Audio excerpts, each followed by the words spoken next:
You may have a question. Yeah, I can call separate Brian. Okay, Brief your honor. that's fine.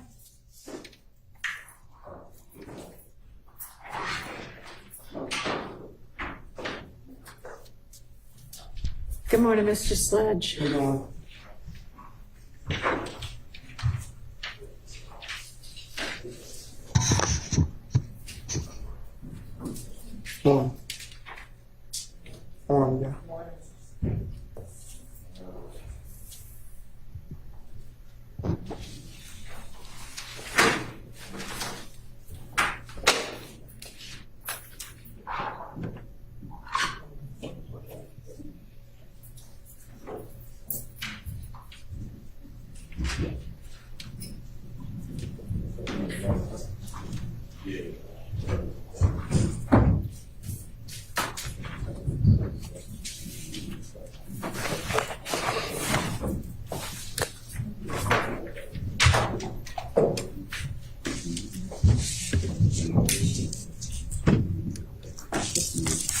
Tell her Seth is giving her help on the bridge.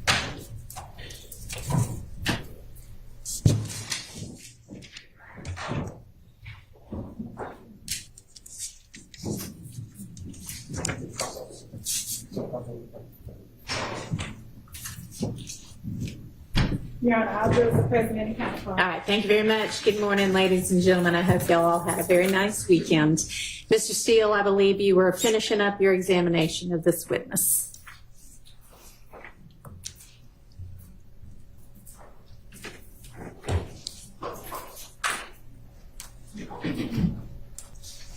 Your Honor, may I approach Mr. Sledge? You may. Mr. Sledge, may I approach you? Yes, sir. I'm showing you what I've marked as Mr. Williams or JW 255. You take a peek at this for me, tell me whether you recognize that item.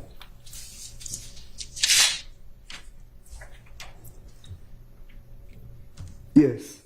And is it in the same condition? Have you seen it prior to, 2024, 2023, going back? Is it the same condition? Yes.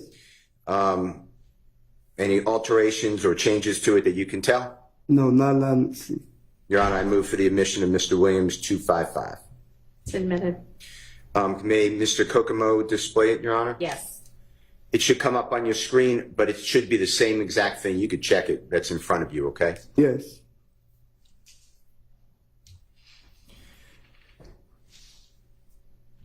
And if Mr. Kokomo can blow that up at all, and if not, that's fine. So this is exhibit number at the very top, Mr. Kokomo, if you just show. You see where it says exhibit or EXH number JW, Jeffrey Williams 253? I believe it's 255, but.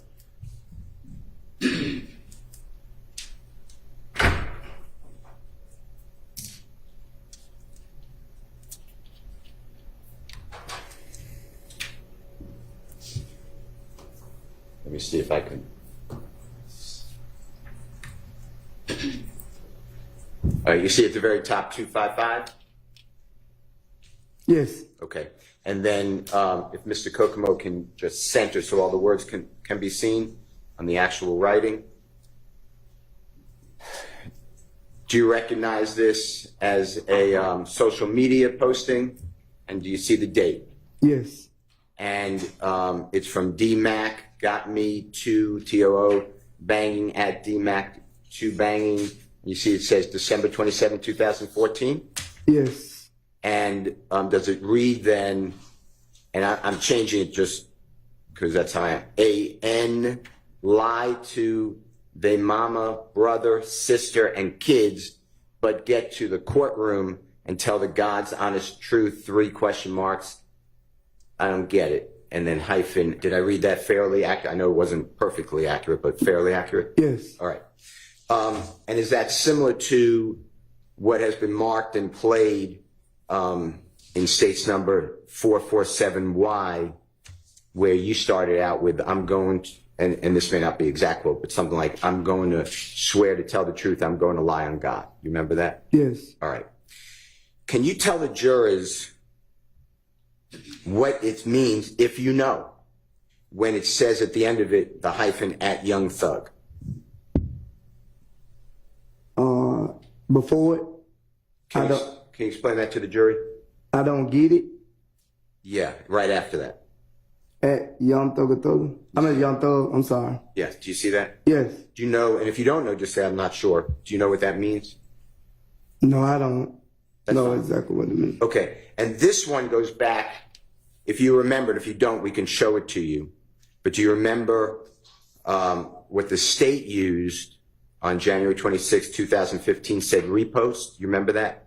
The repost whiz. Yes. Yes. Okay. And then you showed the jury the January 4th, 2015 video, same video, Jeffrey Williams. You remember that? Yes. And this one is approximately a week before January 4th, 2015, right? Yes. December 27, 2014. Yes. And prior to this, prior to 2014 and 2013, 12 going back, have you heard the same type of statement? Yes. Okay. All right. Now, did anyone from the police department or the district attorney's office, and I'm saying after you entered a plea, so this is December 28th, 2022, okay? Yes. After that, so coming forward, Yes. did anyone from the district attorney's office or one of their teammates, police, whomever, did they ever ask you? Objection. Relevance as to what anyone else ever asked this witness. If Mr. Steele wants to ask something, he can. What's the relevance? Ask about the evidence of the reposting? They showed the gentleman the evidence? Your Honor, my Know if objection. I want to know if anybody ever went over with him that it's a repost. Your Honor, Sustained.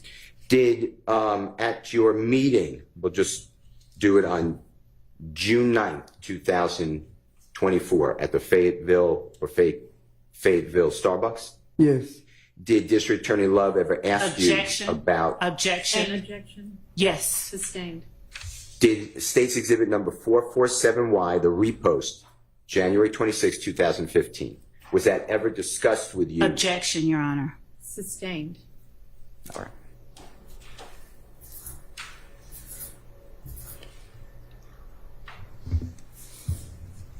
Where it says on the January 4th, 2015 video, and if you need to see it, I'll show it to you. Do you know what I'm talking about? Yes. Okay. Where you read to the jurors that Mr. Martinez or Duke said it first? Yes. Remember that?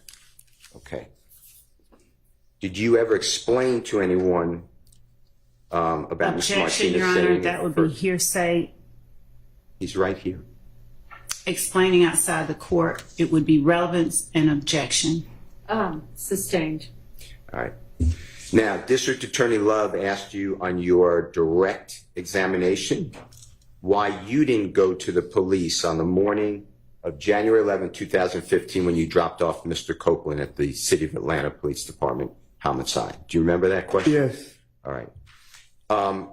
And you were aware that the police called that night, and then Mr. Copeland went down to see the police, right? Yes. Did the police call you and tell you that you were the prime suspect? No. Objection to the compound question. Overruled. No. You were asked questions about the music company or business YSL, direct deposits. You remember that, working for them, Yes. working for Mr. Williams? You remember all those questions? Yes. All right. Do you personally know, do you personally observe, does that music business have lawyers working for them? If you know. If you don't know, just say I don't know. I don't know. All right. Do they have accountants? Yes, I think they have accountants though. I know that. How about managers? Yes. Objection, Your Honor, vague as to managers. Overruled. Yes. Now, you were asked a lot of questions also about what you explained to the jury, that anybody can claim YSL. You remember all those questions? Yes. There was no beating in, there was no initiation fee. Remember those type of issues? No. Never have that. You never have to get beat in or however. Somebody could just say, I'm with YSL. Right. by doing that, does that mean that they're with the record company? YSL? Objection vague by doing that. I don't know what to. Overruled. Now,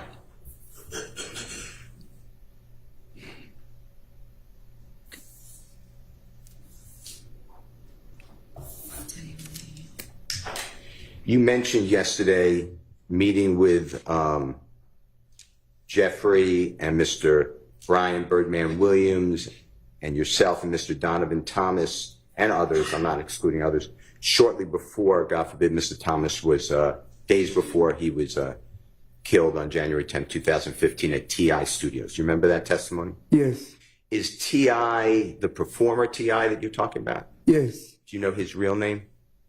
Some Harris. That's all I know. I know his last name Harris. Mr. Harris? Yes. And is he a phenomenal, well-known, accomplished artist? Objection, Your Honor. Same. You were asked about the definition of snitching. Do you remember that? I don't remember asking me that. All right. Do you remember saying in the video 447Y snitching, and I'm not going to say, but BIT blank 8? Yes. Okay. And tell the jury what snitching means. To me, my definition of snitching is another person lying on another person. Now,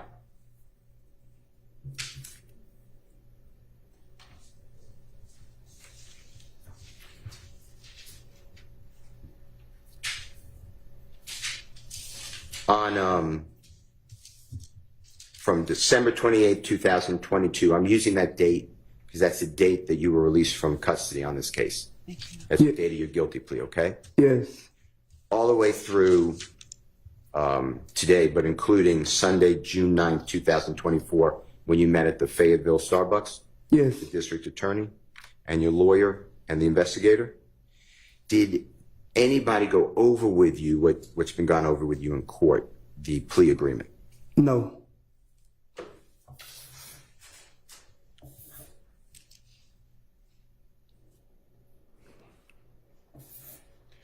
You told the jury that Jeffrey idolizes Lil Wayne or Mr. Dwayne Carter. Do you remember that testimony? Yes. Did you ever hear, are you familiar with work? His music, his... Yeah, I'm familiar with his music. Have you ever heard him use the word slime, the term slime? Yes. Was that before you ever heard anyone say it, or was it after? I don't heard it said before, but he's like one of the first artists I heard say it. He being who? Wine, the wine. Okay.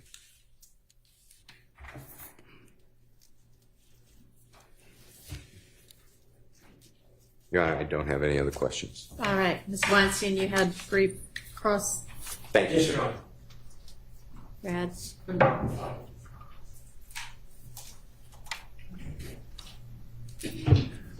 Good morning, Mr. Sledge. Good morning. My name is Doug Weinstein, and I'm Diamante Kendrick's attorney. Yes. May I approach you and show you something? Yes. Thank you.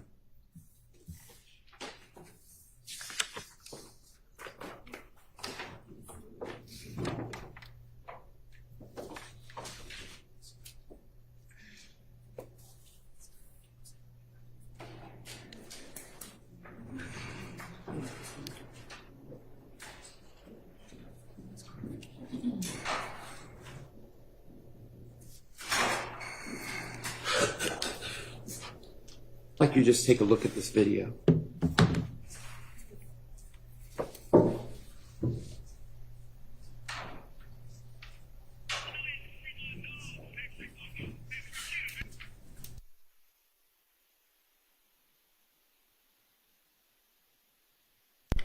Do you recognize the action that was performed by that player in that video?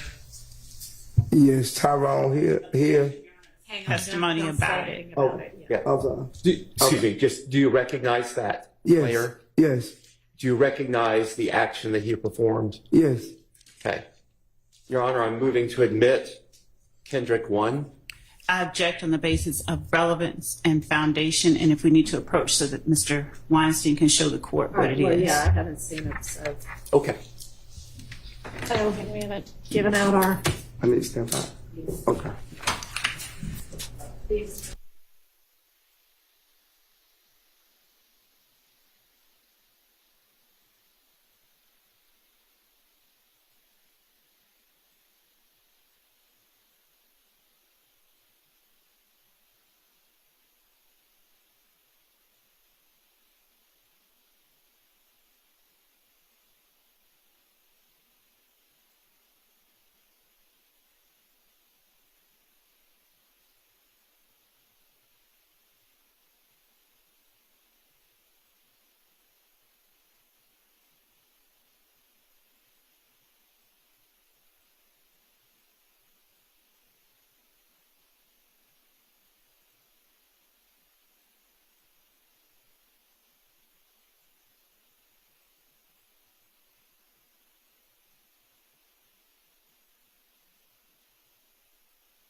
and sustain on the foundation, but you can see if you can lay further foundation. Thank you, Your Honor.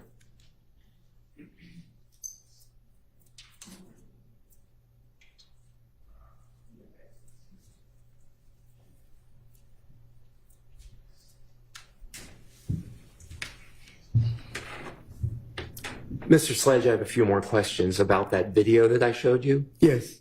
Have you seen that video of that player before? I know who the player are. Have you seen him doing this particular thing? Have you seen that clip before that I showed you? I don't recall seeing the clip, but I just seen it when you just showed it to me. Did you watch the game yesterday? I didn't watch Miami game yesterday. Okay. I'll move on. All right. I'm going to show you something else, all right? Yes. May I approach? You may. This is the photo.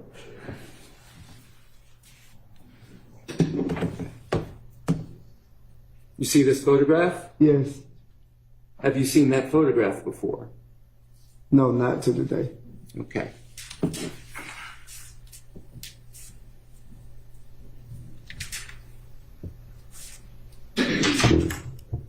And I will not be asking you questions about that photograph. Right.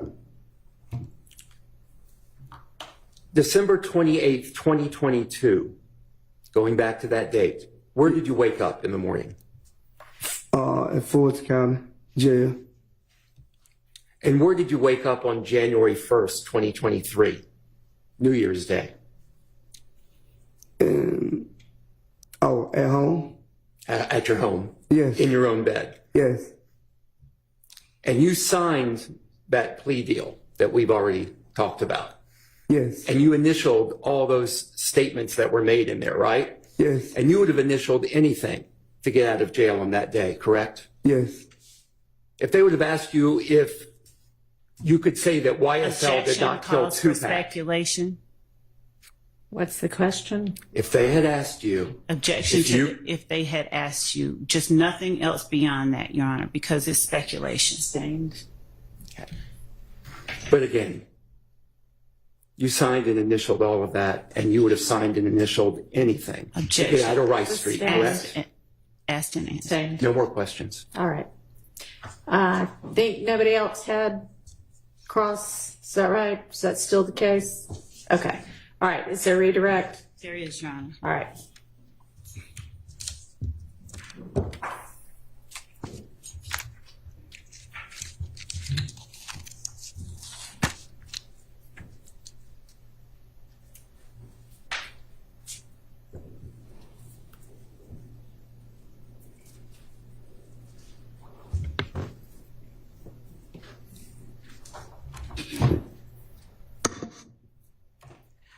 Mr. Sledge, you were asked quite a few things by Mr. Steele on Friday regarding what was and what was not asked of you at the time that you entered your plea agreement with the state. Do you recall that? Yes.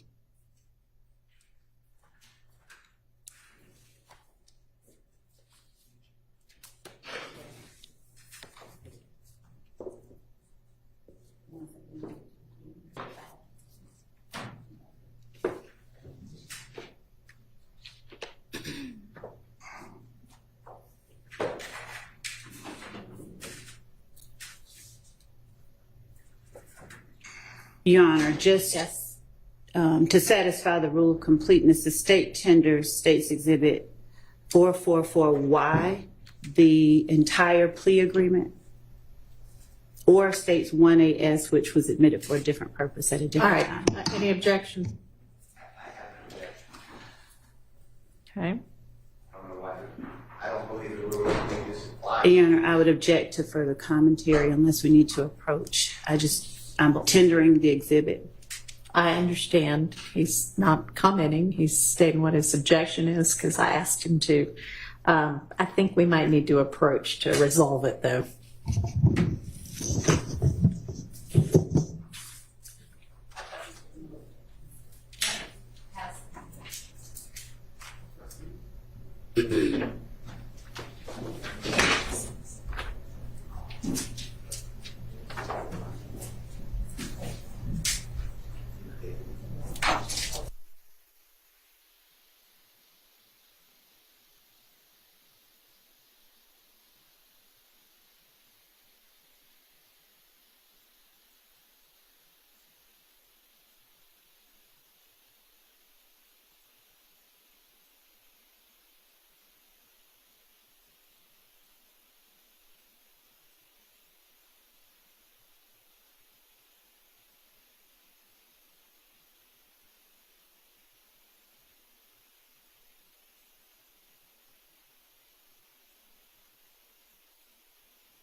Okay, let's get Mr. Sledge back, please.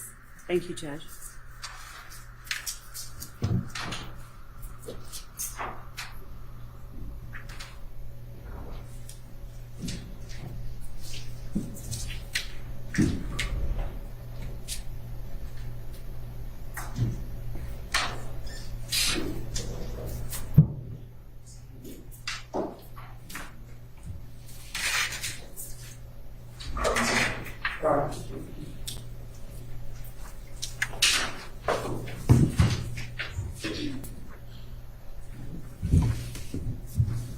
Okay, go ahead, Ms. Love. Thank you, Your Honor.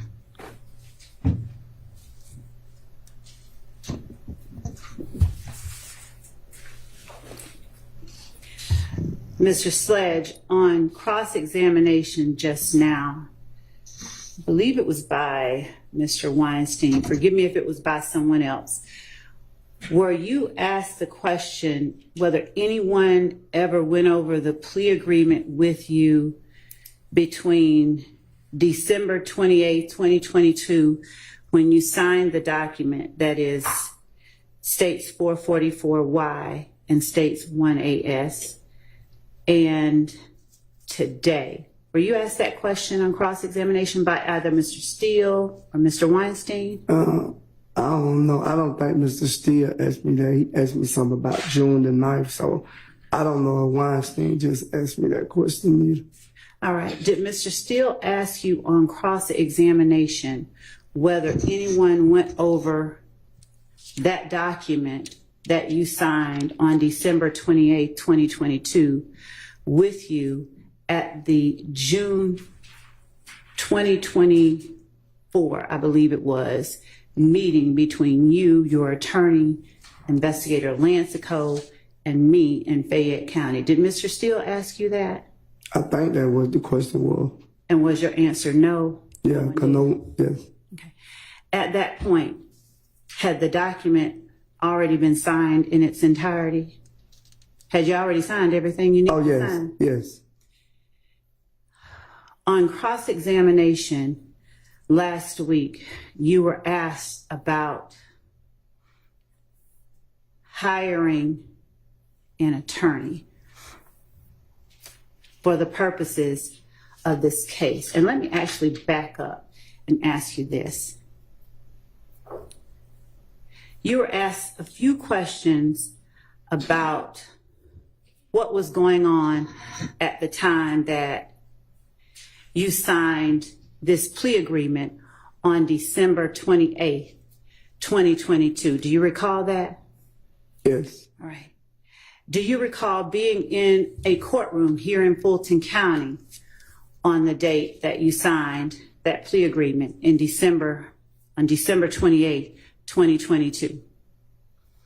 I don't think I was in the courtroom. I think I was in the tank in the back when I signed. Okay.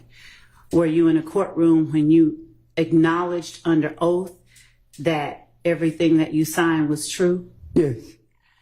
Did Mr. Steele, Mr. Sharp, or any of your other friends' attorneys ask you on cross-examination? Sustained. Okay. Did you tell the jury that you loved Mr. Stilwell, you loved Shannon? Yes. Did you tell the jury that you loved Defendant Williams? Yes. And Mr. Stilwell and Mr. Sharp and Mr. Williams, they represent people that you love, correct? Yes. All right. So on cross-examination by lawyers for one of the people that you love in this courtroom, were you asked about your conditions prior to signing the plea agreement that you signed on December 28, 2022? Could you repeat that? Yes. On cross-examination last week, do you recall being asked about conditions you endured before signing the plea agreement that you signed on December 28, 2022? Yes. Do you recall being asked if you felt pressure to sign that plea agreement? Yes, I think so. Do you recall being asked whether you felt intimidated to sign that plea agreement? I don't recall that one. Okay. I'll ask you, were you intimidated by the state into signing that plea agreement? Was I intimidated? Were you intimidated? I wouldn't say I was intimidated. I was basically like,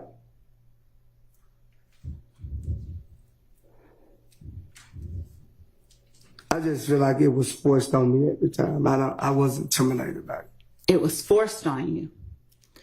We're going to come back to that word force, okay? Yeah. Do you recall on direct examination when I was asking you questions, do you recall you first mentioning something about the fact that your mom, unfortunately, had become ill? Do you remember that? Yes. Do you recall telling me not to speak on her? I said I didn't want to talk about her. Do you recall Mr. Steele asking you about her multiple times? Yes. Did you have any problem with him talking about her? No, because me and my lawyer had discussed don't even get frustrated about it. So is your testimony that you didn't mind Mr. Steele talking about it because you had a conversation with your lawyer about that? Yes, he just told me to stay focused and Okay. All right. even with you, he just say stay focused and answer the questions. And tell the truth? Yes. All right. When you say you felt forced, would you please tell the jury who it was that forced you to sign or who you felt forced you, if anyone in particular, to sign anything on December 28, 2022? I'd say the state because when I addressed it and tried to change situations, they wouldn't change them. So, And it's still your testimony, is it still your testimony that there were things that you wanted changed that you did not get changed?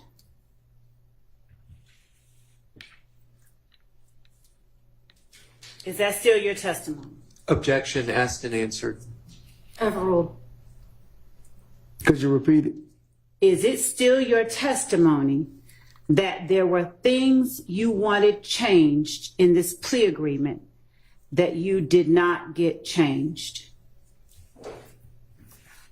Judge, Your Honor, could I talk to my lawyer right fast? You may. No, I don't want to. Could I? All right, let's just take a recess.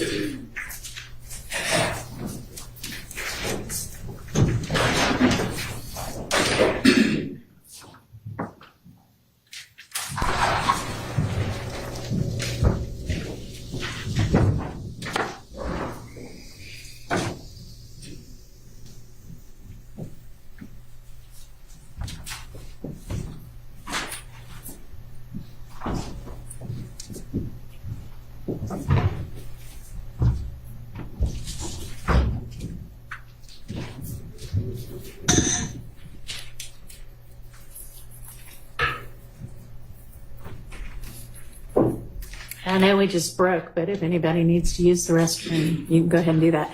And can somebody let me know when he's back from talking to his lawyer? Thank you. Yes, Judge. Appreciate it.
find it.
That's never any fun.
I'll do it for you, counsel. Thank you. Go ahead, Ms. Love. Thank you. Mr. Sledge, have you had enough time to speak with your attorney? Yes. During the time that you spoke with your attorney, is your attorney the only person that you spoke with? Yes. All right. Did you speak with any member of the state this weekend? This weekend? Yes. No. All right. Did you have an opportunity to speak with your attorney this weekend? Ma'am didn't talk, but Okay. All right. So, did you testify on cross-examination last week that there were portions of the plea agreement that you signed that you asked the state to change, but that the state refused to change? no, what I said, yes, but they changed certain things, but it still was things that I had problem with. From my awareness, once if you call me to the stand, then I would be able to explain the things that they didn't change. Do you recall when I first asked you questions on direct about the April 2015 drive-by shooting that you, April 15. the April 28th, 2015 drive-by shooting? Do you recall when I asked you about that on direct? Yes. Do you recall you told me you did that in your best interest? Could you repeat that? You lost me right now. Do you remember saying that was in my best interest when I asked you if you pled guilty to the shooting on April 28, 2015? Yes. And do you remember saying that I did that because it was in my best interest multiple times? Do you remember saying that? You said that I took the plea in my best interest? My question is, do you remember? I don't recall. Okay.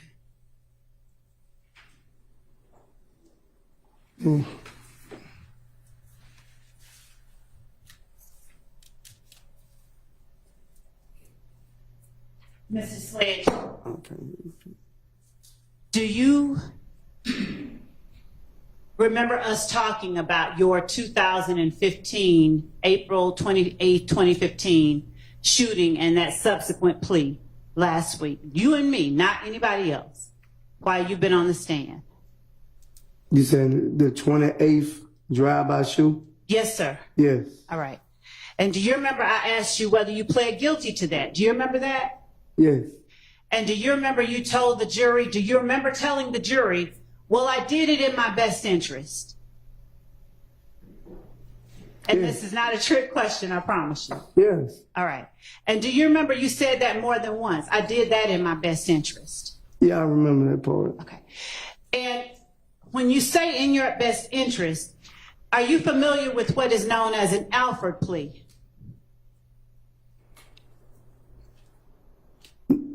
No, I don't really know what an alpha plea really mean. I just was saying that I pleaded guilty in my best interest. And when you say that you pleaded guilty in your best interest, what do you understand that to mean as opposed to just flat out pleading guilty?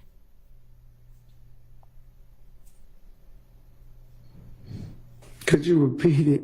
I can. 'Cause that was kind of tricky. Okay. So if you enter just a regular old guilty plea and someone asks you, did you plead guilty? Would it be unusual for you to just say yes? I pled guilty? Anything I plead guilty to, I feel like it's in my best interest to plead guilty to. That plea that you entered in 2017, there was a special designation to it though, right? It was an Alford plea, wasn't it? I didn't know it was an alpha plea.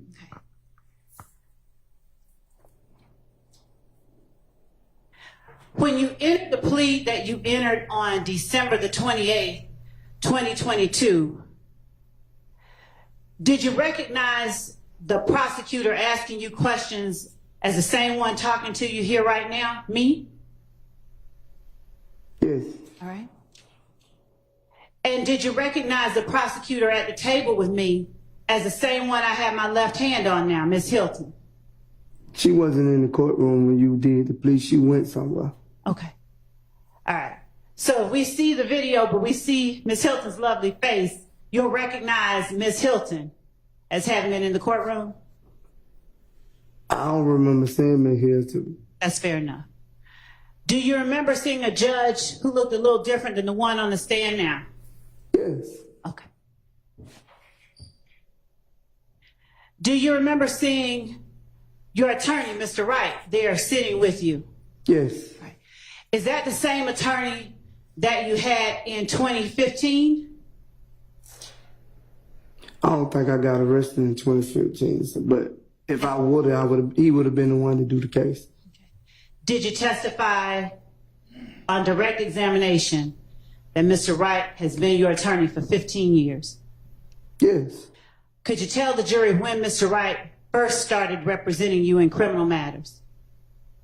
I want to say like 08, 09, something like that if I'm not mistaken. Did you tell the jury on cross-examination that Mr. Wright is someone that you trust? Yes.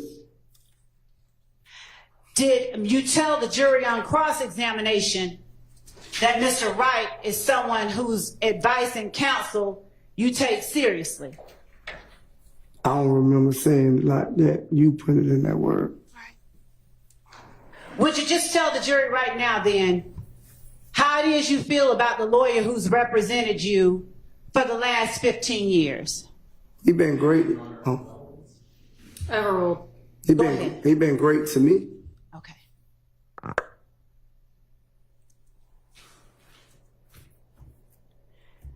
And he was in the room with you when you entered the plea on December 28, 2022? Yes. All right. Is this the first time you had to testify at a criminal trial? Understand what you're saying? Do you understand that you are now in a witness box testifying in a criminal trial under oath? This is my first time knowing that I was a witness to testify up on the oath. All right. So this is the first time that you've testified in a criminal trial. Is that fair to say? I ain't gonna say it's probably not my first time, but me knowing that I was gonna be called as a witness, yeah, this is my first time. All right.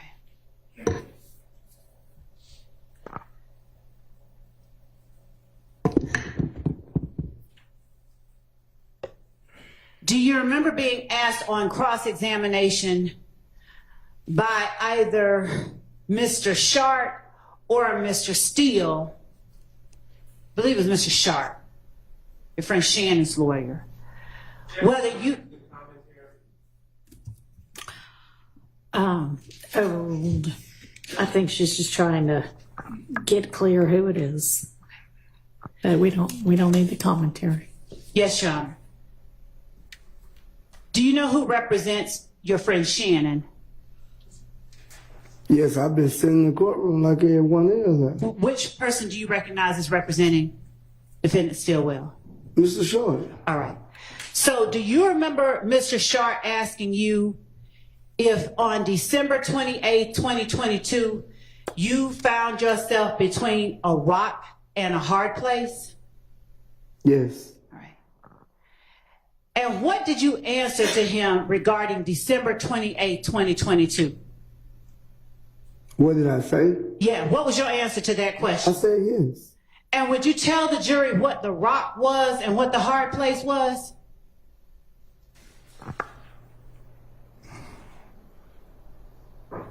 The rock was the situation I was in, and the hard place my mother was sick. And when you say the situation you were in? Incarcerated. Okay. And All right. And hopefully, is your mom doing, no, she deceased. I'm sorry. So did your being in Fulton County Jail have any bearing on your decision to enter that plea that you entered on December 28, 2022? Being in Fulton County Jail and away from my mother. All right. Which one had the biggest bearing? Being away from my mother. All right. So being in Fulton County Jail wasn't a big factor in your entering that plea? Objection. Mischaracterize this as I'm asking testimony. a question. I couldn't hear them both at the same time, so. I'll rephrase. All right, she's going to rephrase. Mr. Sledge, was being confined in the Fulton County Jail a large factor in your deciding to enter a guilty plea on December 28, 2022? Yes, it was, but my mother was bigger. Okay. All right.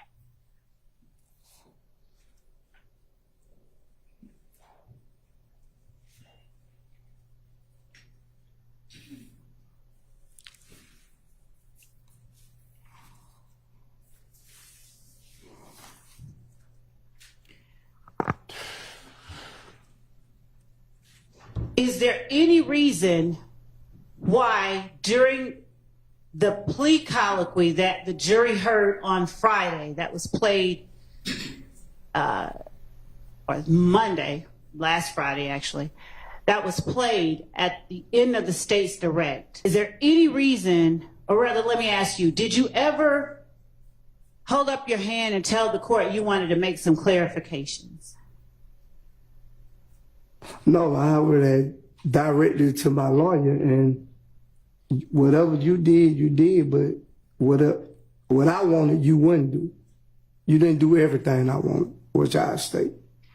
You were asked by Mr. Steele, your friend, Mr. Williams' attorney, whether or not the state ever sat down and met with you. Do you remember being asked whether the state ever sat down before the June meeting and before you entered that plea agreement and met with you? Do you remember him asking you that? Yes. Did the state ever sit down and meet with you? No, Did you ever agree to sit down and meet with the state? I can't agree if the state don't come to me and ask me. Do you, or has your attorney, or do you have any understanding that the state can't come to you except through your attorney? No, I didn't know that. Okay. Did you ever have an understanding that the state wanted to talk to you before you signed the plea agreement on December 28, 2022? No, Okay. Did you ever ask your attorney for an opportunity to speak with the state? no, I ain't never asked them to speak to the state. Why not? I don't know. I can't tell you that else. I never asked him to speak with you because that's his job. That ain't my job. That's why I hired him. Was there anything about the state that made you feel you couldn't speak with the state if you wanted to? No, but if they would have came to me and asked me to speak with them, with that plea agreement was on there, I would have told them the same thing I told him when I took it, like, that ain't right. Now, when we speak about the state, is your understanding that that means only the district attorney's office? Or do you consider the state the police as well? I just thought all y'all work together. I don't know. They put you in jail, you put you in jail if you have to. So I don't know. Y'all both doing y'all job, I guess. And so when police spoke with you back in 2015, did you consider them the state as well? I don't know. I think y'all work in two different departments. You're right. Because I don't see the state on the street locking people up. The police, I do. Okay. So when you spoke with the police back in 2015, did you tell the police any of those things that you told your friend, Defendant Williams' attorney, and your friend, Defendant Stillwell's attorney, when they asked you questions on cross? Did you tell the police any of that stuff? I don't think they asked me nothing like that. I don't recall them asking me nothing like that. You said the police? Yes, sir. I don't recall them asking me nothing like that what Mr. Steele asked me. Do you recall Mr. Steele asking you about that drive-by shooting? Oh, yes. Okay. Do you recall the police asking you about that drive-by shooting? Yes. How much information did you give the police about that drive-by shooting? I told the police it wasn't true. Okay. Now, okay, so, and when I asked you on direct examination about that drive-by shooting, what did you tell me about that drive-by shooting? I don't recall. You can refresh my memory. Do you recall me asking you what you did before that shooting? I don't recall it though. Do you recall me asking you how did that shooting happen? Yes. Objection. Relevance. Asked and answered. I can show you. I can Go respond. ahead. Overruled. Thank you, Judge. Do you recall me asking you what led to that shooting? I don't recall.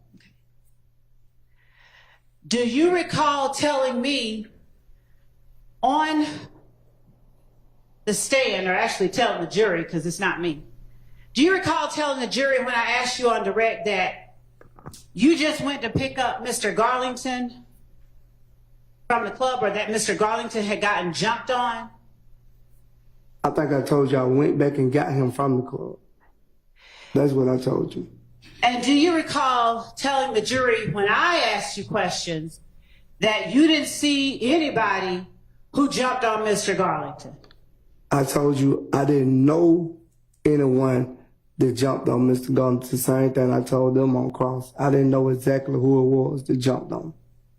Did you tell the jury on direct with questioning by me that you didn't see the faces of anyone who jumped on Mr. Garlington? Yes. And did you tell the jury that you didn't see the faces of anyone that you may have interacted with during that time? Yes, sir. Objective 403, wasting time, repeating, and it's leaving. Two different ways. Yeah. May I respond? Yes. Your Honor, Mr. Steele cross-examined the witness on this very topic. I believe that it is necessary to orient the witness to the questions I asked before I get into the questions that I want to ask him about what he told Mr. Steele, number one. So it's not a 403 waste of time in any way. And I believe that he made a second objection I'd like to respond to, but I can't remember what it was. It was kind of long. And leading, Your Honor, suggests an answer, and it does not consist of questions that simply require yes or no response. Overruled. I'll give you a little leeway, but go ahead and get to what you actually want to get to. Do you recall telling the jury when I asked you about the drive-by shooting that you never saw a shooting? I don't recall. Do you recall telling the jury when I asked you about the drive-by shooting that you just dropped off Demekion and Quindarius and you went on your merry way? I don't think I said I went on my merry way. You didn't use merry. That's my words. Okay, but I remember Just exactly went what on. you said. I ain't saying I went on and directly left the scene, but I didn't actually witness them shooting the gun. That's what I said. Is it your testimony today that on direct examination, you did not tell the jury that you dropped off Quindarius Zachary and Demekion Garlington and left and don't know what they did after you left? I don't recall that. Okay. Do you recall me asking you about another house getting shot up on Drew Drive after the house on Adele getting shot up? I don't know in what article. I don't know the addresses. Do you recall me asking you about whether you saw or participated in any other house getting shot up other than the house off MLK on Adele Drive? Do you recall me asking you that? I don't recall. So do you not recall as well telling me that you didn't see any house get shot up? I don't recall me telling you that I seen a house get shot. I don't recall. Now, what I just heard you say is, I don't recall me. Me telling you that. You don't recall you telling me what, sir? I just don't recall, Ms. Lowe. I don't recall. What is it that you don't recall? I'm sorry, I need the jury to know. I don't recall. What don't you recall? I don't recall. I don't recall. You've been pressuring me so much, it's like, I don't even be remembering a lot of stuff you saying. Is it that you don't recall telling the jury you did not see any houses getting shot up on April 28, 2015? I don't recall. Okay, today, do you recall seeing any houses getting shot up on April 28, 2015?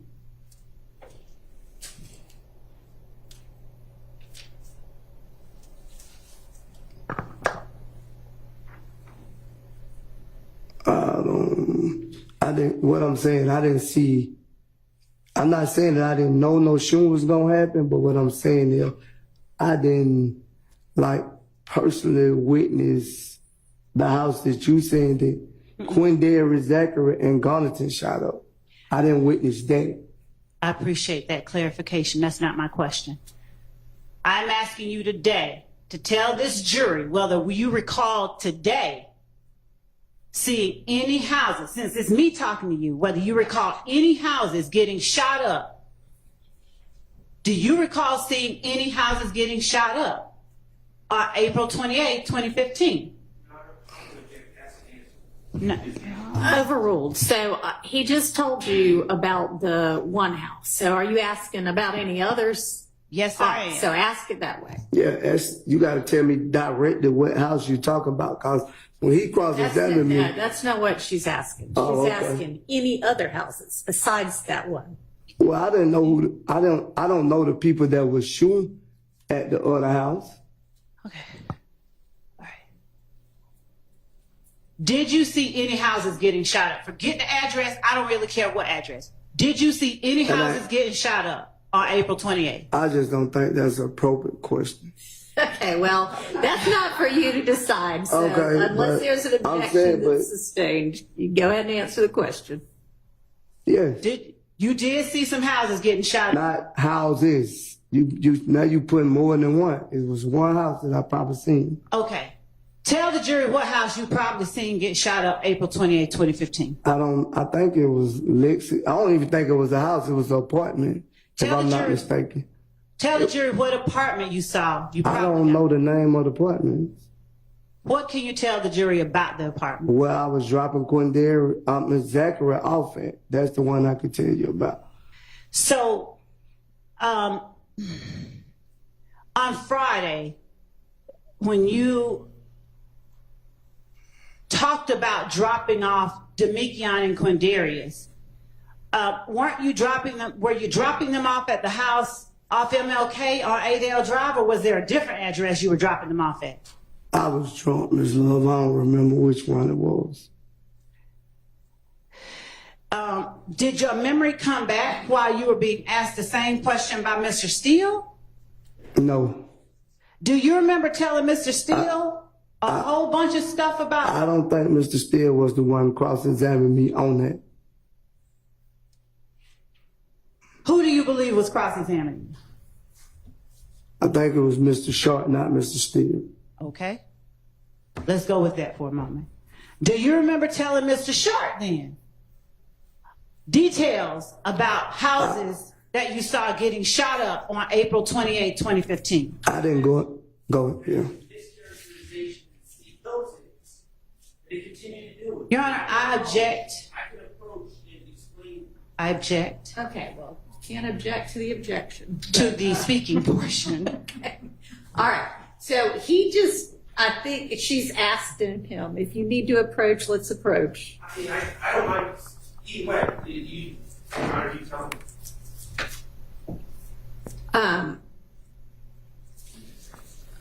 Your Honor, the court Let me heard. look at, What does the let's, come on up here. Yeah.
you, Judge.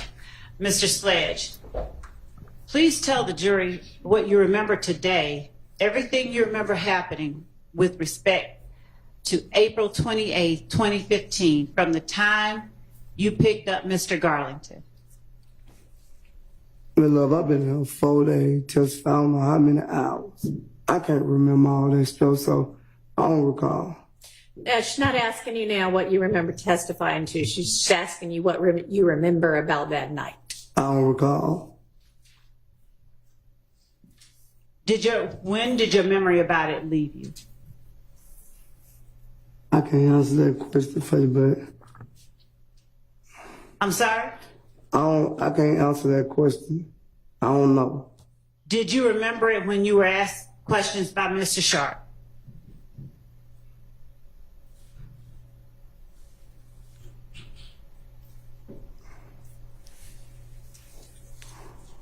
Mr. Sledge, please answer the question. I don't recall. You do not recall whether you remembered April 28th when you were asked questions by Mr. Sharp? I don't recall. All right.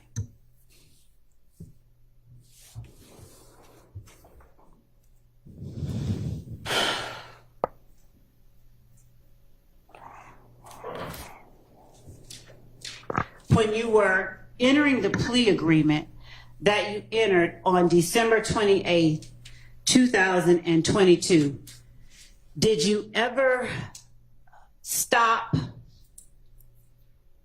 and ask the judge or tell the judge you wanted to clarify anything? No, because I thought my lawyer had already did that. And when you heard the state read out factual acknowledgments and ask you if they were true and correct, did you ever indicate part of them are true, but part of them are not? I didn't think I could speak that in court. Why did you think you could not speak it in court? Because I ain't thinking like I could just burst out and say that while the judge reading, or while you was reading off, because the judge didn't read it off. I ain't think I can do that. That was never explained to me. Between December 28, 2022 and last week, did someone tell you you could burst out while the state was reading something? No. Interrupt? No. So last week when I was asking you questions and you told the judge I gave you a headache and made your blood pressure go up, you felt comfortable enough? Did you feel comfortable enough to do that? Because I'm on the stand trying to explain. When you sit back there, you ain't explaining, but when you sitting on this side, you call me here to tell my truth and my understanding, and that's what I'm giving you. I can't give you nothing else. I'm only giving you my truth. Okay. And so when you were sitting at the table next to your lawyer, did you feel more or less comfortable about giving your truth? I don't recall. Do you want to answer the question? I just answered. No, I'm asking you, do you want to I answer? want to answer any question that you got for me, but if I don't remember, I don't remember. And so what is it that you don't recall about being at the table with your lawyer? I just don't recall, my love. I ain't trying to give you a hard time. But it looked like you trying to give me a hard time. All right.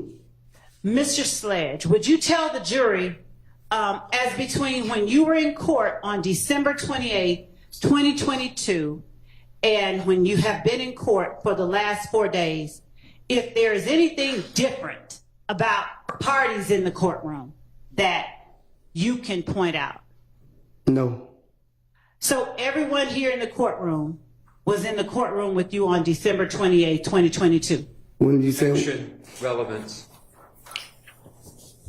Your Honor, it goes to changes. Okay, overruled. Could you repeat it? Were each of the people now in the courtroom today were, And yes.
All right, so for the record, that objection is overruled.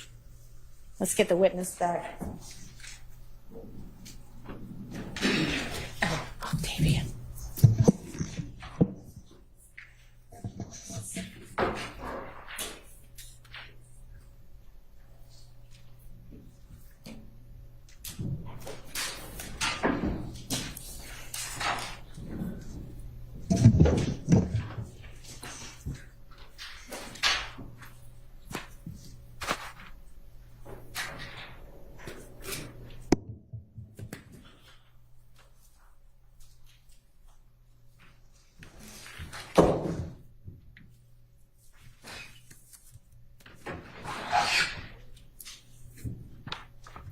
All right, go ahead, Ms. Love.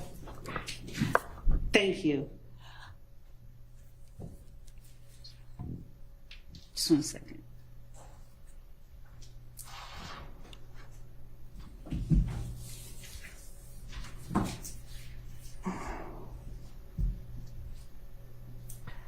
Mr. Sledge, would you please tell the jury who is in the courtroom with you today that was not in the courtroom with you on December 28, 2022? Could you repeat it? Can you rephrase that? Because that's going to be a whole lot of people. Just get to the point that you want to ask. Yes. You already said I was here. Was there a court reporter here in the courtroom? Not this one, but a court reporter. I think so. Were there deputies? I think so. Were there DA investigators? I think, yes. Obviously, you said your lawyer was here. Yes. All right. Was your friend Shannon here? If you're trying to get to the point. Mr. Sledge, I'm not trying to get to anything, and I really do need you to just answer the question. Listen. So if you could But please, Your Honor, if the court would be allowed to instruct the answer the witness question. to answer the question. Listen to the question and answer the question And that's then you can asked, and then you may explain it. I would ask Thank that you. he be allowed to complete his answer. And Your Honor, since his answer was not responsive, His answer was not responsive. I'd ask that you Re-ask the question. Was your friend Mr. Stillwell here in court with you on December 28, 2022? No. Was your friend Defendant Williams here in court with you on December 28, 2022? No. Was your friend Defendant Kendrick here in court with you on December 28, 2022? No. Was the lawyer for your friend Mr. Williams here in court with you on December 28, 2022? No. Was the lawyer for your friend Mr. Stillwell here in court with you on December 28, 2022? No. Was the lawyer for your friend Mr. Kendrick here Objection. in court with you on December? He objected. saying, why I'll you wait. Hold raising- on, Hang Mr. on. Relevance to whether I was in attendance at the time he took his plea. Your Honor, Overruled. was the lawyer for your friend Mr. Kendrick here in court with you on December 28, Well- 2022? You can answer first, and I will let you explain, but I need you to answer No. yes or no. But could you stop yelling at me like I'm your child or something? I'm not your child. You are not. You talking aggressive to me. You don't intimidate me. All them guys over here. So if you would have came to me and asked me that, I'd have told you the same thing. What if they was in my face or not in my face? I'm not scared of them or you.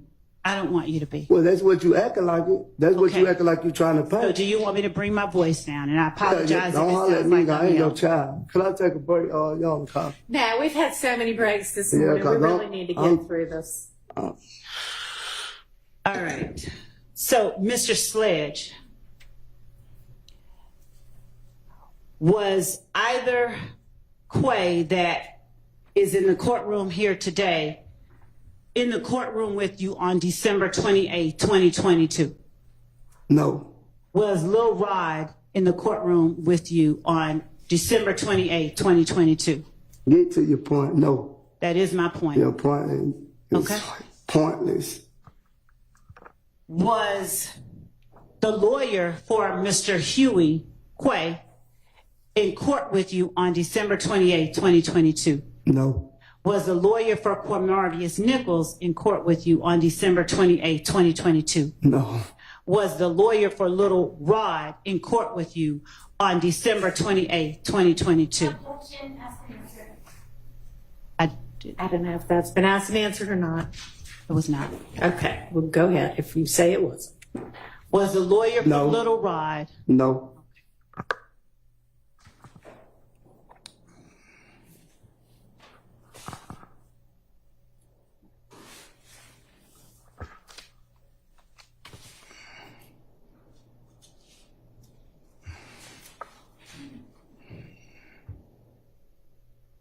On cross-examination, defendant Stilwell's attorney, Mr. Sharp, asked you about Shell Kell and Antrevia. Do you remember that? I don't recall. All right.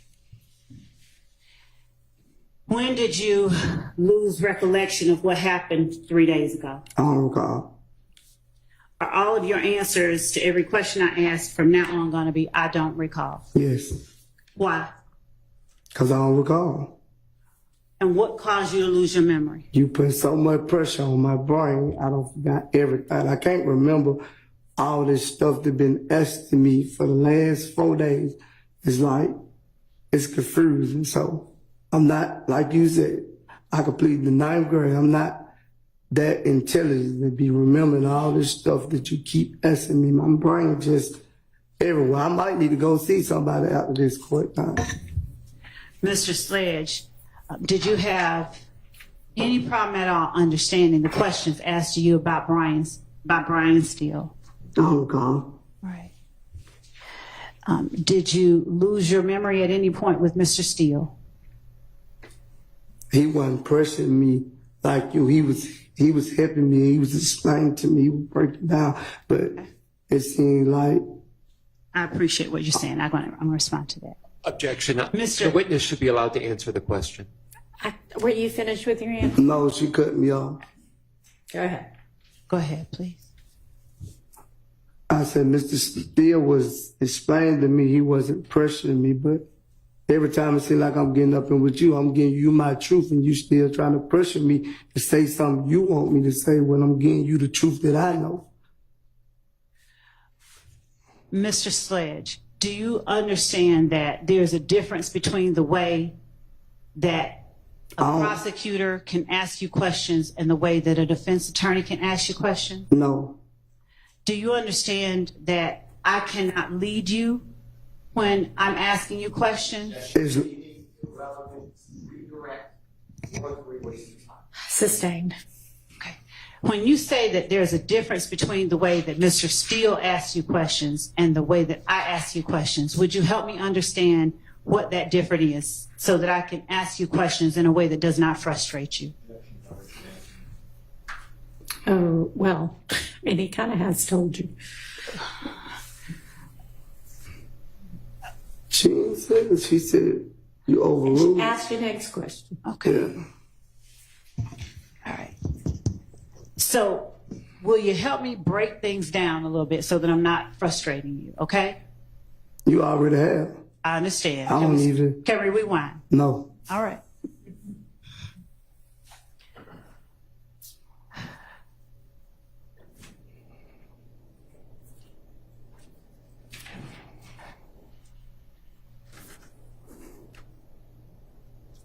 When you were asked about Antrevia, was Shell Kell the person you said who had also started a relationship with Antrevia after you? I don't recall. What is confrontational about that question? I just don't recall. Why don't you recall? Because you pressured me. I don't recall. You hurt my brain. All right, so let's take an early lunch, and you can calm down in the meantime, hopefully, and then we will come back. Let's see, it's almost 11:15. Let's come back at 12:30. Yes, Your Honor. Thank you.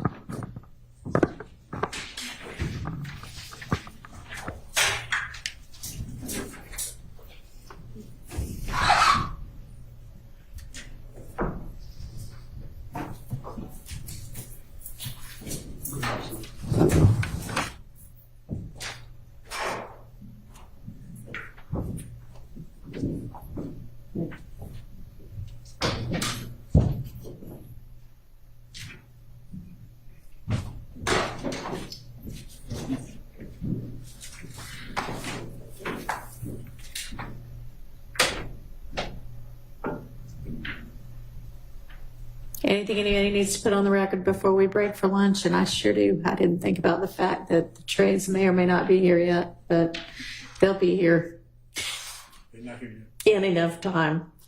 Your Honor, may So- we be permitted to remain at the table during lunch, or does the court You- require that we leave? What now?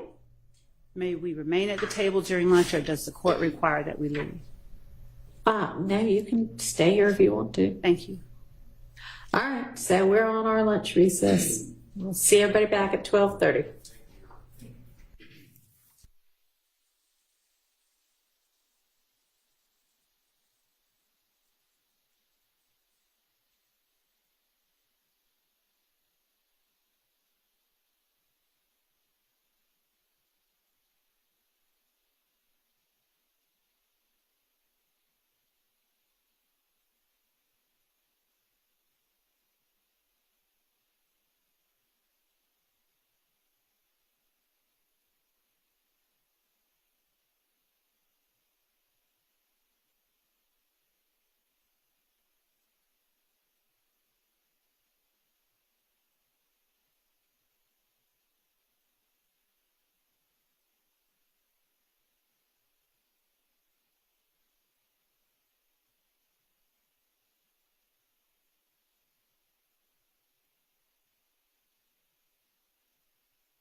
said 12:30, and we're a little after that because of the work on the sound thing, but that's going to take way too long, so we're going to have them do that after court today.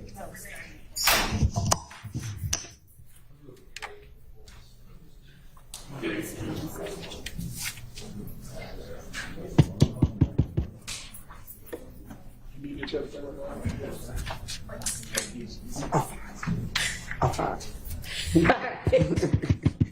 Okay, let's get the jury in.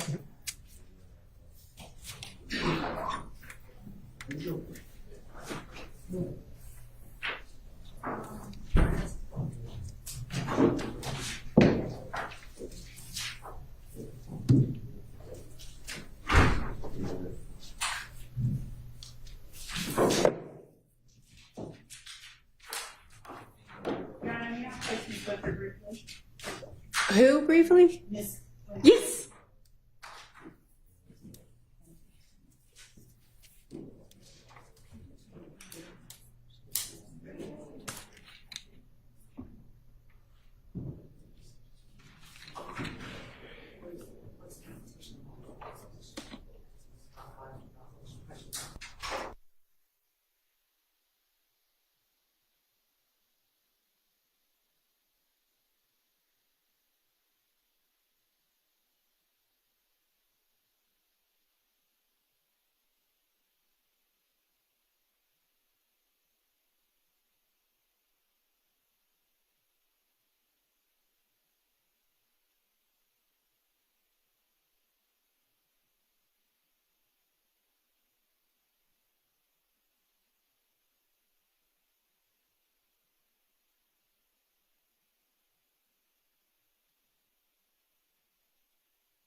Thank you, Your Honor.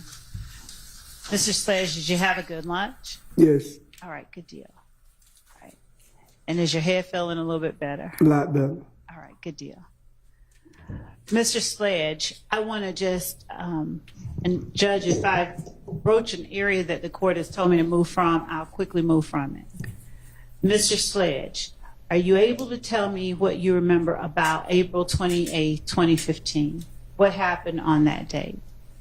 Everything you can remember today. Do you want him to tell you about the entire day? You don't, do you? I don't. And so the judge is helping me out a little bit. So, starting from the point where you learned about Mr. Garlington getting jumped at the club, will you tell the jury, not the judge, the jury, everything you remember about it? Is that all right? Yeah, I guess. Okay, thank you. From my understanding, like, he got jumped on in the club, then I left the club, he called me back. We went and picked up gun. I want to say Zachary, and then we went, I don't know the name of the apartments. Okay. And then I want to say we traveled back down, if that, traveled back around, if that. I didn't hear you. I said once we went to the apartments and then we went back to the house. I think that's what I said. Take your time, and you do not have to, I'm not trying to get you to match up anything. Okay? I actually like, it been long 4 days, so. It's okay. Take your time. If you have anything you can refresh my memory. But right now, I don't recall. All right. Try my best. And that's all I'll ask, okay? Yes. All right. So I'm not going to try and trip you up. I just wanted whatever you remember today in terms of it. All right, go ahead and ask the next question. Okay. All right. Do you remember whether you went to the house first or to the apartment first? I don't remember. I can't exactly tell you, but I don't recall exactly how it went. Okay. And the house that we're talking about, is that the one off near MLK, off Adele? I want to say that's the only house I remember going to. I don't Okay. remember. And where were the apartments that you remember going to? I don't remember exactly what it was. I just know they was in a gated area. I don't think it had a gate when you got to go through the gate. That's all I remember. Do you remember whose they were? Whose apartments they were? Like, why were y'all going there? I think I was supposed to have been dropping Zachary off. Okay. Did his girlfriend live there? I don't think she stayed there, but she was there. All right. Now, was there any shootings that went on there? Did you see somebody else shooting or anything happening there? Yes, I think that's what it was. They was shooting when we pulled up. Okay. Now, I know you don't get scared easily, but did you consider that sort of a startling sight to see somebody shooting at the apartment? For me, it was normal, so I can't speak for no one else, but Fair for enough. my stuff, it was normal. All right. And were they shooting at the apartments that you were sending or taking Mr. Zachary to? I don't know if it was the exact apartment, but it was right there in that area. All right. Now, in terms of shooting, how could you tell the jury, because they weren't there? Do you see guns pointing out a window or just like fire flashes? What is it that lit you I up? just seen the fire flash in front of the gun. Okay.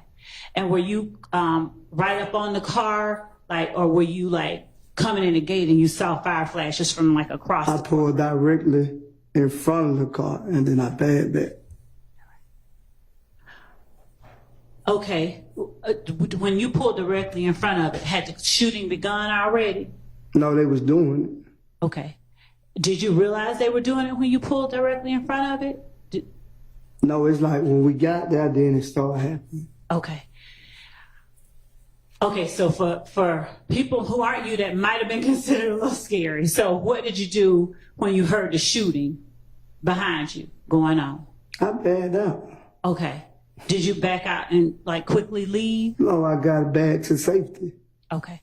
And where were Mr. Garlington and Mr. Zachary when you did that? Did they run inside, stay with you? No, they got out the car. All right. And did you see what happened? No, I was around the building, so I didn't really get out the car to see what was going on, but I backed up behind the building. Okay. Did you have to pull around the car to get in front of it? Or did you... No, or it's did a they straight pull up? shot. It's just a straight shot through the apartments. Okay, so is it fair? Did the car pull up behind you then? What you mean? Did I understand you to say that you ended up in front of the car that was shooting? That mean they was probably back then facing like coming out, and I'm coming in. I gotcha. Okay. Did you notice what kind of car it was? No, All right. And did you have a belief as to who it was that was in that car? I didn't know who it was. Okay. Did you later form a belief as to who it was that was in that car? No, I don't recall. All right. Did you all do anything based on who y'all believe might have been in the car?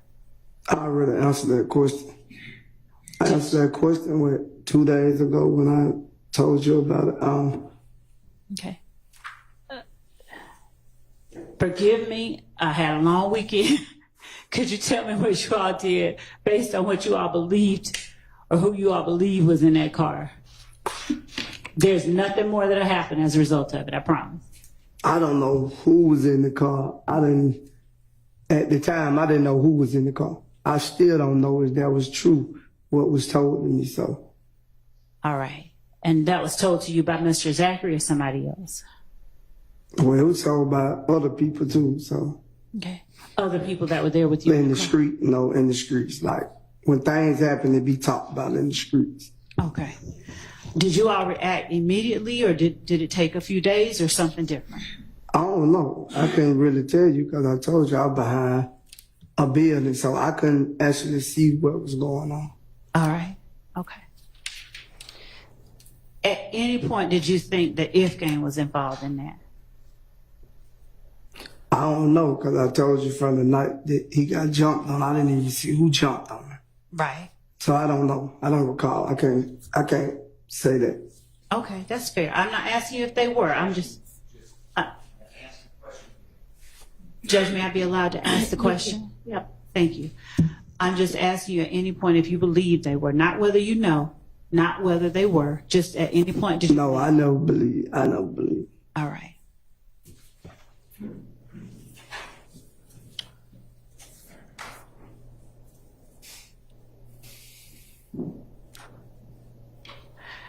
Now, we talked last week about Antrevia Smith, and you talked a little bit about that on cross-examination, your relationship with Miss Smith. The Kelvin Watts who started dating Miss Smith after you did, was that the same Kelvin Watts that had a beef with Kenneth Copeland? I don't really know if him and Kenny Copeland had a beef or not. Okay. So did you ever learn, or did you ever discuss any kind of beef that Kenneth Copeland had with Kelvin Watts? I don't recall if we ever discussed Miss Love. I don't recall. Okay. But is it fair to say that, let me ask you a better question so I'm not leading. Is the Kelvin Watts that started dating Miss Smith after you did, was he also called Shell Kale? Yes. All right, thank you. And do you know if Shell Kale, did you consider him having any family relationship to Donovan Thomas Jr.? I never knew they was, how long I've been knowing Donovan Thomas, I never knew they had any relationship. All right.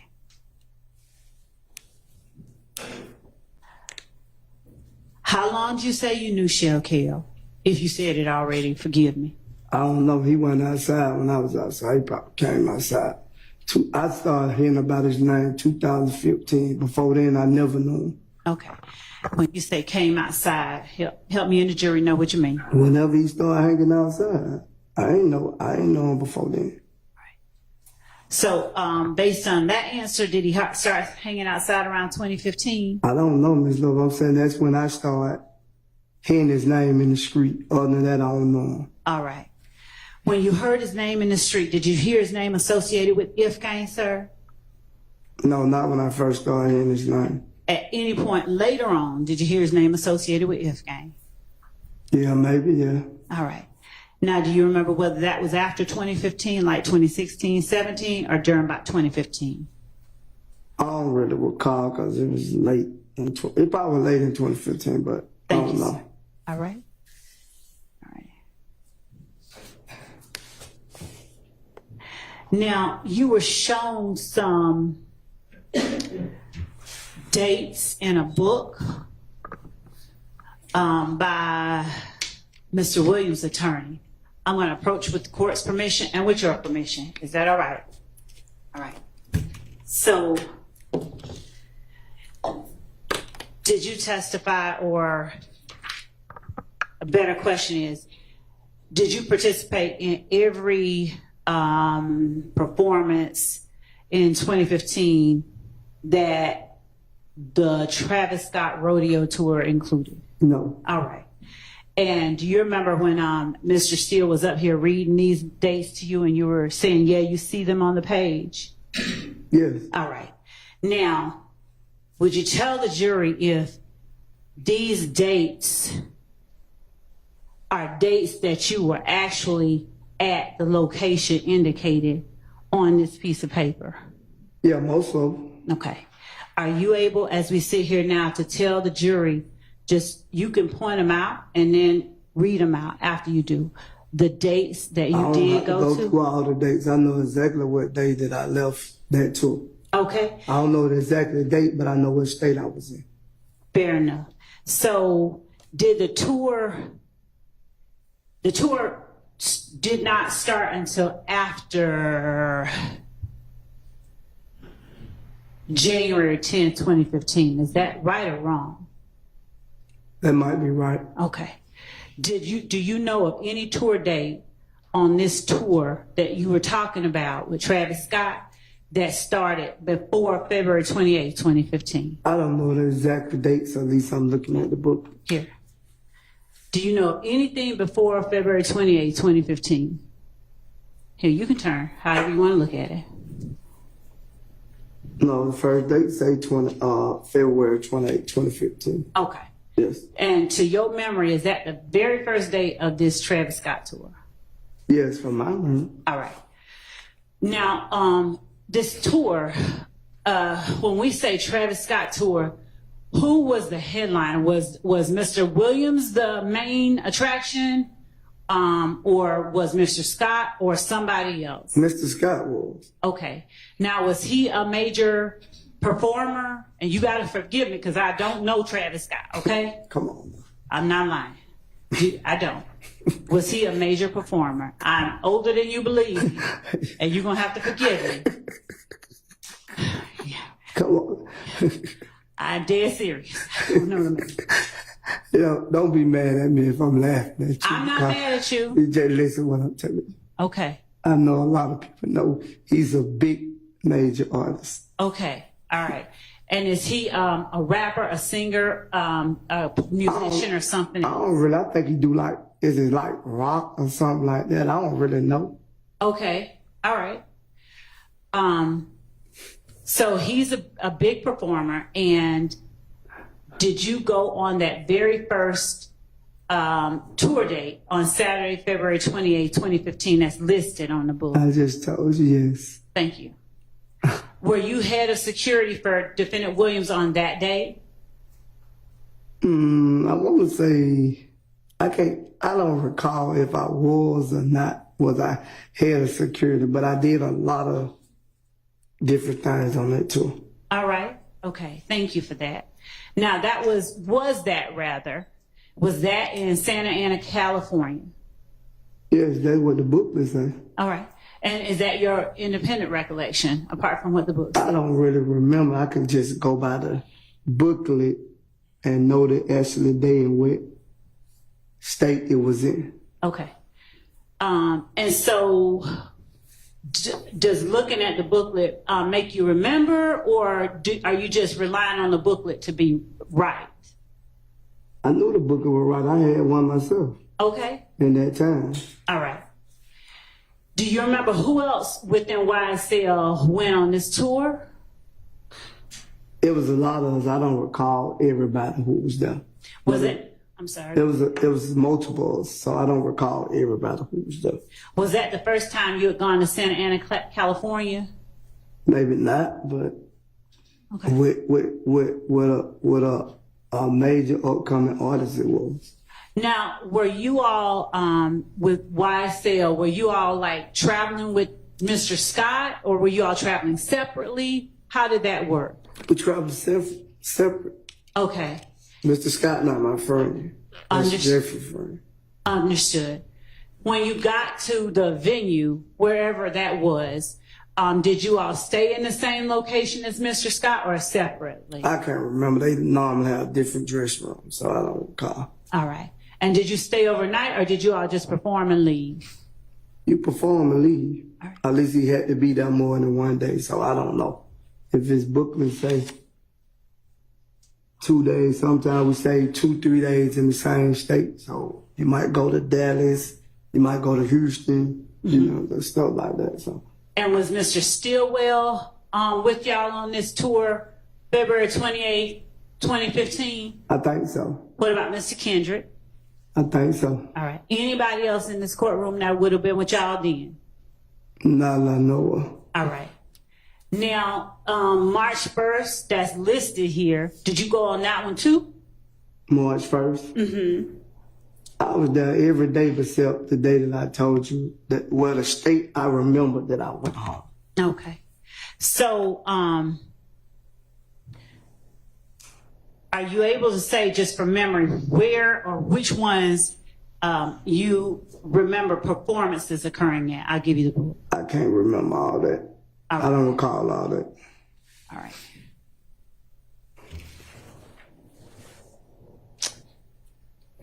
On the days that are listed as travel days, are you able to tell the jury if you all actually traveled on those days, or were there some days that you all traveled on different days? Probably actually that day because you had to be in another state before he performed. It was a time limit, so like we had to stay on the time limit. Okay.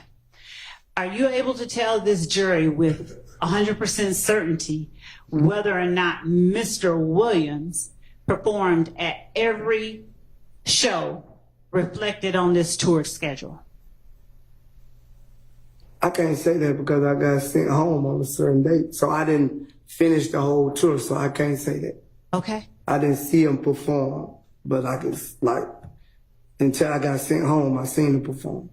Without looking at the book, and I'm going to show you the book in a minute, but without looking at the book, are you able to say the date you went home? I can't tell you the date. I remember what state it was. Okay. Looking at the book, would that help you remember when you went home?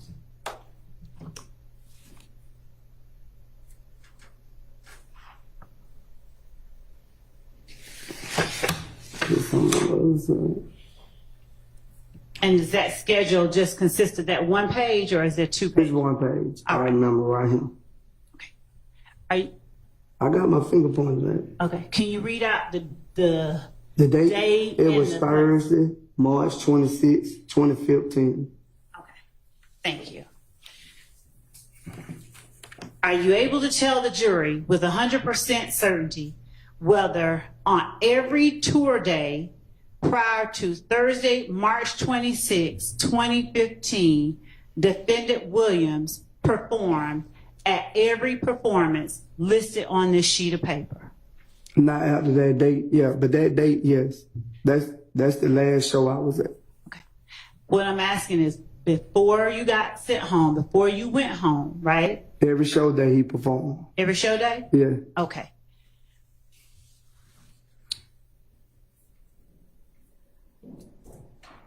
Do you recall who all was at the shows that he performed at every day before March 26, 2015? No, I don't recall that. After you got sent home, did you make any effort to follow what was going on as he toured? No. So when you got home, did you just kind of blank out and not listen to or anything? I enjoyed myself with my family. Okay. Did you speak with or talk to or communicate with Defendant Williams or any other member of YSL who might have been touring with him? No, because I was trying to get family time in, so I didn't call and see what Mr. Williams had going on. I was more focused on my kids. When you got sent home, would you tell the jury how it was that you were sent home, like by bus, train, plane, car? I don't even actually think he sent me home. I requested that I was ready to go home, but I went by plane. Oh, okay. Did you, did that request have anything to do with your family? What happened? No, I was just ready to get home and see my kids at the time. Fair enough. Did anybody else leave at the same time you did on, was it March 26, 2015? I don't recall who all left at certain time because everybody didn't leave and go the same way they kept on the plane. Okay. Was Defendant Stillwell still with Mr. Williams on this rodeo tour of Travis Scott's when you left? Do you remember? I don't recall if Mr. Williams and Mr. Steele went home or he stayed on tour. I don't recall. All right. Do you have any memory about Mr. Kendrick and how long he stayed? No, I believe Mr. Kendrick stayed the whole while. If I'm not mistaken, Mr. Kendrick was like a backup hype man or something at the time. Was a backup hype man? He was on stage with him performing. Okay. Was Mr. Copeland with him? Do you know? No, I don't remember Mr. Cole. What about Mr. Zachary? I think Mr. Zachary had got sick. He went home way before. All right. Was Mr. Stevens with him? I don't recall. What about Mr. Garlington? Was he with him? I don't recall. So without me going down a list of people you don't recall, can you tell the jury if there's anybody else you recall being on this tour of Travis Scott's with you and other YSL people? No, I don't recall. Okay.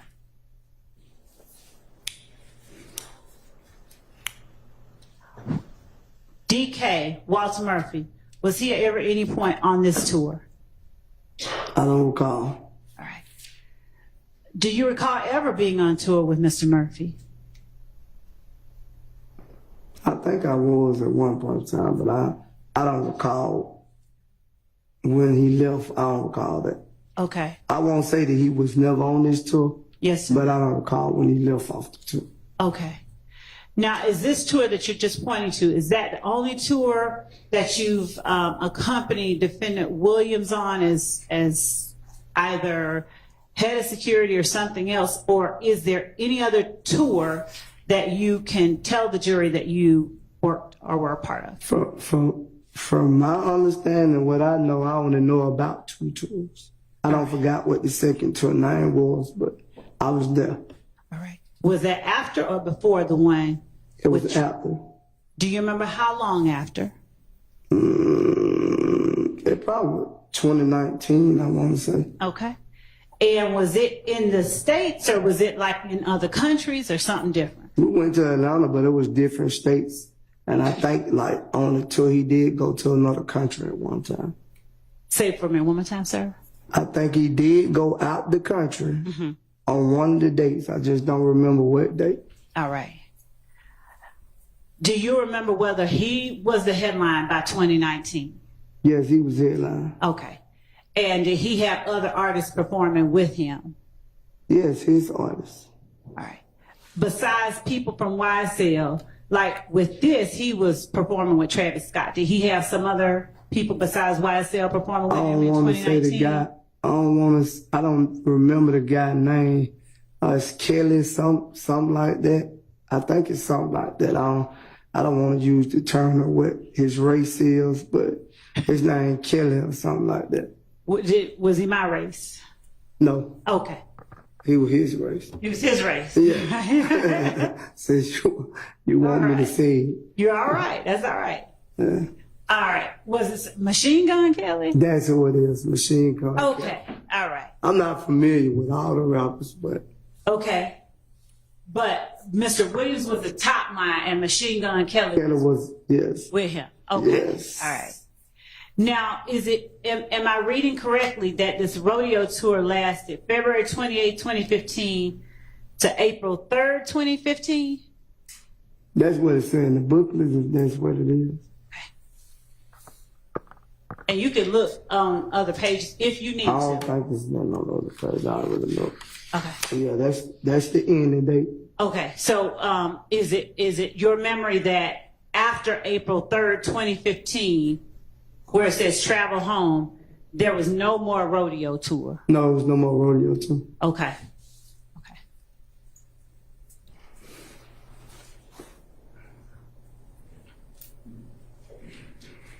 When you worked on the tour in 2019, do you have a rough estimation of how many places, how many cities y'all visited? No, it was a lot. Okay. And do you have any idea of who all within YSL would have accompanied you and Defendant Williams on that tour with Machine Gun Kelly? I don't recall everybody who was with us, Miss Laura. That's fair enough, Mr. Sledge. Do you recall anybody though? Person I remember there, I know Mr. Kendrick was there. Okay, okay. What about Mr. Stillwell, 2019? I Just don't even remember what Mr. Steele was. No, Okay. I don't think. Whoa, let me bag up. yes or no? Don't Let me tell bag. me. Can I bag up? I don't even think Mr. Kendrick was there. I'm sorry for that. Okay, I don't think Mr. Kendrick was there. okay. Was Mr. Murphy there to your knowledge? Not a lot. No, I don't recall. All right. What about Mr. Zachary? I don't recall. Okay. And did you and Mr. Williams, y'all stay at the same hotel and things like that on that tour? Yes, I was basically every way it went. Probably like my room was like next to his, was probably up on the floor. Okay. Now, when you talked about earlier knowing Mr. Williams' music, but you can't recall always songs, are you familiar about any YSL members that he talked about in his songs? I don't recall. If you got anything to refresh my memory, you can. All right. Do you have any memory of any songs that Mr. Williams referencing a woman getting robbed by a tick? I do so. I blank her and she getting robbed by a tick. I don't recall. That must was in the early time. I don't recall that song. Okay. When you say in the early time, I'm saying like in his beginning of his career, I don't recall that song though. for you, can you tell the jury what you consider the beginning of the career, the earlier part that you wouldn't remember, just so they have a frame of reference? Probably around, I guess around his early career. I can't give you exactly a year. Okay. 2014. Even if you tell me and you don't got it in front of me, I can't tell you. All right. Okay.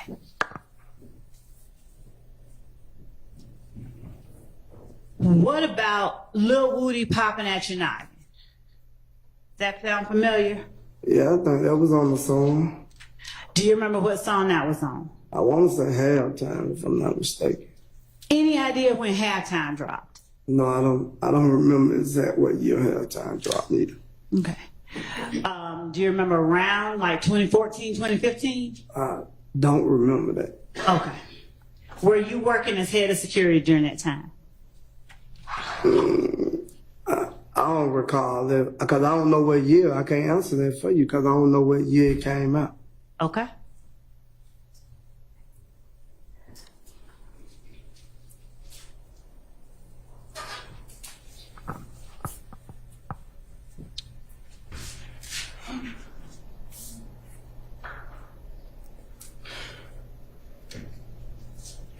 In March 2015,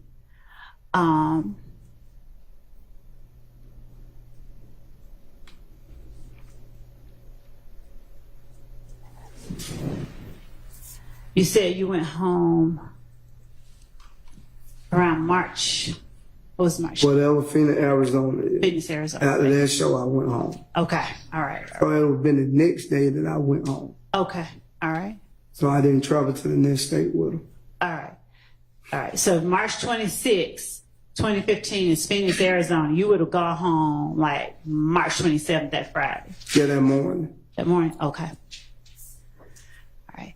Did you ever hear, sir, you want to see it again? No. All right.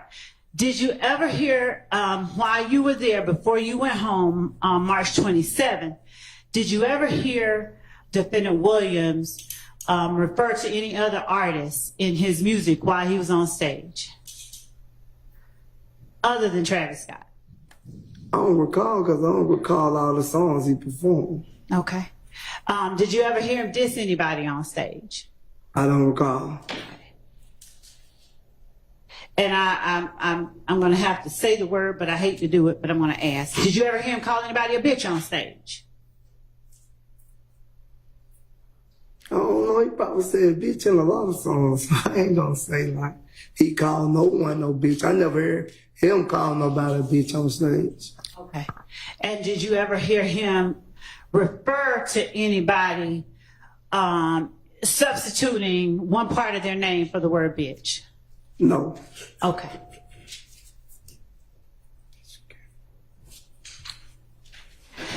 When we were talking about that video with you, Mr. Zachary, back last week, the video, I'm sorry, I'm switching gears. I'm switching jumping gears. here, there. But I ain't gonna be arrested. But that's how you confuse me. You going to one subject and then you jumping all the way left field on. All right, I'm gonna try and orient you. Last week, when you and I were talking, do you remember me putting up a video of you and Mr. Zachary, and one or both of you had a gun, and you were saying something like, we're not going back and forth. And you were talking about Kale in the video. Right. All right.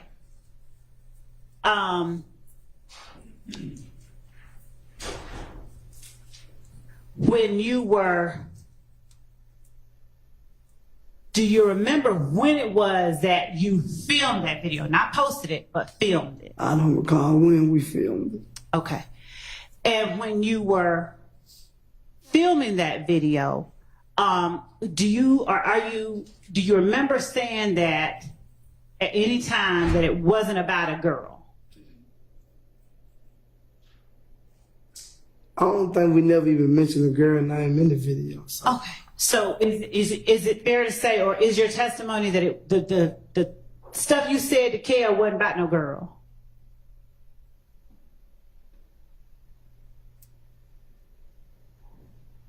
I don't recall. I can't say it, bro. I don't recall.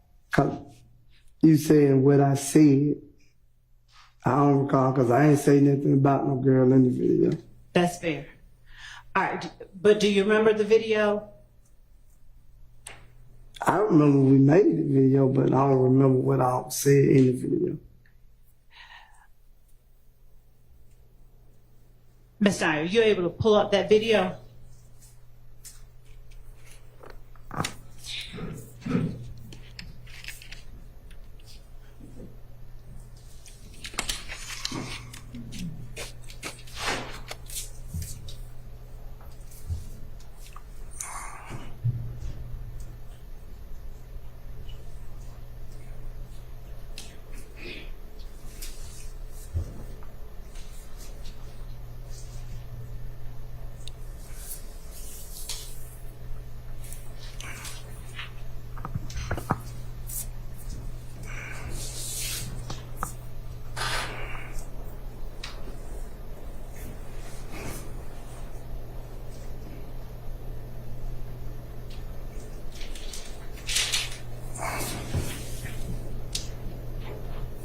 And what number was that? 441. All right. We're going to play 441 for you one more time. Little strip this ass nigga. We ain't really going back and forth no nigga. You little bitch ass nigga. I know what we hit. I'm never well. Yeah, fuck you nigga, Cal. Whoever else, nigga. What, nigga? Nigga. Whoa. They said I ain't really going back. Okay. You chuckling. Cause now, it's funny now. It's funny now? Yeah, that video. Now, who other than Kel were you talking to when you said and whoever else? I just said whoever else. All right. Now, what were you meaning to tell Kel? I wasn't letting to tell him nothing. Okay. I said what I said in the video. All right. Which was we're not going back. I ain't going back and forth with him. All right. I ain't say them, I said him. Right. Was he trying to go back and forth with you about something? If you want to be honest, they were saying that he was looking for me about treatment. So Okay. that's the whole thing. So when he didn't respond to me when I DM'd him, I made sure he was going to be able to see what I was saying. Okay. What did you DM Kel? I don't got no problem with him about no girl. Okay. And when did to your knowledge, did Kel say something about Mr. Zachary? I don't know. No, I can't recall if he said anything about Zachary. I don't know. Then I'm gonna have to fall to my country roots and ask you what was Mr. Zachary doing up in there with y'all? I don't know. He was just being silly in the video too. It was all silly. It wasn't in that serious. Cause when I seen Kel, he ain't do nothing to me, and I ain't do nothing to him. So it wasn't that serious. All right. So for you, putting guns on the internet ain't that serious? Is that fair? No one was shot, so I don't think it was that serious. The video. Okay. All right. You know, I also walk around with guns all day. It ain't that serious. All right.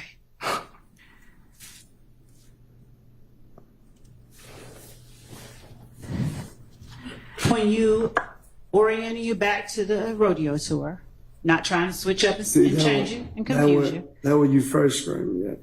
You went from here to down to down. I'm trying to get past it and go and fast. I'm trying to stay focused with you, but you started throwing me off. All right. Come on. When we're talking about the rodeo tour, you said you had to go home.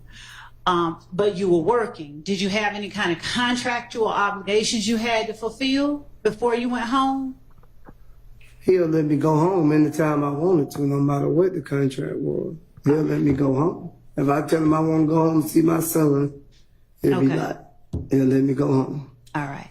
And did you have someone to replace you when you went home? Yes, I was head of security, so that means I only choose the security. All right. That don't mean I did security. All right. Head of security just mean like I could come say, we're gonna get Miss Love, we're gonna get him, we're gonna get her, we're gonna get Mr. Right. And if one of you don't do right, I just say, we'll give him a plane ticket. Did you have responsibility for sending folks home to act it up on the tour? No, I don't have responsibility to that. Okay.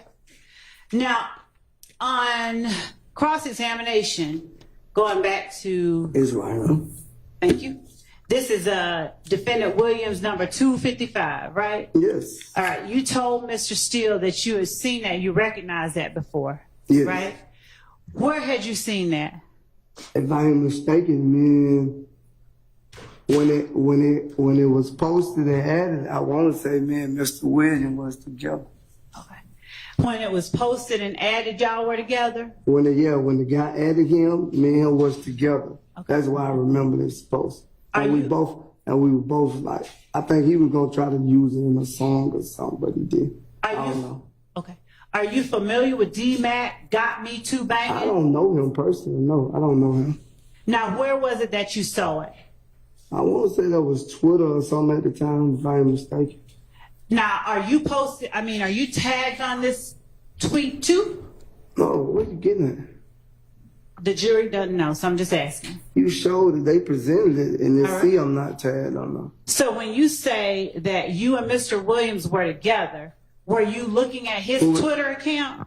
Yeah, we were sitting there looking at the phone together. At Mr. Williams' phone? Yes. All right.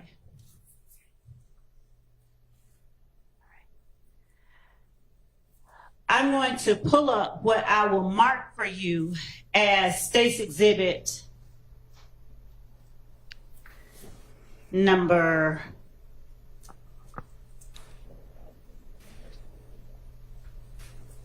4.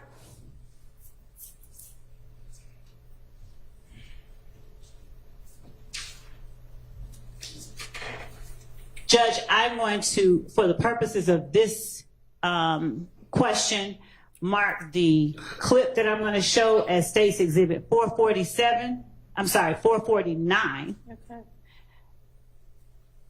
And it is from 1:03:30 to 1:08:17 of Mr. Sledge's testimony on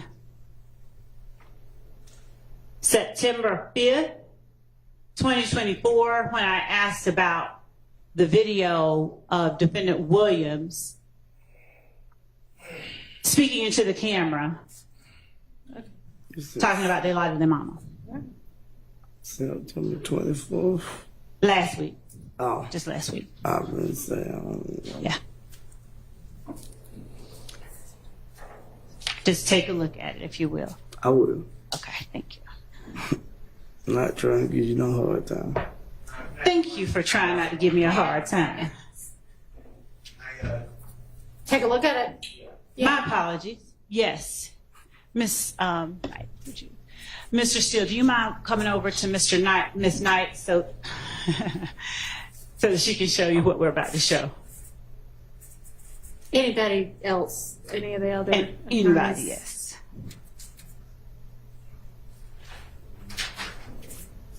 And Judge, so that our record is very clear, it will be 449 Yankee. Okay. Thank you.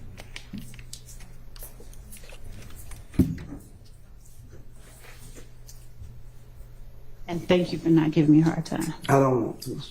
I just want to get up, get out of here. All right. I don't want to give you no hard time. Okay. Is it done?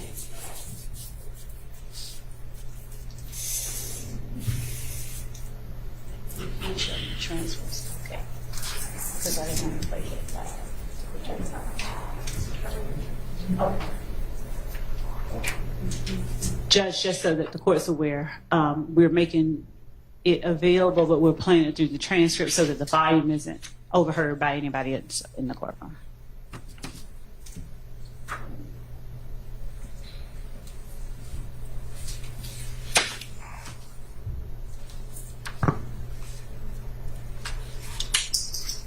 And with the court's permission, I'm just going to sit while they're looking.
Mr. Station, you whether No, I'm good.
you know, I may have approached Mr. Steele specifically. I think there's one portion he wanted to have addressed. Okay. Mr. Steele, is that right? Yeah. Did you want to approach Oh, about a particular section? I mean, do you want to? I would like to because he asked for something specific that I would like to. Oh, okay. All right. Do y'all need a break at all? Okay.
So I told him that I have to wait for the close. And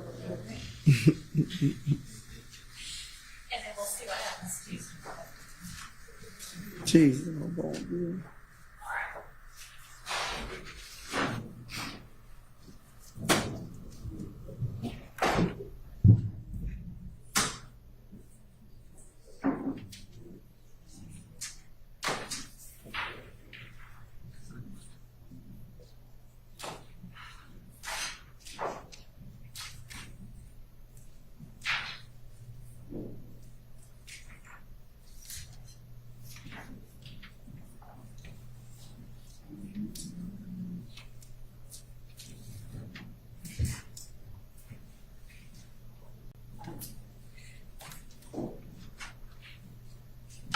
Mr. Sledge, I'm going to put in front of you a portion of your testimony that we have and will mark as 449 Yankee, just for the purposes of the record.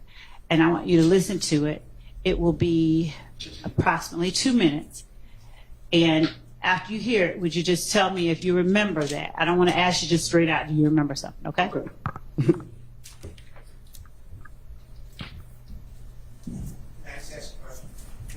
What time slots do you do in your mind? I don't mind, Judge. I'll tell him if you don't, if you give me a second. hold on, before you do anything, okay? Okay.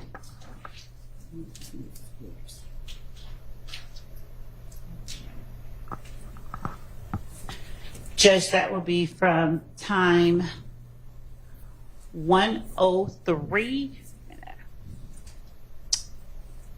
1:03:30 to 1:08:17.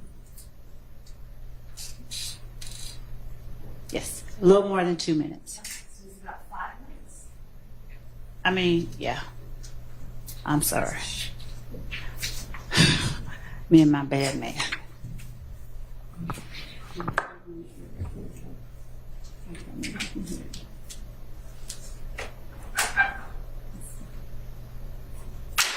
Can you hear anything?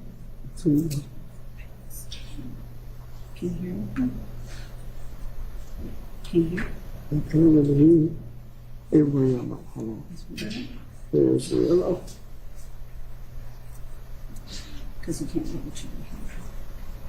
Can you hear me?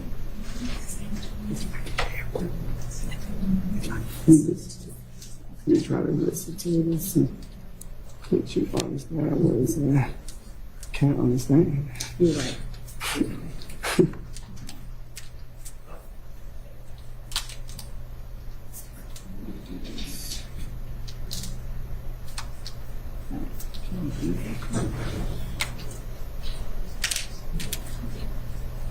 I can read. I don't really understand.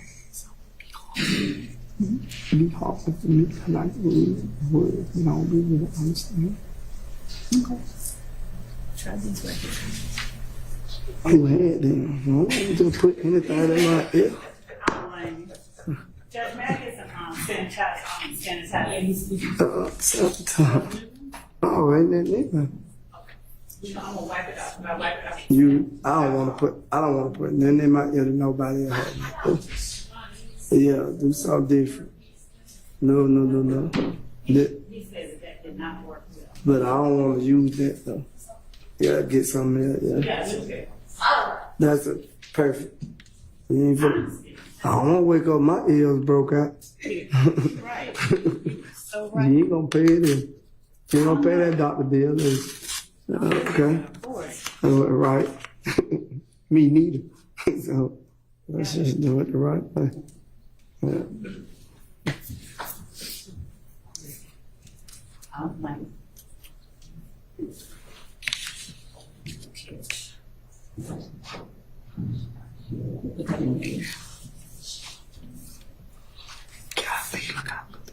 you can pull them. Oh, okay. No, you tell me.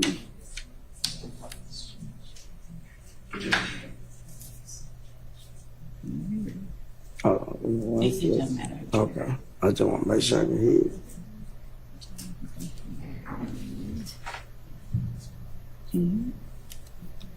You can?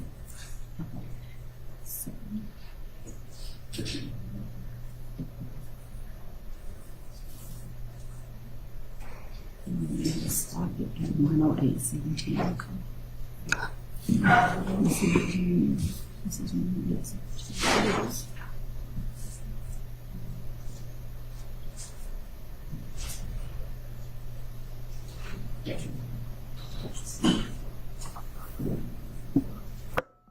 Your Honor, the court can just stand up while he's listening to us.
Stop.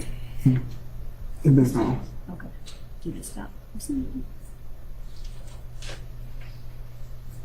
I don't remember that. I remember. You do remember? Yeah, but you remember you best. Hold I on. just, okay. We can't talk about that.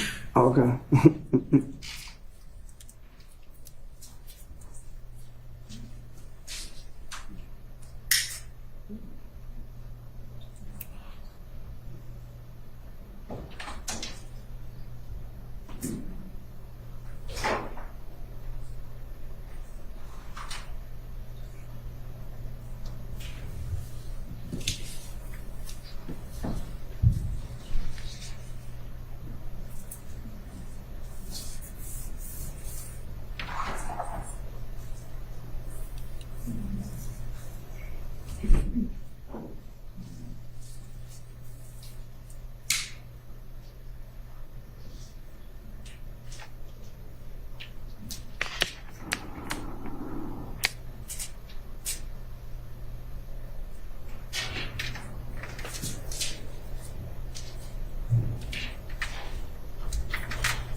You can get it from that. It ain't there, but you can get it. I know what you're talking about. Just let me stop saying 108. Okay. You can stop it if you want to. Okay, 108. Just listen to it through 108.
You stop.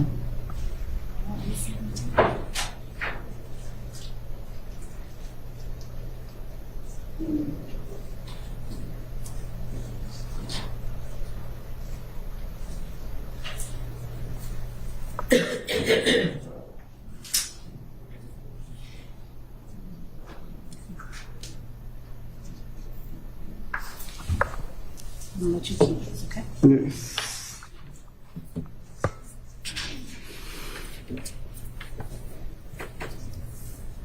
Mr. Slade, having heard what you said when I asked you about states 449 Yankee,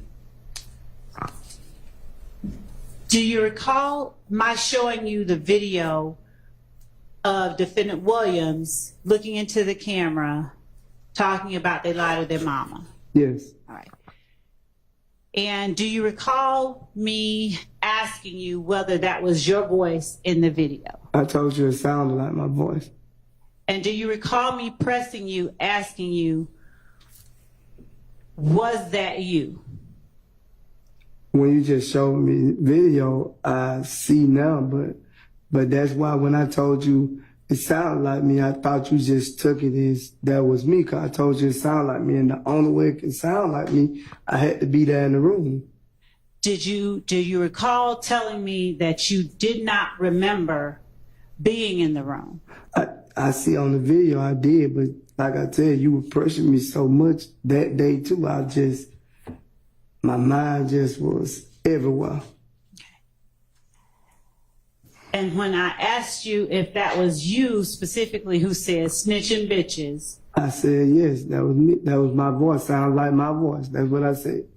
did you ever acknowledge though that that was you in the video? I said it sounded like my voice, so yes, I acknowledge that with me if I said it would sound like my voice. I ain't say it sounded like Miss Love, and I said it sounded like me, that record, that to me, that's saying it was me. All right. Do you recall me asking you where you were? I said, and I told you I didn't remember whose house it was, but I did. I said that sounded like my voice.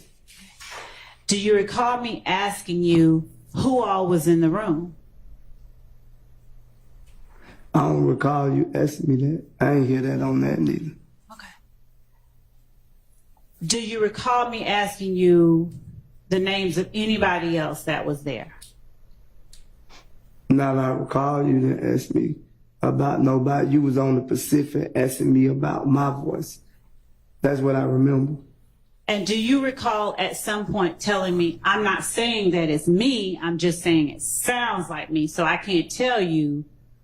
Yeah, I told you it sounded like my voice. That's all I remember telling you. It sounded like my voice. So I know if it sounded like my voice, I just thought you, I'd say, yeah, that's him. He said it sounded like his voice. Do you remember Doug's attorney showing you the same video a day later? Yes. Do you remember him asking you, was that you in the video? Yes. Do you remember telling him, yes, that is you in the video? Yes, because I had the day to think about it, and then I was like, yeah. When I was still planning in my mind when you showed it to me, and then I thought about it, I was like, yeah, that is me in the video saying it. It's my voice. Is that the video that you were thinking of when you were talking to me back in June with your attorney, Lieutenant Lancico, and myself out in Fayette? I don't even remember you asking me about that video, Ms. Love. Do you remember me telling you on direct or asking you on direct about a video where I asked you if you had seen or did you know the video where they say you lie to your mama, you lie to your kids, and you said that wasn't me? No, I remember telling you I didn't see me in the video. I seen Mr. William in the video, but I don't recall the statement you make. Thank you. And do you recall me asking you then, where had you seen that video before we met in Fayette? I don't recall, but I just heard it. Something about you asked me that, and I told you I seen it before time, and I seen it recently. Now, between the time I showed it to you and the time that Mr. Steele showed it to you, did you go look at it and listen to it again? No. All right. And so what happened that made your memory precise about not just the fact that it was you, but where exactly it was shot? I'll clear it up. Bad question. Do you remember telling Mr. Steele where that video was taken? I don't recall Mr. Steele even asking me where it was taken. I don't even recall him asking me that. Your Honor, can I object at this point, 403? We've all heard the testimony, so whether he remembers it or not at this point's not really the issue. Can you just ask the questions you intended Sure, to Your ask Honor. him? Thank you. Mr. Sledge, why did you remember who all was in the room when the video was shot, when Mr. Steele asked you the question? I just told you, when you asked me, I didn't remember. But when I left that day and I thought about the video, and then I realized everybody's voice who was in the video. Okay. And what about the time or the date that the video was shot? What did you remember that too after you left? He showed me the date of the video he had, and then I remember it was a repost, different date. I don't remember the date of the repost, but I knew where he cross-examined me on. I knew the answer to that question. And do you remember me asking you about what what you understood Defendant Williams to be talking about when he said they lied to their mama, they lied to their sister, and all that stuff? Do you remember me asking about that? No, I don't remember you asking me that. At any point, having heard the video again today, did you hear anybody reference lying in the courtroom on that video? Yes. You heard somebody say something about lying in the courtroom? Oh, no. You said lying in the courtroom? Uh-huh. I don't even know if I just heard that, Ms. Love, to be honest with you. But I think I did. I'm not mistaken. If you got anything, just show it to me.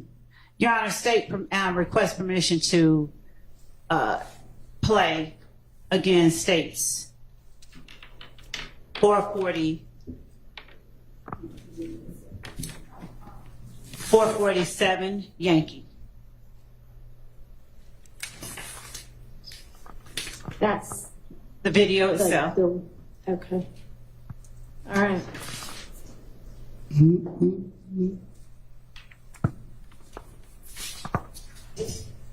And so even hearing it just now, you didn't remember, right? No, if you show me again, like that part. Okay. Don't worry about the earphones. We're going to put it up on the big screen.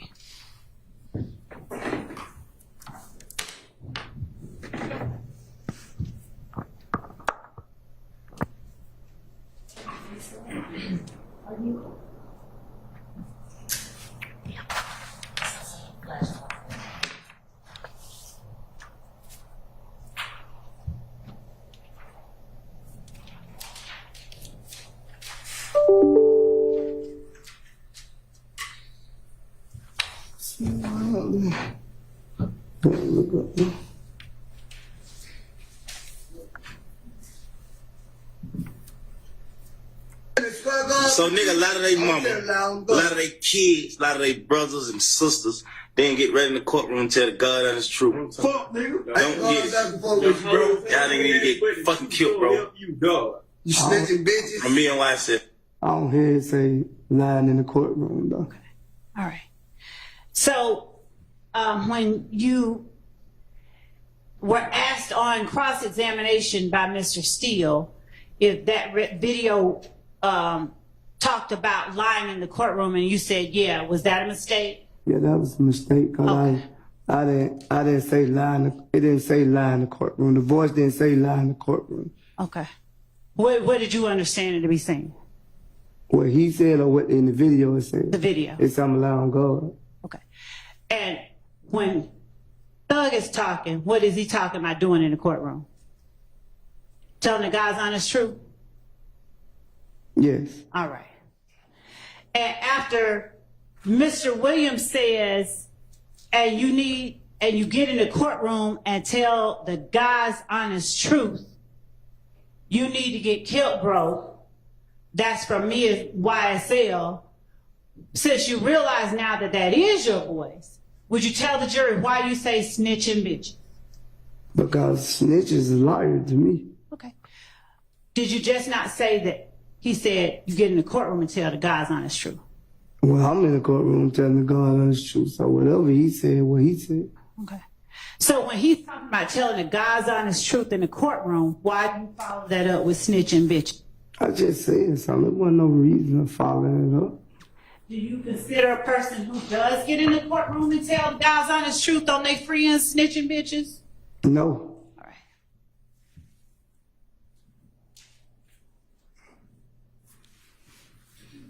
All right.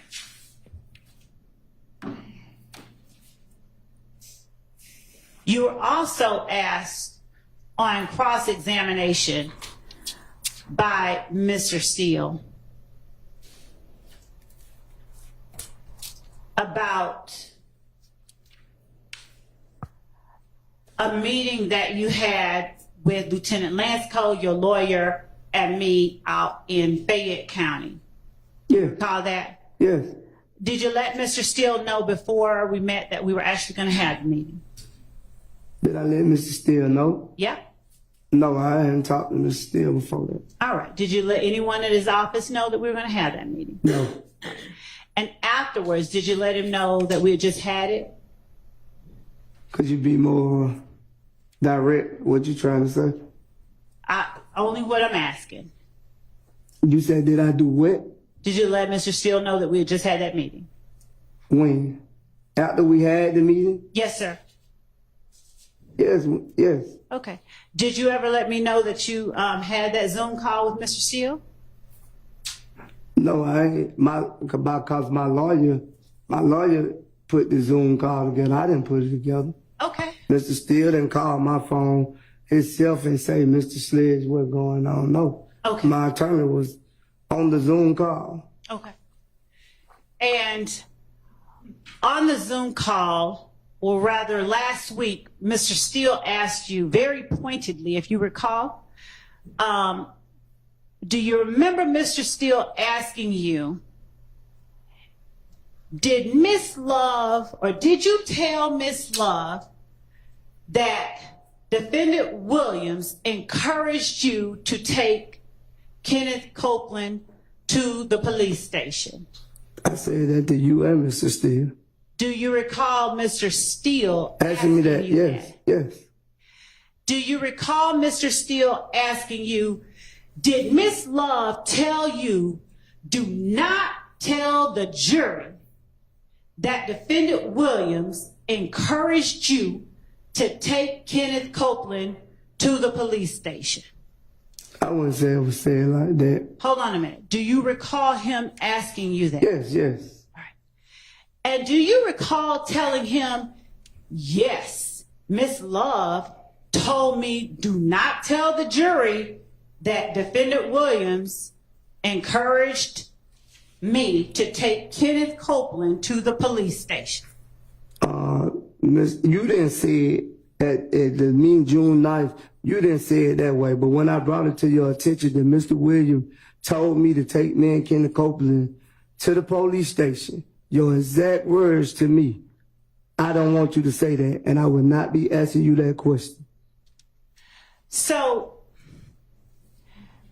at what point did I tell you not to tell the jury that Defendant Williams encouraged you to take Kenneth Copeland to the police station? You didn't use the word jury, but that's the way I took it, because from my understanding of this process that I would be speaking to the jury to try to prove the facts to the jury, and I just thought I should come in and tell my truth.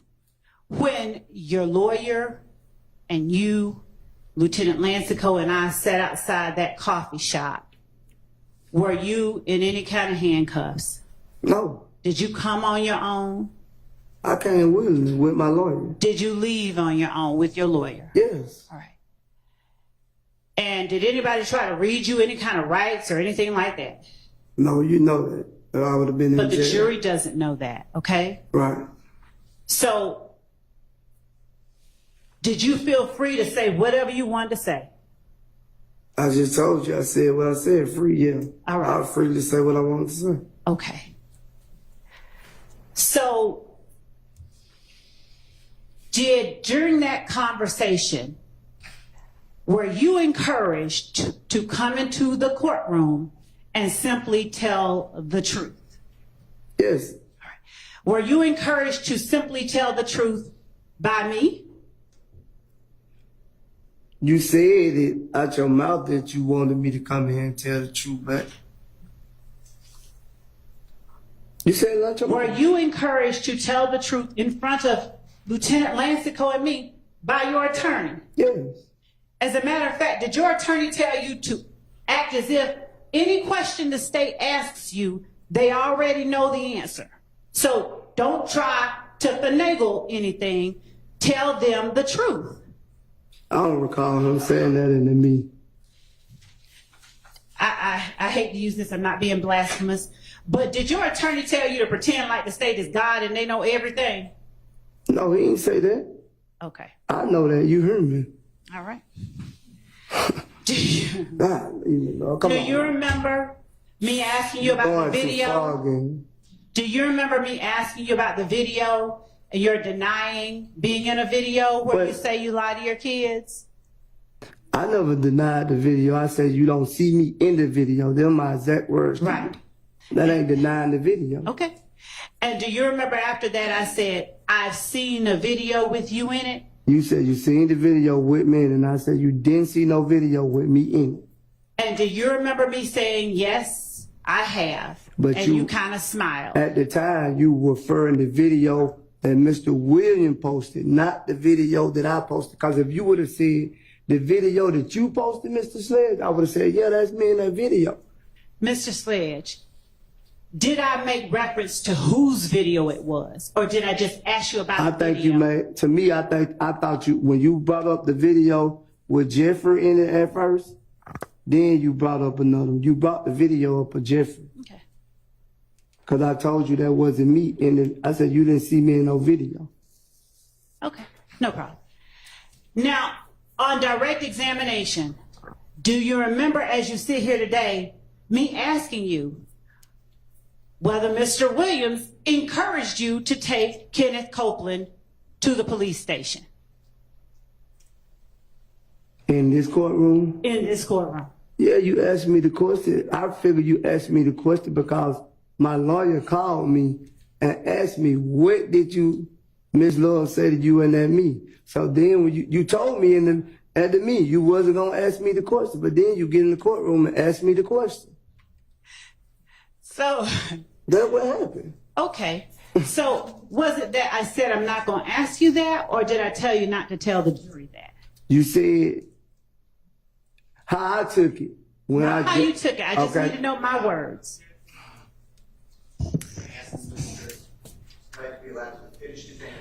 John, It's non-responsive. Ask your next question. my words only. Did I ever tell you not to tell the jury that Defendant Williams encouraged you to take Kenneth Copeland to the police station? Did I ever tell you that? You just said you didn't want me to say that. Okay. Now, is it your testimony that I said, I don't want you to say that, or I'm not going to ask you that? Both of them. Overruled. We don't really have a clear answer. All right. And it's your testimony that your lawyer and Lieutenant Lancico were still right there when I said these words that you heard? Yes, so I wouldn't have said it. All right.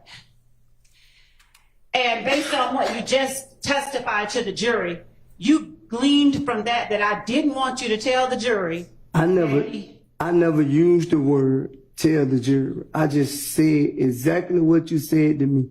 I say, Ms. Love told me that she didn't want me to say that, and she wasn't going to ask me that question.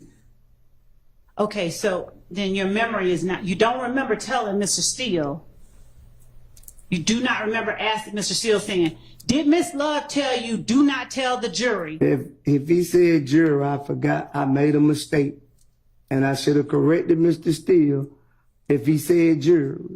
but I'm telling you what you said to me in the meeting. I ain't saying you said don't tell it to the jury. But that's the way I took it too, cause that's who I'm supposed to be talking to, right? Telling the truth to, right? Right. Okay, so in my way, not the lawful way, that's the way I took it. Cause if somebody tell me, oh, I don't want you to tell my girlfriend this, I'm gonna take it this. You feel what I'm saying? You don't want me to tell the truth. Okay. So, all right. We're going. So were you surprised when I asked you, did he encourage you to take Kenneth Copeland to the police station if you thought I didn't want you to tell the jury?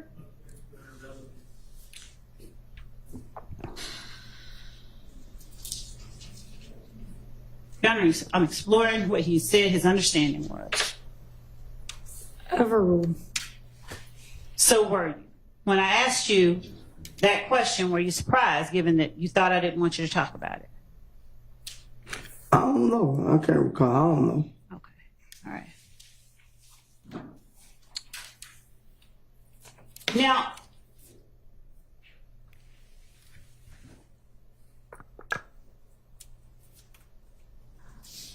on cross-examination,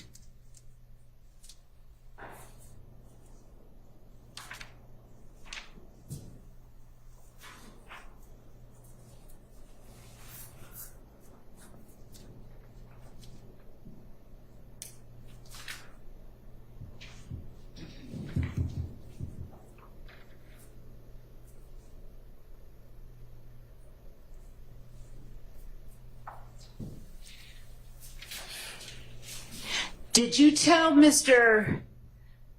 Shart that you didn't feel like you could go to trial, or you didn't have the ability to go to trial? I said I couldn't afford to go to trial.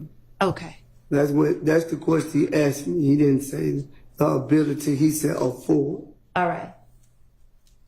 And that's the reason that you answered yes to all the questions that you answered yes to on State's Exhibit 444 Yankee and 1AS? I don't recall.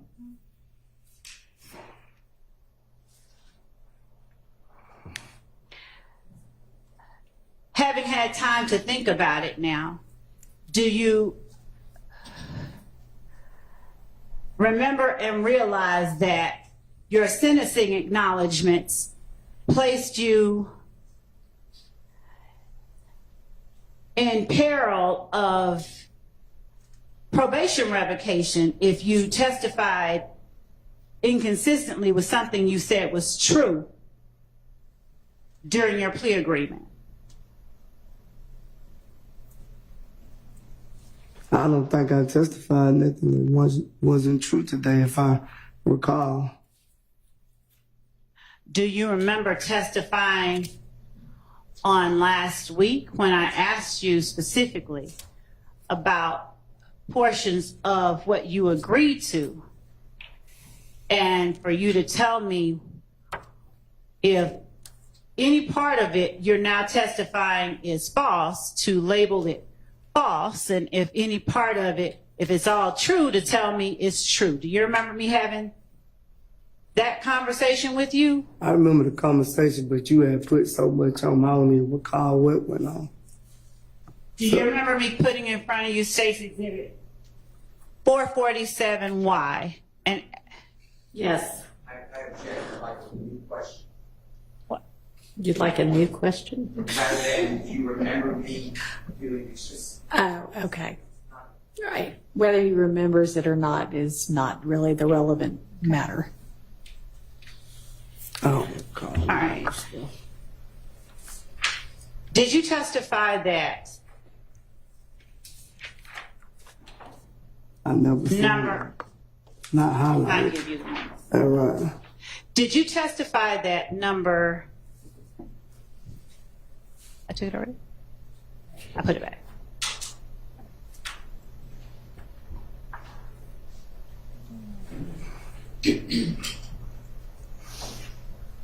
State's Exhibit at 1AS.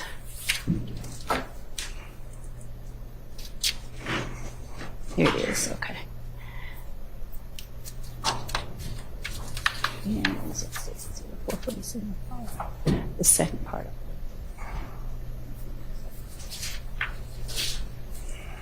Did you testify that, looking at this, at State's Exhibit 1AS, did you testify that number 3 under defendant's factual acknowledgments is not entirely true? No, I didn't say it was not entirely true. I think I remember I said the part of the support of YSL, and you put Care as a rival gang member. I told you I didn't even know he was that gang at the time. And if I made a mistake anywhere else, I made a mistake. All right, do you remember me putting, now I have to ask, do you remember, Your Honor? Do you remember me putting State's Exhibit 444Y in front of you? I remember you putting all these papers in front of me, but I don't, like. Do you remember me asking you to go over each number, and if one of it is true or one of it, Oh, go ahead.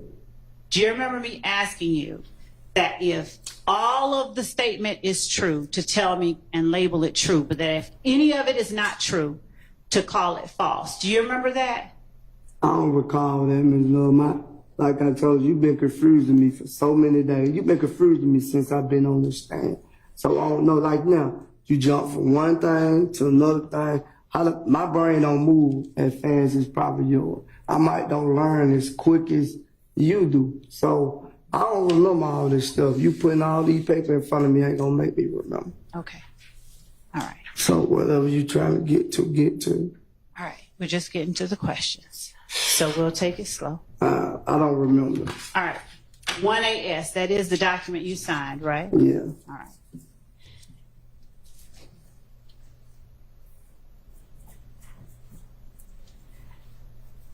On 1AS, I don't want us to go over the right. whole direct examination. I'm not. This is supposed to be redirect. I'm not, Your Honor. I'm specifically asking questions that are related to what the witness responded to on cross. So on cross-examination, the witness was asked whether he was allowed to craft this, whether they were his words, whether he understood them, whether he felt compelled to. I recall. And so what I'm asking now, and he was also asked on cross whether he felt between a rock and a hard place. I already answered that question. So what is it that you And- want to ask him? I believe that he testified on cross that one part was feeling between the state and the other was Fulton County Jail or going back to jail. So I'm asking him about his sentencing acknowledgments and what he has stated or agreed to within the sentencing acknowledgments and how that squares with his rock and hard place on December 28, 2022. Okay, then ask him that, how those acknowledgments square with his rock and a hard place. I don't think that's going to get a quick answer, but I'll ask. Okay, so Mr. Sledge,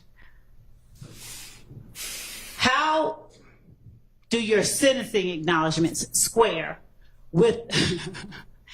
Do you understand Now that you now you said? thinking this stuff funny. No, sir, I don't. Mm-mm. You do. Do you laugh, understand? Cause I know your question ain't funny. It is not. So what you laughing for? Mr. Sledge, do you recall stating in your sentencing acknowledgments? I don't recall. Okay. Well, you have the paper in front of you. Would you please look at it to refresh your memory? It still don't refresh my memory. Okay. Your Honor, the state tender states Exhibit 1AS as evidence of a prior past recollection recorded.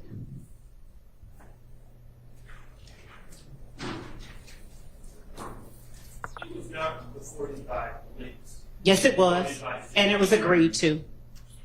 I object as well, Your Honor. This is not past recollection recorded, It and is. past recollection recorded does not come into evidence. I have to get you the code section. You're right, it doesn't. He read it into the record. That's exactly right. We already read it into the record, though, and not we, but you. You already read it into the record once. Your Honor, I'm asking, all right, fine.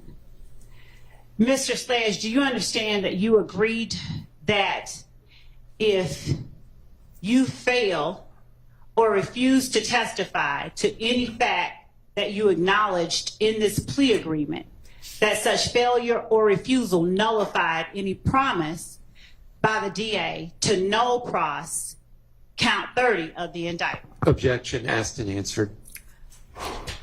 Sustained.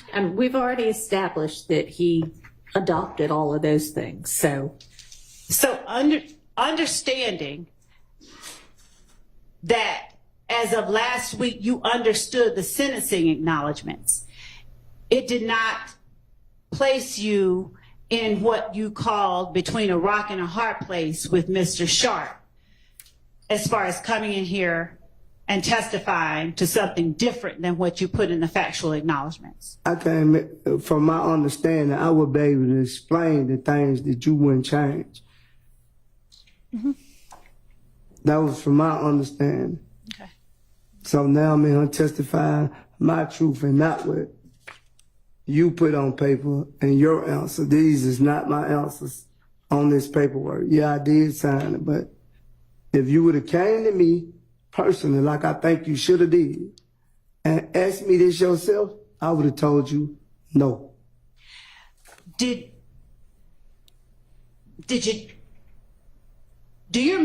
you testify that lay low were my words and not yours when I asked you on direct examination about defendant Williams giving YSL members money to lay low after the murder of Donovan Thomas? When you asked me at that meeting, I told you he couldn't have gave YSL money to lay low because I'm the only one that stayed in Atlanta. No. I told you he gave me money to get out of harm's way. I borrowed $300. I'm talking about in court last week. Do you remember saying, I didn't say lay low, those were your words? Them is your word. I didn't say lay low. That was already on this paper. I never used the word lay low to you not one time. All this stuff that you trying to say, it was already on the paper. You changed certain things and then we agreed, and then I'm gonna be honest with you, I didn't even want to say that. I got another paper that's saying you changed number 8. It went from one thing to another thing. You don't want to red flag that? No, I do. Actually. Okay. So, thank you. Because you changed the personal knowledge and I ain't changed it. Thank you for that. I would have never said yes to that. When I got to the last paperwork, I thought we had an understanding of what the emails my lawyer sent you. So do you now remember getting multiple versions of state's 444Y that was changed at your request? Not all of it. Okay. Well, let's just show you. And you tell me which ones you remember. Sure, it ain't gonna make me remember now, Miss Love. Okay. I ain't gonna remember now. So, do you remember asking the state to change more than one thing on the factual acknowledgement? A lot of things. Do you remember the state making changes at your request? I don't really know because I seen something different today that it wasn't what I thought it was the day I agreed. Do you remember last week testifying that you hadn't seen any other document besides the one you signed? I just seen them today. Okay. I didn't see it. My lawyer was just coming, asking me, and I guess he thought the questions was gonna be changed, and I don't know. I don't think they was changed. Okay. Well, we'll get to that. Since you won't remember, that's fine.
When you were asked by Mr. Sharp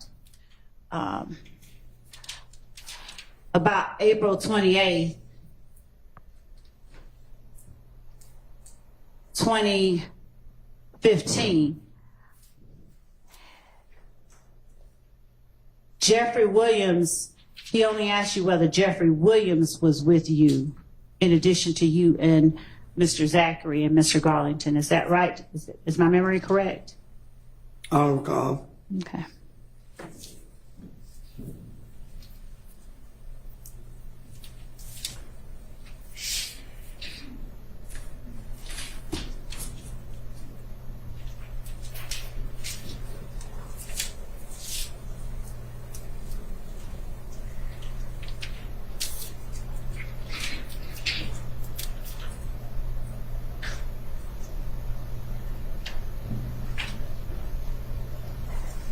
Did you feel on December 28th, 2022, as able as you have felt in this courtroom this week and last week to tell the judge when you needed to do something like talk to your attorney? Did you feel as free to talk to your attorney or ask for requests to speak to your attorney then? I don't recall. You don't? No. Okay.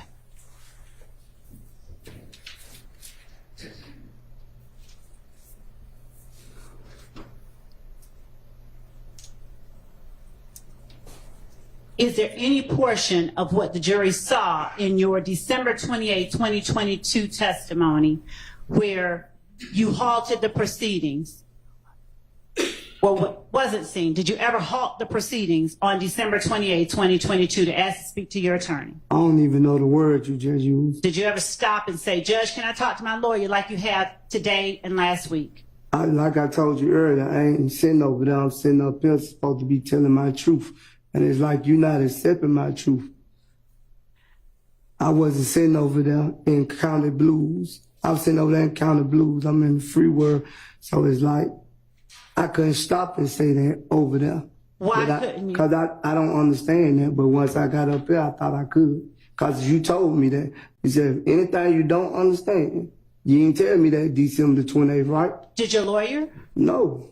My lawyer didn't tell me to stop neither. So sitting next to your lawyer, did you ask him questions? Not talking about what they were, but did you ask him questions at the table? I would ask the witness to be allowed to answer the questions. Judge, I'm not asking him what was said. I'm asking him. It's the province of the what? Oh, no, that doesn't. Overruled. Sitting at the table next to the lawyer you had known for 15 years, were you able to ask him questions? I probably could have, but I didn't. All right. And in the back, when you were with the lawyer you've known for 15 years, did you ask him questions? Yeah, I told him. Well, if he wants to share it, it's his to share. I don't want to. I don't want to share it. Okay, I don't want. Specific about what you and your. I don't want to share it. And I'm not asking you what. I'm I asking don't you, want. did you? She just said I had to share it, Ms. She Lewis. said you didn't have to share the content. I'm asking Well, I you. don't want to share it. I don't recall. I'm asking you, did you ask I don't the lawyer? recall. I don't recall. Here you go. Are you saying that now because you're just frustrated? Here you go again. Here you go again. Here you go again. Whether it's a formal question or asking for the state, That's it. still trying to get information that is the subject matter of an attorney-client privilege. Okay, I disagree. The question was, were you able to ask him questions in the back? And frankly, he answered it. Okay. Before he didn't recall, so. Thank you, Judge. All right.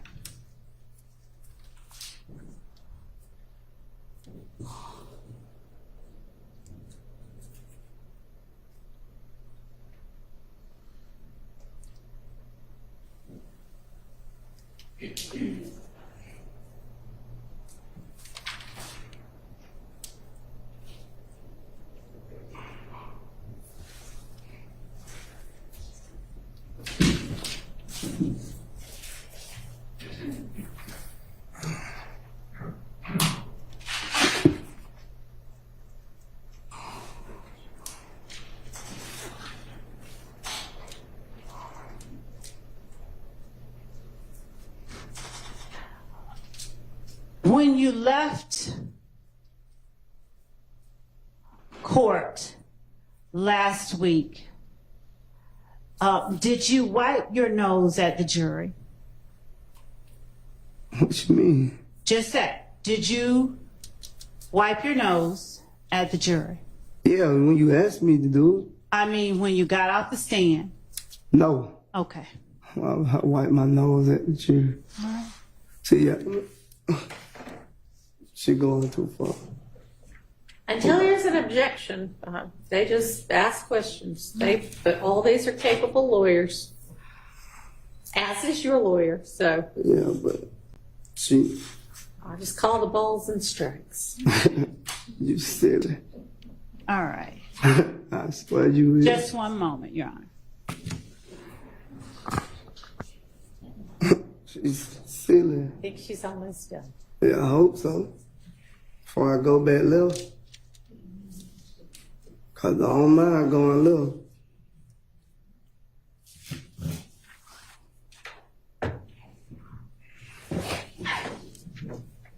What do you mean when you say go back left?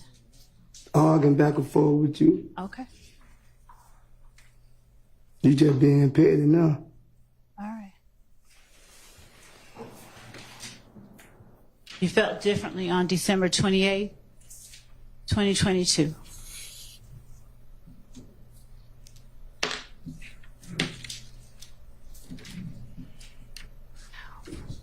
You would have changed everything I want you to change. I probably wouldn't even be going through it. You probably wouldn't have gave me the deal. If you'd have came and asked me. I don't know, I'm sick of her, man. I don't want to make you sick. Well, let me take Who are a you break. talking to right now? Can I take a break? Hang on just a second. Are you almost done? Because I'm wrapping there are up. some people who need a restroom break. Could we Yes. just give them that break, I Your need Honor, one and I'll back. make sure that I'm on. Give them I'm that. wrapping. Yes, let's take a break right now.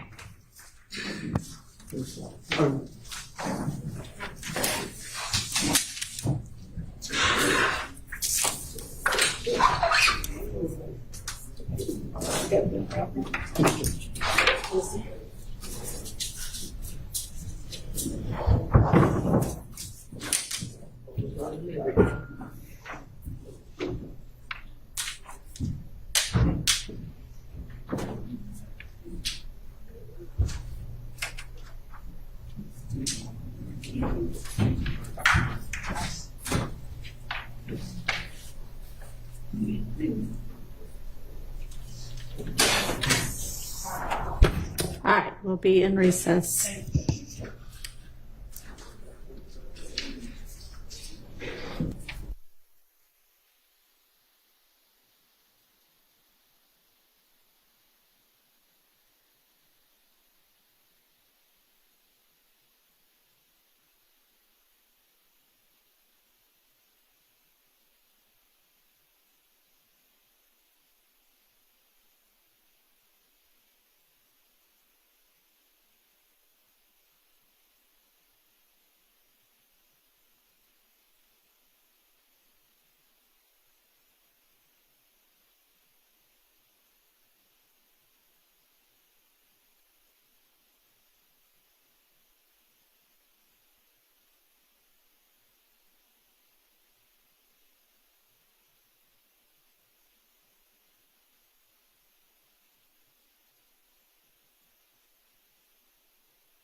Mr. Sledge back? Okay.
So, Ms. Love, I see this email, and Ms. Persfield's, she's not with us, but she's back in the office, so you can add her back to the emails when you're sending stuff.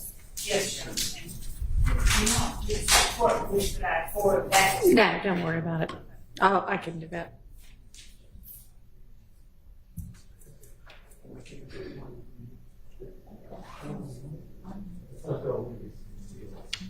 Y'all know where Mr. Wright is? Anybody? Okay. We'll step out now, Judge.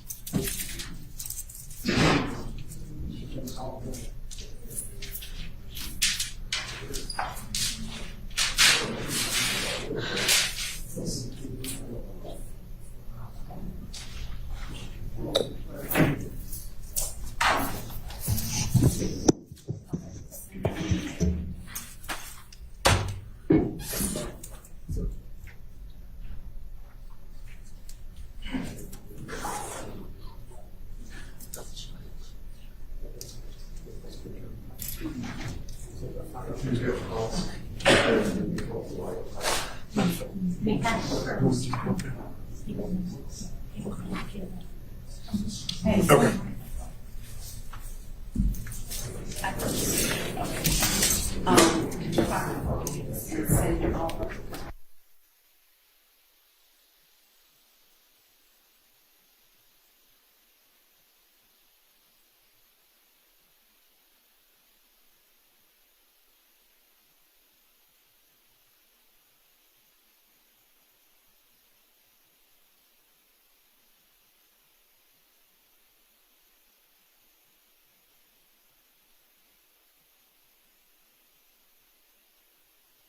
That's in place until we get Mr. Wright back.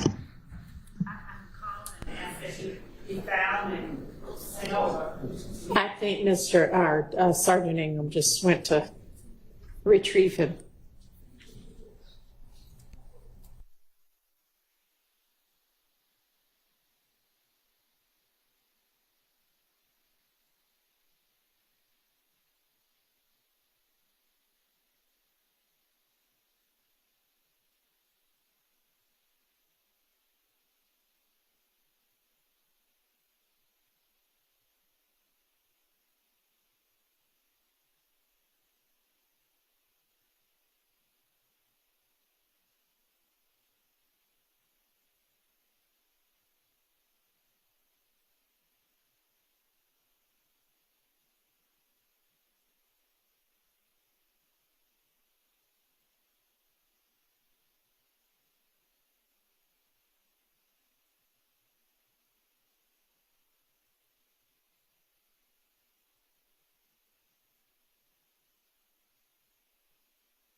That's all right. We have you back here.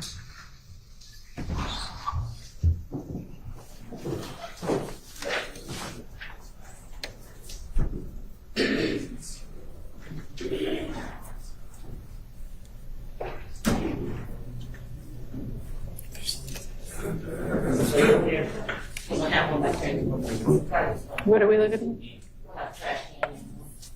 Wonder what happened to it. Oh, you know what?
Thank you. Go ahead, Ms. Lloyd. Judge, I believe that to everyone's delight, that's all that I have for Mr. Sledge right now. All right, thank you. Is there any recross from any of the attorneys? Not on the behalf of Mr. Stillwell. Not for Mr. Jenkins. Okay. All right. I want to apologize to Ms. Lord, courtroom, and the jury for getting upset. All right. Appreciate that. Your Honor, I'd ask that Mr. Sledge not be released, but be Okay. excused temporarily. Okay, you are excused. You're still under subpoena, so there's a possibility that you might get called again at some point. If so, somebody will let you know through Mr. Wright. Okay, But thank you you. are free to go. Thank you. All right. Ms. Love, call your next witness. Your Honor, the state calls I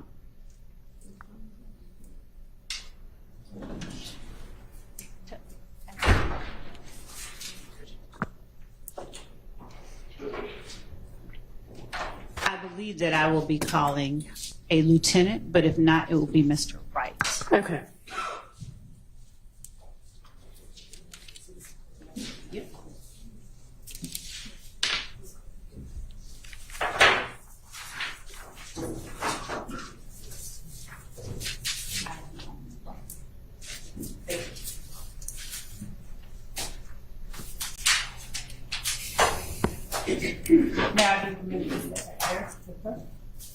Yeah.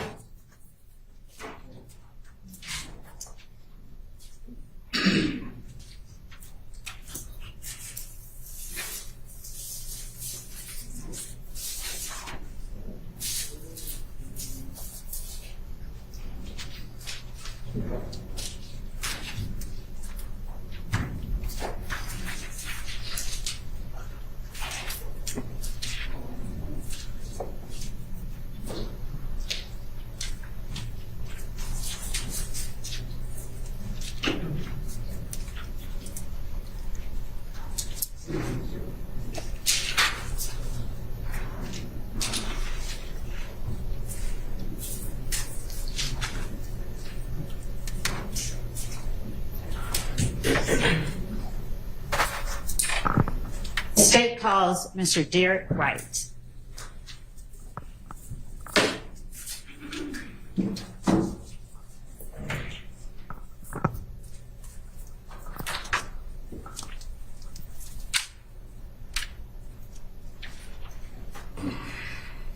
Raise your right hand. You confirm testimony to give the truth, whole truth, nothing but the truth. I do. I see.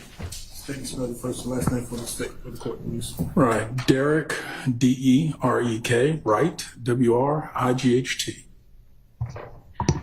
Good afternoon, Mr. Wright. Good afternoon.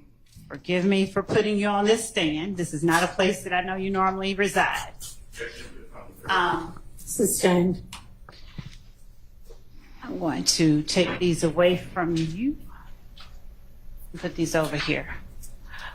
Mr. Wright, I will not be getting into matters of privilege. I'll just ask you a few brief questions regarding your interaction with the state as it relates to the witness that just testified. Okay. Okay. First of all, would you please tell the jury how long you've been practicing law? It's a year short of 30 years, so 29 years. And how long have you known Mr. Antonio Sledge? At least 15, probably longer, somewhere between 15 and 20 years. And forgive me, but were you sworn in? You were sworn in? Yes. Okay. And did you meet him first in your capacity as an attorney representing him, or did you know his family before you began representing him? In a legal capacity first. Okay. Do you know how many instances where you've had to represent Mr. Sledge in Fulton County? Without saying a number, are you aware of how many instances? If I thought about it, I probably would come up with an accurate number. Okay. Is it, have you had at least 10 occasions to interact with him on not criminal matters, but just matters, legal matters? When you say occasions, are you referring to cases or just interactions? I've not represented him on 10 cases. It's far less than that. Okay. Over the last 15 years, are you comfortable telling the jury how many cases that you had an occasion to represent Mr. Sledge? I would say, for sake of being accurate to this one and the one they've heard about from before, and I think a misdemeanor case. So other than that, I would be having to really dig deep, and I think that's probably it. Did the misdemeanor case happen 15 years ago? Probably more like 6 to 8 years ago, give or take. So what was the first, when you say you've been his attorney for 15 years, what was the first instance? What year was the first instance? Again, I can't tell you. I'm not being difficult. I just don't recall. I just know that I did come in contact with him as an attorney. And then with many of my clients, I developed a relationship. So he is someone that I've considered a friend, and I know him, some of his family. And therefore, I've had an ongoing interaction with him, both professional and personal, for 15 plus years. All right. Is it fair to say he's not the only person that you've represented in criminal matters? Correct. I've represented many, many people over the years. Have you had occasion to represent many, many people in Fulton County over the years? Yes. Have you had occasion where when you make an entry of appearance with respect to, say, for instance, a bond hearing, but have been required to stay on as a person's attorney? Early on, when I first started, you had some of that because, one, often you might get onto a case and then get appointed where the county pays you to stay with the client. Okay. So early on, there was sort of an advantage to getting on early, and then you could stay on if the client either retained you privately or the county paid you. Later on, that changed, and more emphasis was put on public defender and contract attorneys and other stuff. So I would say in the last 10, 15 years, not so much.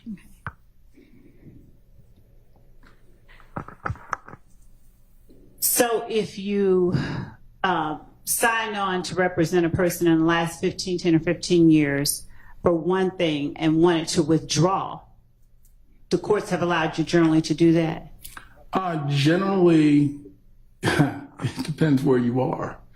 If you're in Toombs County, Toombs County don't let you withdraw. Once your name hits the paper, you're the attorney regardless of whether you get paid or not. Okay. There's some other counties like that. Okay. Fulton is generally pretty liberal, where Fulton, if you and the client come to a disagreement or if money, Mr. Green doesn't show up, that also is a reason that you can sometimes get out of a case. Mm-hmm. So from that standpoint, Fulton is a little more understanding that sometimes the attorney and client have to go separate ways. Without getting into the specifics of what you may have shared with your client, unless he waives it and you've been given permission to, and you'll have to tell me if that's the case. Well, I'll tell you now, he has not waived attorney-client privilege. That is fine. So I am restrained by the laws That's of our absolutely state. okay. Okay. So without getting into anything that is privileged information, would you tell the jury if information that is said between you and your client in the presence of others, such as Lieutenant Lancico, a lawyer from the state, whether that information is considered privilege? It's a two-part answer. Yes. From an attorney-client privilege standpoint, that conversation may not be privileged because it's been said outside of me and the client, meaning there's more individuals hearing it. Right. From a plea negotiation, and whether plea negotiations are admissible in a court of law, that is beyond the attorney-client relationship, but an admissibility issue. And therefore, the question of this conversation isn't so much an attorney-client, but whether if it's a plea negotiation or it's the furtherance of one, is it admissible? Okay. So have you been sitting in court during the entire time that Mr. Antonio Sledge has been on the stand? Yes. Well, there may have been a one hour short period of time one morning where I had someone covering for me, but other than that, Okay. I've been here the entire time. All right. Were you present in court when he was asked by Mr. Steele about a June 2024 meeting in Fayette between Lieutenant Lancico, yourself, Mr. Sledge, and myself? Yes. All right. Do you recall that meeting in Fayette County? Yes. It was the Starbucks in Fayetteville, my place. And how would you characterize that? First of all, how long did that meeting last? I would estimate maybe plus or minus 40 minutes. Okay. And generally speaking, how would you characterize that meeting, the content, the purpose? Often when you enter into an agreement with the state, you'll be asked to come in or meet with them to discuss questions they may want to ask, subjects they may want to cover, and basically it's almost sort of like a prep session. And from the defense side, we're also trying to get an idea. What are you going to ask us? Where are you going with things? Mm-hmm. So it's sort of both sides feeling each other out. And that way, when we get to court, things can sort of go smoothly. And that was sort of what we anticipated. Mm-hmm. And that's generally what the meeting was. To be honest,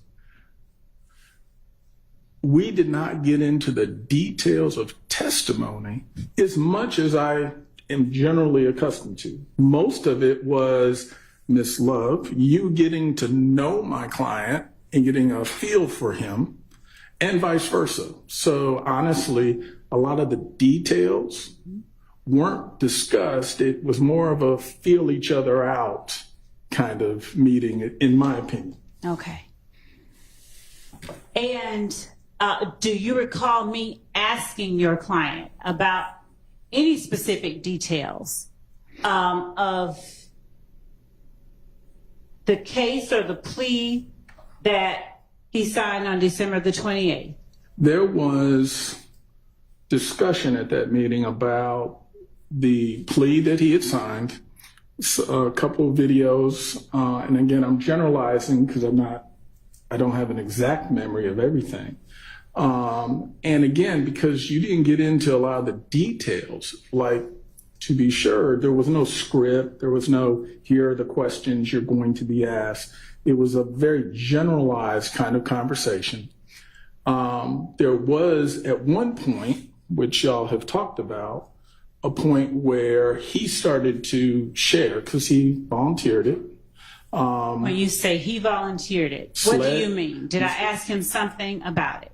Mr. Sledge volunteered the subject of what Mr. Williams may have said to him. Okay. And to be clear, while it definitely wasn't what you were asking, it wasn't on the subject you wanted to cover. Therefore, you say the subject I wanted to cover. Please explain what you mean.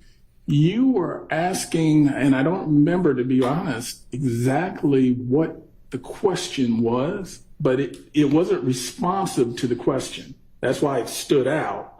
And when you heard what he was saying about Mr. Williams, there was an immediate reaction where it was, that's not what I'm asking you, is what you said to him.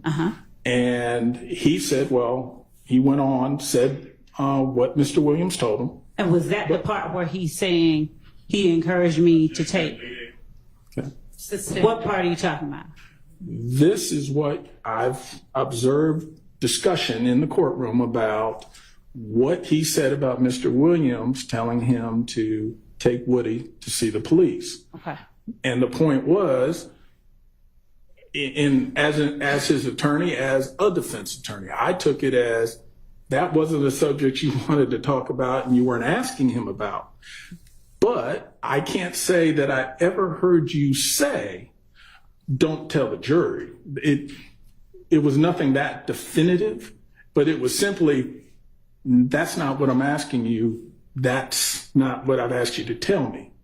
And ultimately, we sort of moved on from it. But it was just clear he very much wanted to say it, and that wasn't what you were looking for in terms of whatever the initial question was. So, but answering the issue at hand, I cannot say that you ever said, don't tell the jury. And listening to the questions that I put upon your client during direct examination and redirect examination, where I've asked the question and his response has caused me to say, that's not what I'm asking. Would you characterize the interaction at that coffee shop as different than or similar to those type of interactions? I would say, one, the overall interaction at the coffee shop was pleasant. No one was arguing, yelling, screaming, anything like that. It was very pleasant. You'd ask a question, he'd provide an answer. And then even when we got to that, it still wasn't combative. It was simply, that wasn't what I asked you, or what I'll ask you. It was, again, that just wasn't a subject you were going to be asking him about. So it sort of came and went. And when you say that's not or wasn't a subject I was going to be asking him about, is it your testimony that my response had to do with the question? Your Honor, I'm not. And honestly, he's a lawyer. He's going to be able to handle it. I'll give you a little leeway. Thank you. When you tell the jury that I said, that's not what I'm asking you, was your understanding that that's not what I'm asking you related to the question that I had just asked that he seemed to have not been responding to? It was to the question. That is, that was not the subject matter or topic you were asking a question to.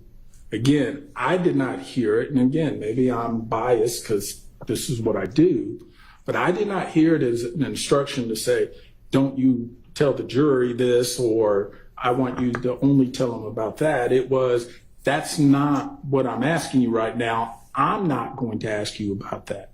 As in, so I did hear that extra part, but again, it just reinforced the idea that you weren't instructing him to limit his testimony in any way. It was just clear that wasn't a subject you planned on going into. Mm-hmm. So as a defense attorney, of course, yeah, my bell rang and I said, that's a hot topic, but it wasn't any ethical issue because I didn't hear you in any way try to discourage him or instruct him not to convey that information if asked. Now, were you present or were you asked by anyone else whether that was something that had been said?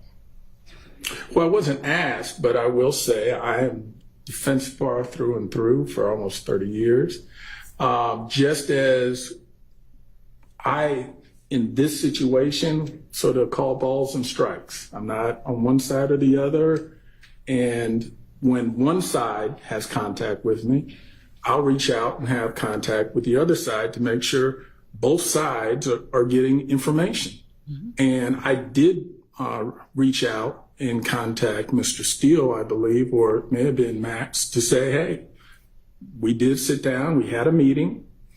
Quite honestly, there's no big secrets or anything about the meeting. But I will say there was a situation where when one subject came up, it wasn't what she was asking about, but it resonated with me because knowing what the issues of this trial are, I knew my brethren in the defense bar would want to make sure they knew, Sledge knew, or was told by Mr. Williams to take Woody to the police.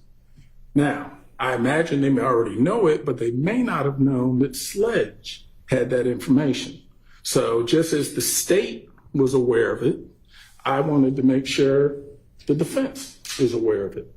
And I've also made him available so that if they wanted to question him, he could also be questioned by them. In other words, fair to both sides. And were you present when Mr. Sledge was in communication via Zoom or some other way with Defendant Williams' attorney?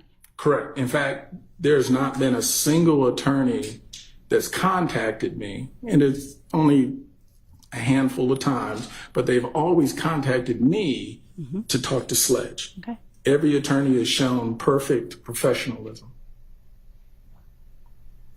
Were you asked by any counsel for any defendant whether the state ever instructed Mr. Sledge to not tell the jury that Defendant Williams encouraged him to go to the police?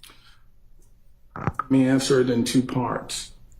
Yes, I have told them. No, were you asked? That's the first question. Oh, okay. Let me make sure I'm addressing the question because, us lawyers, we like to talk. So did Mr. Steele ask you, if I told Mr. Sledge, don't tell the jury that Defendant Williams encouraged you to go to the police, did he ask you that question? I don't recall him necessarily asking the question, but I told him my observation of that conversation.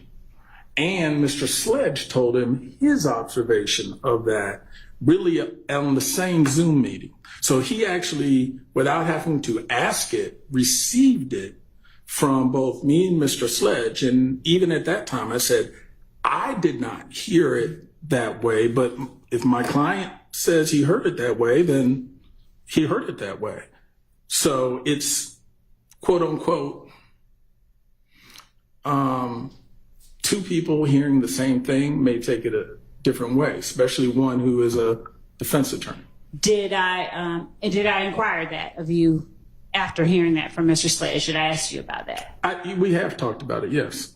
And did you tell me that you told Mr. Steele? No, I didn't hear that. Yeah. Well, I told Mr. Steele, I never heard you tell him, do not tell the jury. What I told you was that I've explained, I didn't hear her say that. I heard that she didn't seem to like that topic, but I can't say that I heard you instruct him. But my client insists that that's what he heard. So that's I know it's not a black and white answer, but that's the gray answer where my client has been very consistent saying, this is what he heard, but that's not what I heard. So I'm not gonna juice it up for the state or for the defense. I can only convey what I, in good faith, heard. And is there anything in particular that you recognized or saw that made you think I did not like that topic? Knowing the general idea of what the case is about, that ultimately the state's theory of the case that Mr. Williams... Without getting into what you believe the state's theory of the case is, I'm asking you specifically what you observed that made you believe. And that's not what she was asking, so no. Go ahead and ask your question. Thank you. I'm sorry. Please go again. I'm asking you what you observed me do or say, facially, non-facially, verbally, non-verbally, that led you to believe in some way that I didn't like that topic. The fact that you stopped him pretty abruptly, meaning as he was going into it, he sort of answered anyway. So it wasn't that you didn't yell, you didn't scream, you didn't do anything, but it was just, as attorneys, what we're really good at, I know we're gonna say talking, but listening and picking up. And when I saw that all of a sudden there was sort of a screeching stop point, that's when I realized, well, maybe, and again, not knowing the details of this case, maybe. So is that where you drew your conclusion? Let him finish his Yeah, maybe that topic, that point has some meaning and some significance. And that's where my thought was, okay, well, just as something may be significant about it in talking to the state, let me also make sure I've conveyed to the defense, hey, that might be some sort of topic. And again, I didn't know what he did or didn't do because my role sort of stopped pretty early in this. So again, my thought is if I'm neutral and calling balls and strikes, I want to make sure that they also are aware that may be a topic of interest. And but nothing about your body language or your mannerisms went to anything more than just, hey, maybe there's something there that someone needs to look into. Did I tell him that's not what I asked in a way different than you've heard me say that when he's on the stand? No. Okay. And when I've said that's not what I've asked when he's been on the stand, did you draw a conclusion that that was something I didn't want him to tell the jury? I didn't draw the conclusion, but I did draw a conclusion. The topic was not the topic you wanted to talk about, which, of course, I said, why? But it wasn't, I didn't extrapolate from that, oh, you're trying to make sure he doesn't tell the jury. Did you ever describe the meeting that we had as one where it was supposed to be kind of a get to know you kind of meeting? Yeah, I mean, that's in truth what it felt more like let's feel each other out, get to know each other. And before your client offered up the information, Doug encouraged me to go tell the police or take Woody to the station. Mm-hmm. Had I asked him any questions leading up to that?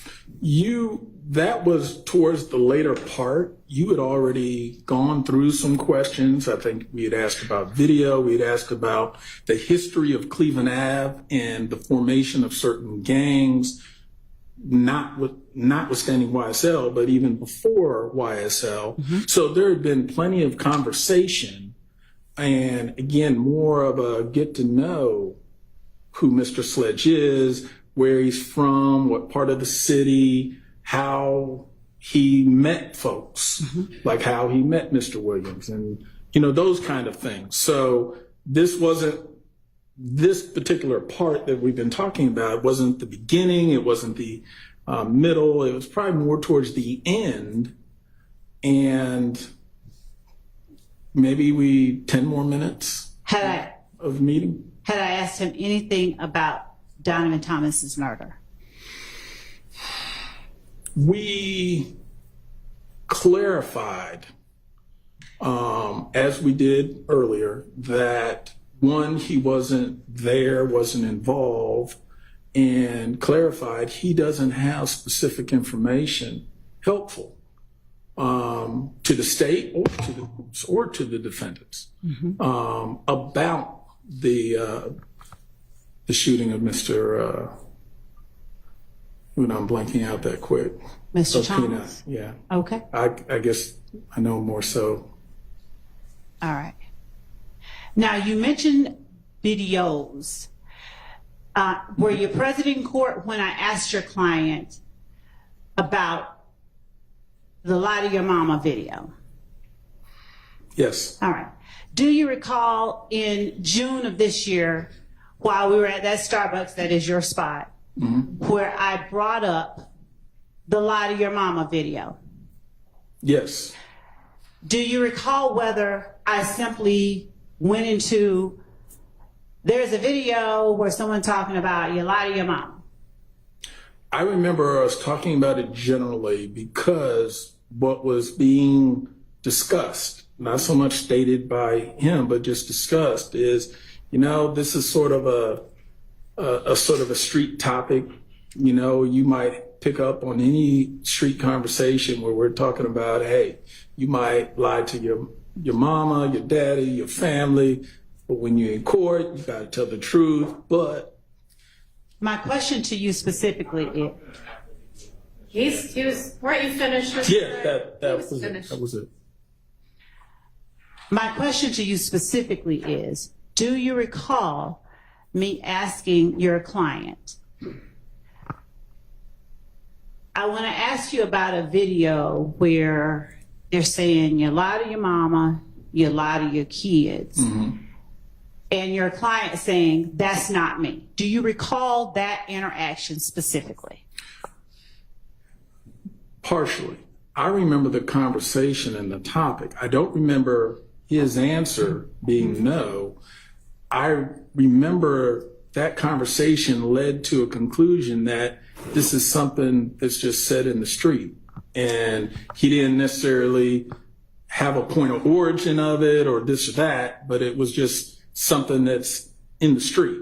So that's why I can't give you an answer to both parts of your question.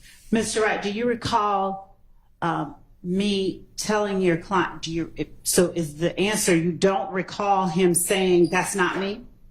Correct. Okay. That's okay. I remember it being played. Wait, you remember a video being played? I want to say, I don't know if it was played or we heard the audio. On what? Well, that's what I'm trying to remember because we only had phones. We may have had a laptop. Again, and I could be incorrect. That's why the safe answer is I'm going to say no, because my recollection of that specific point is not, I don't know if we simply talked about a video or if one was shown. Okay. Do you recall me telling your client I have a video of him saying that? You may have, yes. Do you recall telling your client, act as if the state is God and they know everything? They already know the answers to the questions they're asking you, so don't try to be clever, just tell the truth. It is customary when I. No, wait, just, I don't mind the explanation. If I said it wrong, just say no, you didn't say that. I don't have a specific recollection of saying that, but it's customary for me to tell my clients when you are in a cooperating posture, when they ask you questions, assume that they know the answer to the question they're asking you, that they're asking you not just to find out information, more often than not, they're testing you. They're trying to see, can they trust you or rely on your responses? Are you going to be truthful with them? So yes, it is likely I would have had that conversation. Would I have said God or some other analogy which made sense? Something. But it's more likely that I, at some point, made sure I said words to the effect of, when they ask you questions, assume they know the answer already. This is more of a testing, not a inquiry for information. So that's why I'm saying I may not have used those exact words, but I'm sure I probably did have that exchange in terms of the concept. And when would you find it necessary to advise your clients in such a manner? When they are in a cooperation agreement, and once we realize, they're putting us under subpoena, we actually have to testify. And then the posture sort of changed. That it's not just, hey, we're willing to testify. It's no, you're going to testify. And if you do, understand, you have to come in, you're going to have to tell the truth. And the state's going to question you and ask you some things. And when they do, that's when I would say, don't think you're going to outsmart them and you're smarter than everyone in the room. You need to almost assume they already know the answer to the question. And therefore, being truthful is always in your best interest. One, it's the right thing, but two, it's the smart thing. Prior to that meeting, had you already been made aware that your client would be testifying? Well, yes, the purpose of the meeting was, they are going to have us testify. Right. So we need to meet with them and see what questions they're going to ask. And like I said, just as y'all are feeling us out, we're feeling you out to get an idea. Okay, what things are they going to talk about? Are there any issues that are going to happen? And based on the plea and the fact that there was, we'll just say, some tussling or adjusting in terms of what the state was thinking of his factual proffers and what he was thinking, I figured this would also be a good time to start to iron some of those differences out and make sure that we're all on the same page as to what he can testify to and what he can't. So you do not recall saying that in response to my telling him that we have a video of him saying they lie to your mama and you lie to your kids and get in the courtroom and tell the God's honest truth? I may have said, wait.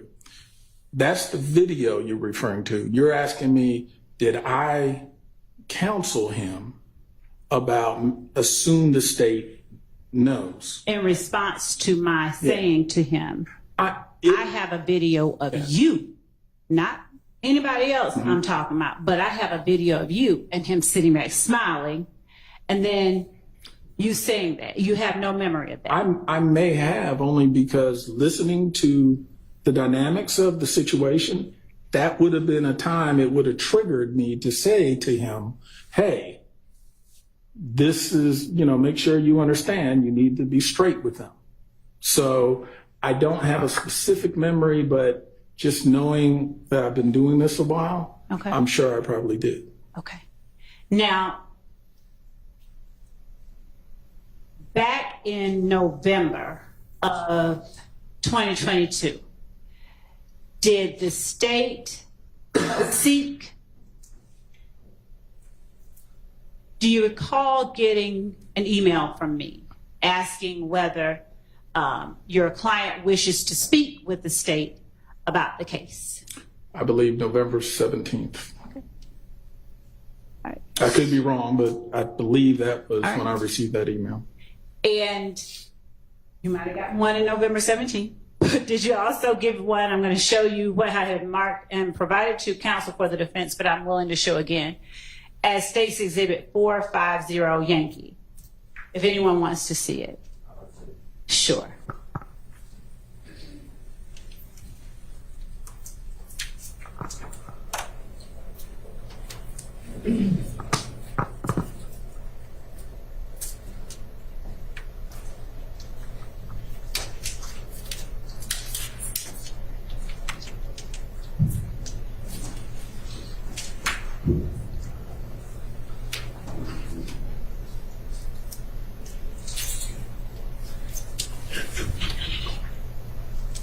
Oh, I left them both in there.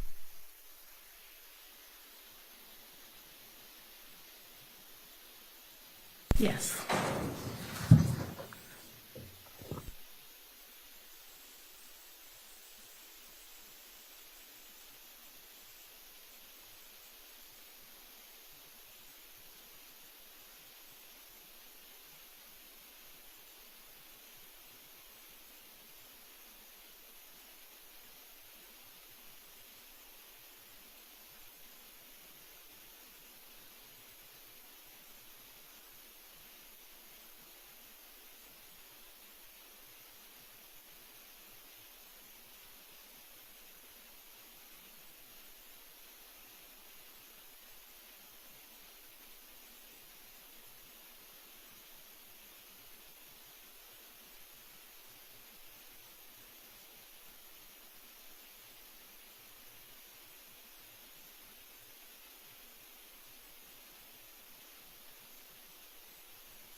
Yeah.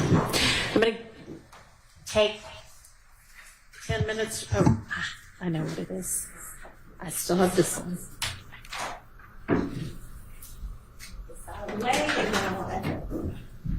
All right, we're going to take, oh, it's okay. 10 minutes or so, maybe 15, maybe longer, who knows? To give them an opportunity to look at a couple of things.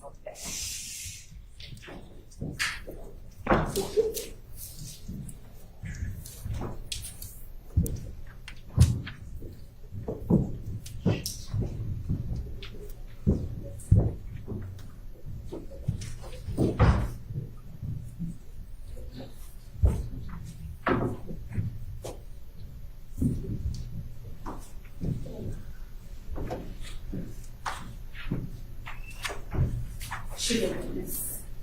I mean, you're free to stay or free to step out. Do you want him to step out? Or yes? Okay. Yes. Do you mind stepping out?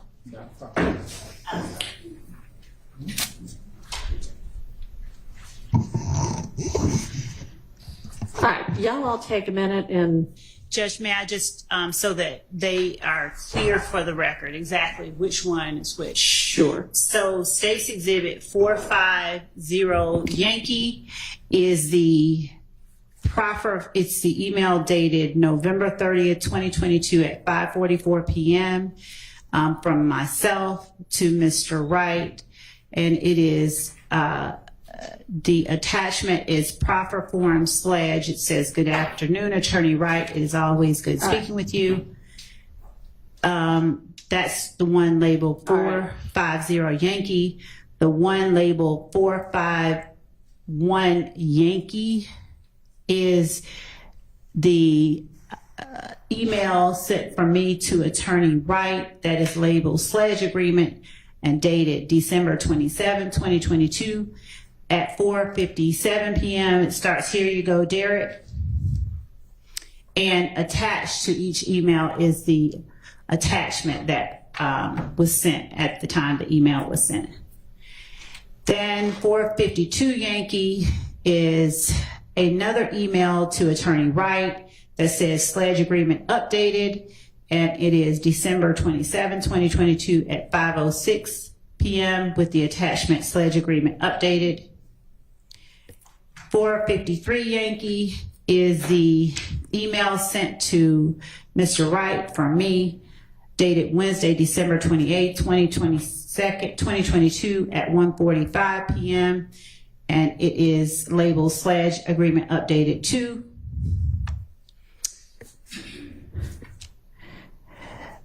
.454 Yankee is the email sent from me to Attorney Derek Wright at Wednesday, December 28, 2022 at 1:46 p.m. Labeled / agreement updated to.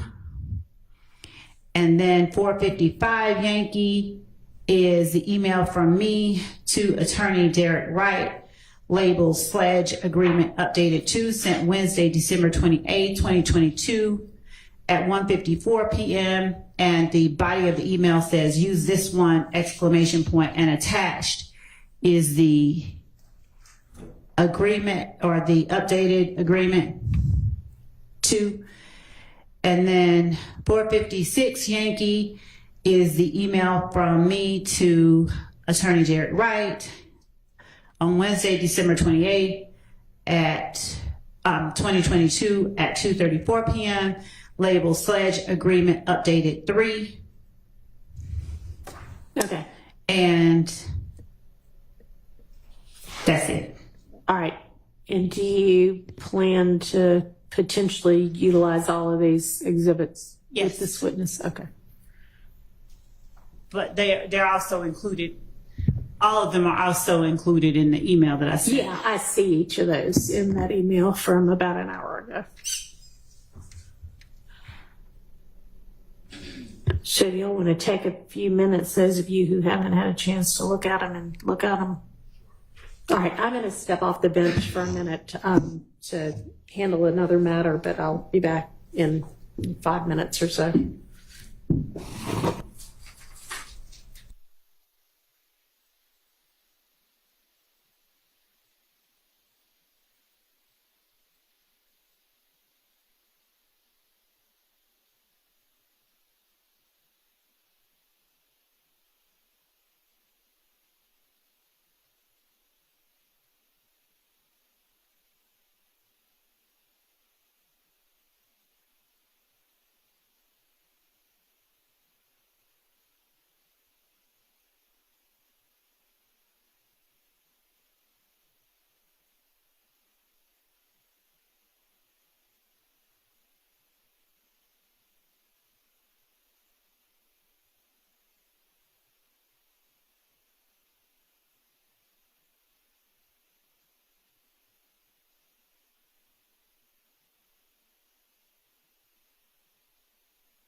hadn't discussed everything yet, so we'll call you. You can go ahead and remain outside. We'll let you know.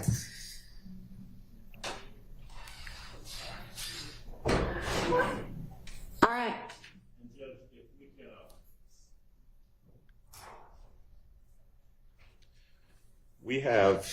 I need a few more minutes. I've got 7 documents that I'm going through, trying to parse out what is different between each of those documents. I'm on number 5, and we're doing it together. It might be easy. Do you want to tell them what the differences are in each document? That might make it easier. You probably know what they are.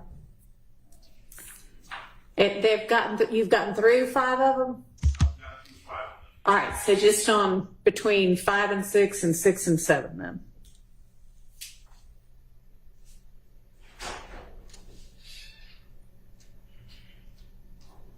Which would be, I guess, between 454, 455, and then 456. What are the ones that I have?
Apparently. No, because I was circling them as we were. Okay. So that won't make it any faster than I thought maybe it would, but that's fine.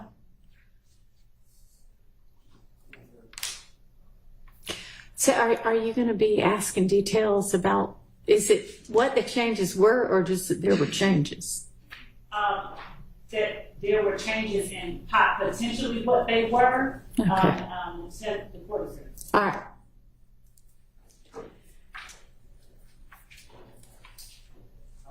I guess I'll wait until we're ready to discuss the whole thing. I've got a position in regards to the admissibility of all of these documents.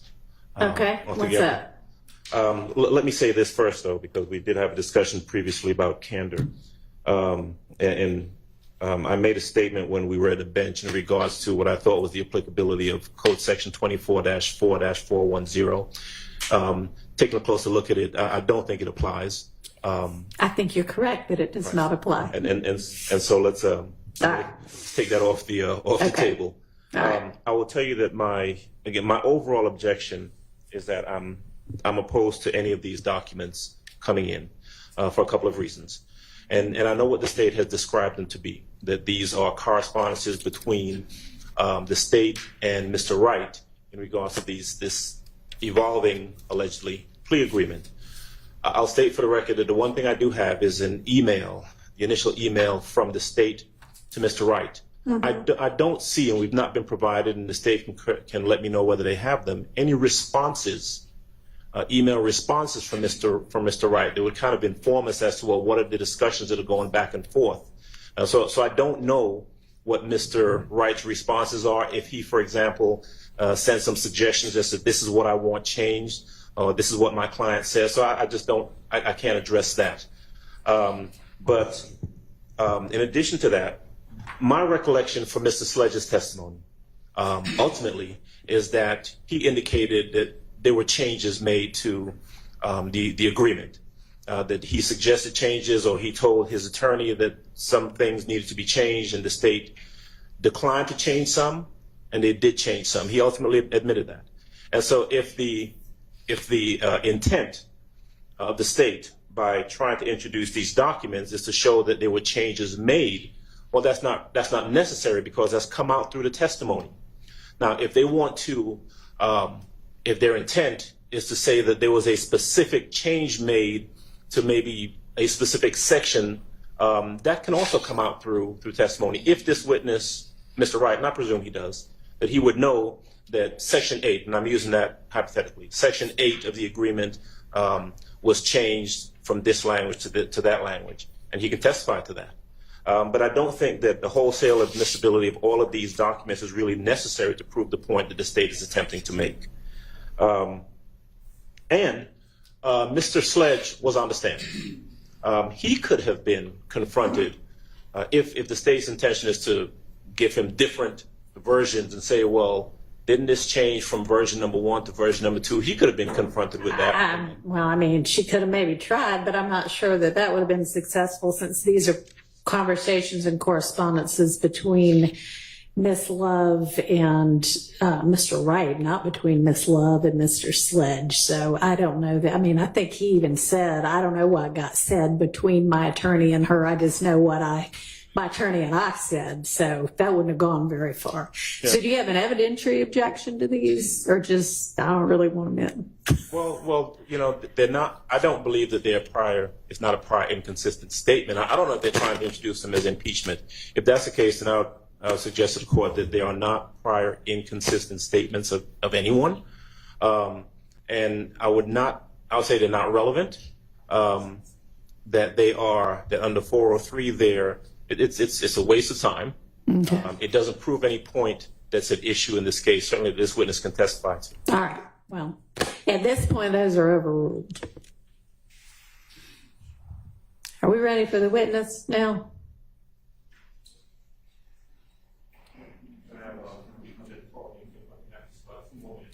Two minutes. You can have 2 minutes, Mr. Sharp. You can talk during his 2 minutes if you'd like to.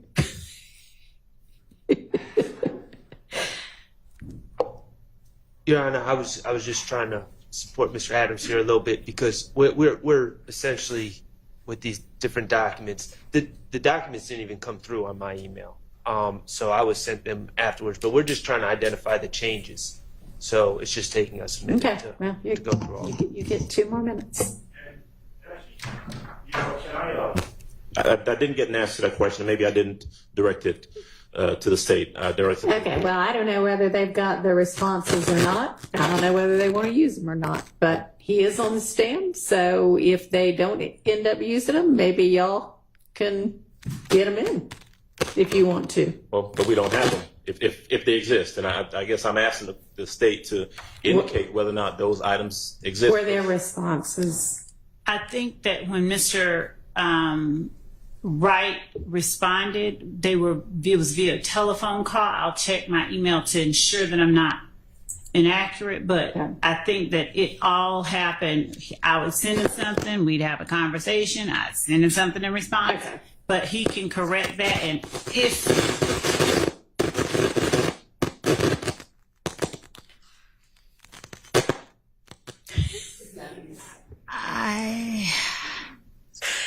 I won't touch it. But I'll check my emails for all emails from Mr. Wright. She'll check while y'all are doing that last bit of review.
forward all the emails that I got from Mr. Wright.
Can I do it? I'm going to take the last 30 seconds of my 2 minutes before we go into quick comfort run and how that's all good all the way through.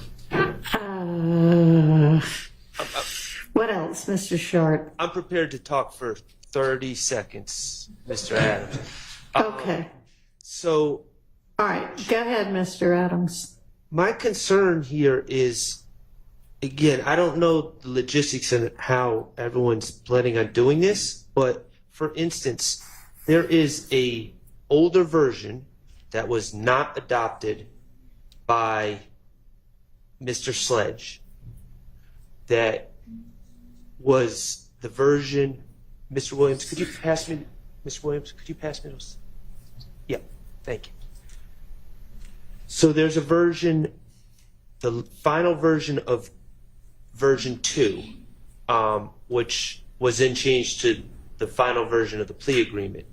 And it says under number 8, the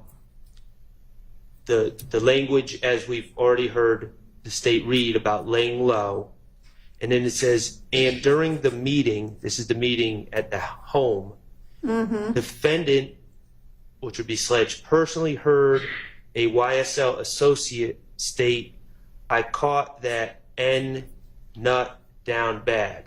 Now, clearly, this is something that Mr. Sledge denied happened and has been taken out of the final plea agreement. But why? What my concern is exposing the jury to things that are not true.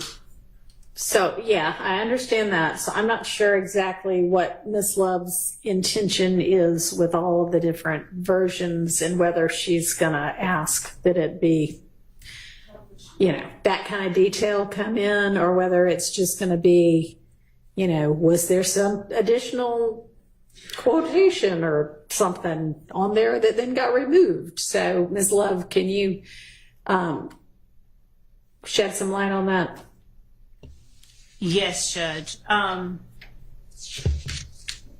As it relates to, I think I have asked Mr. Sledge, in fact, certain things, and the objection was that it was, of course, a document that wasn't in evidence, and I should not refer to it as a prior version, where I was trying to get him to compare something, one document to another. Right. So the intent here is to show the jury that changes were made at Mr. Sledge's request and certain changes were not. And I just actually found, in response to questions from the defense about responses from Mr. Wright, and I just emailed it to them, an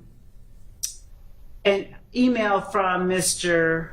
Wright to me on from back then. It looks like December 27, 2022, where he's enumerating certain things and responding to it and making recommended changes. So there are certain things that I would agree just don't need to be said. They serve no purpose.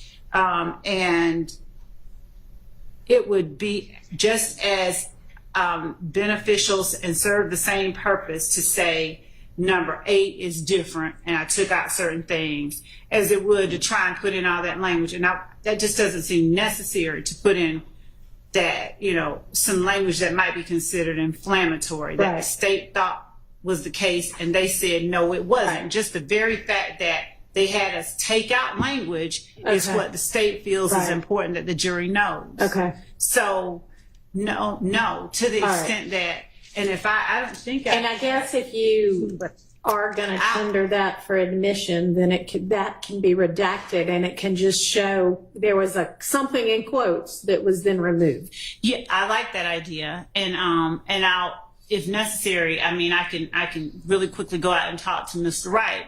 But right now, I don't expect to have him read certain things, and I know he's a lawyer, so he won't do it unless I tell him to. So I think that we're okay there. Okay. All right. But was there anything else I'm sorry, did you have more? I was just saying that I was still sending them over the emails from Mr. Wright. All right. Was there anything else in particular that you feel like if the particular document does come in, part of it needs to be redacted out? I think we're all in agreement. I just on got that an one. email, Your Honor, which has Brady material in it. Was just sent to us. I haven't seen it. It didn't. 10 seconds ago. Yeah, it's interesting. I don't have it yet. Yeah, it's kind of coming through slowly. Some of us Okay. quicker than others, All and right. I'm having it printed out. And I know we've got the jury back there waiting, Judge, and I'm not trying to belabor anything. No. But this is trying to kind of handle this on the fly as we're getting emails I understand. in the middle of this. We're printing copies of the email, so. Okay. Sure, And we're- thanks. And we're also having 8 copies sent over for the court and the defense and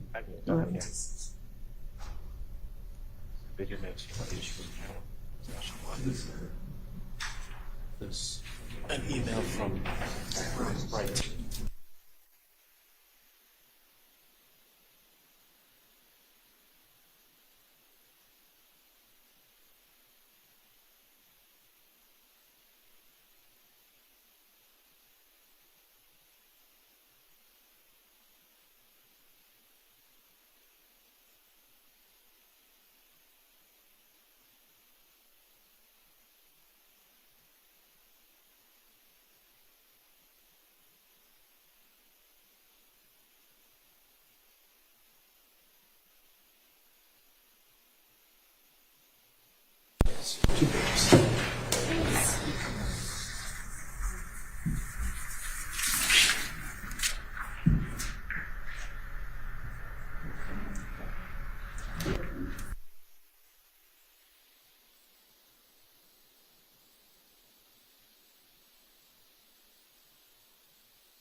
Is this response the one that is going to change to the final? So I should be looking at the one just prior to the final when I'm looking at what he's saying?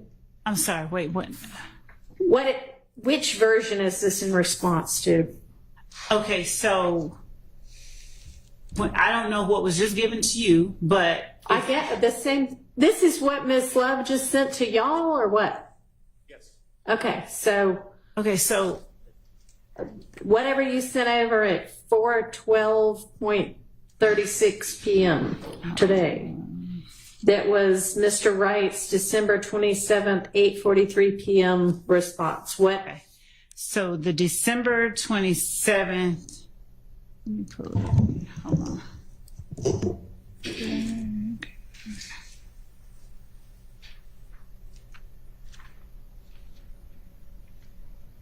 Okay.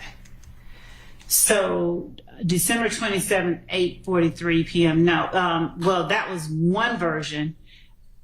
We talked more in court, so obviously there were other versions. I'm just wondering what I should be looking at when I'm seeing what Mr. Wright's talking about. So, if it's December 27th, 8:43, let's see, going back to December 27th to a December. That is going to be 7th. the 506.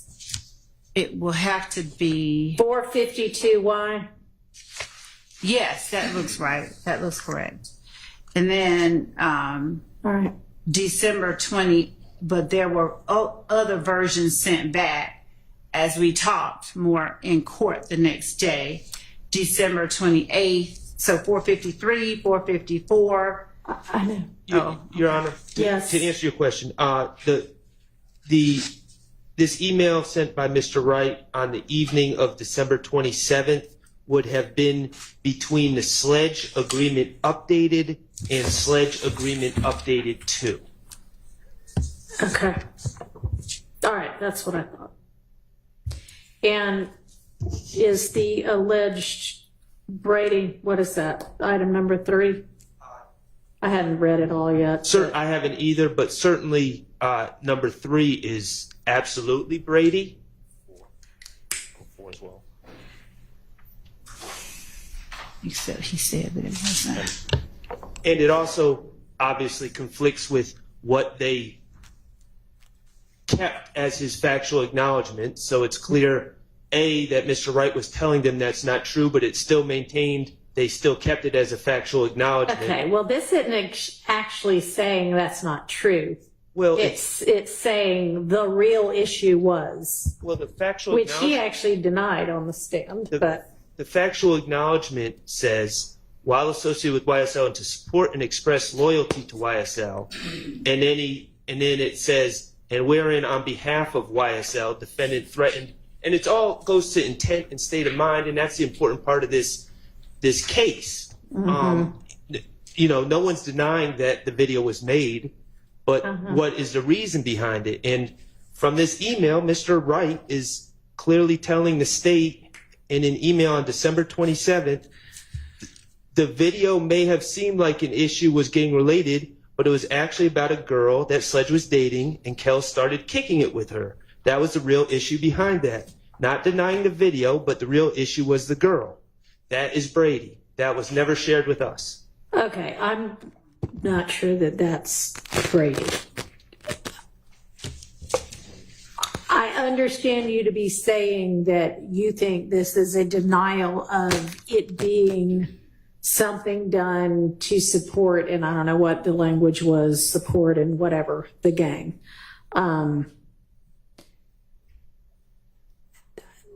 Your Honor, that's the crux of the case. Yeah, no, I know. And a whole lot of this, y'all are going to have to ultimately argue to the jury your various sides, but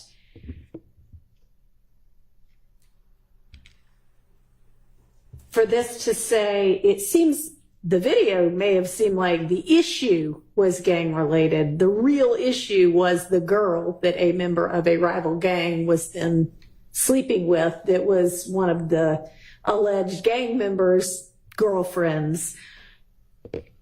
Might make that the real issue, but it doesn't necessarily make it in no way in support of the gang. And I mean, y'all can certainly argue that, but I don't think this is the kind of thing that is like, oh, this is, plus this wasn't the ultimate version, so I don't know what went back and forth after that.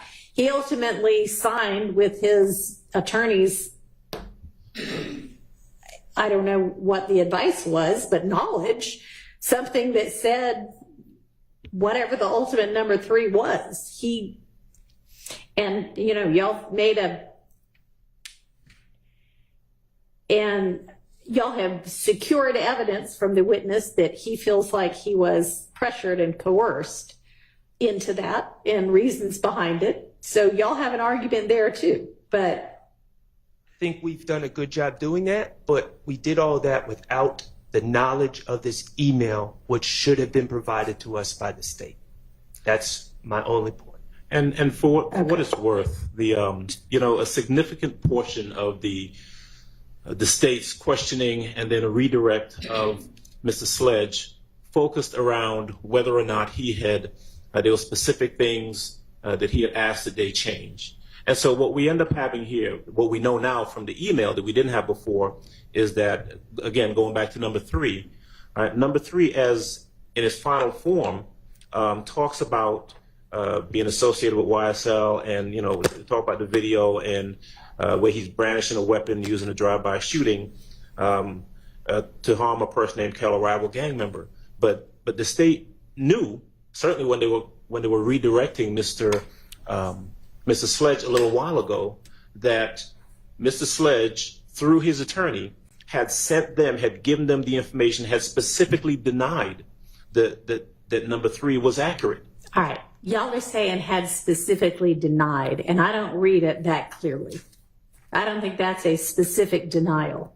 That's more of like I'm clarifying that this is really more about the girl than anything else, which it frankly is. So, okay. I mean, I hear what you're saying, but I don't read it that way. If you look at number 4 also, Your Honor. Okay. Number 4 of the defendant's factual acknowledgments, and you got to excuse me because I'm kind of flying back and forth between the different versions. Yeah, we all are. But, number 4 talks about on April 28th, as reflected in the indictment, that the defendant and fellow YSL associate, Demikian Garlington, I'm just reading it into the record so I can perfect it, committed a drive-by shooting using the firearm defendant wielded in the video reference in part 3 of this section. So I'm looking at the email that we just received. Right. And it gives a whole total different accounting of that, where, and of course this is coming from Mr. Sledge because Mr. Wright says in his email, he said he didn't know because he was cool with Peanut, who was seeing his cousin, would even be at family reunions together. He thinks shooting Peanut was not planned, but more impromptu, or at least very short, or a little planning. He said he didn't know until after it was done when it came on the news. He had been watching the Patriots versus Steelers games with it, then the news reported it.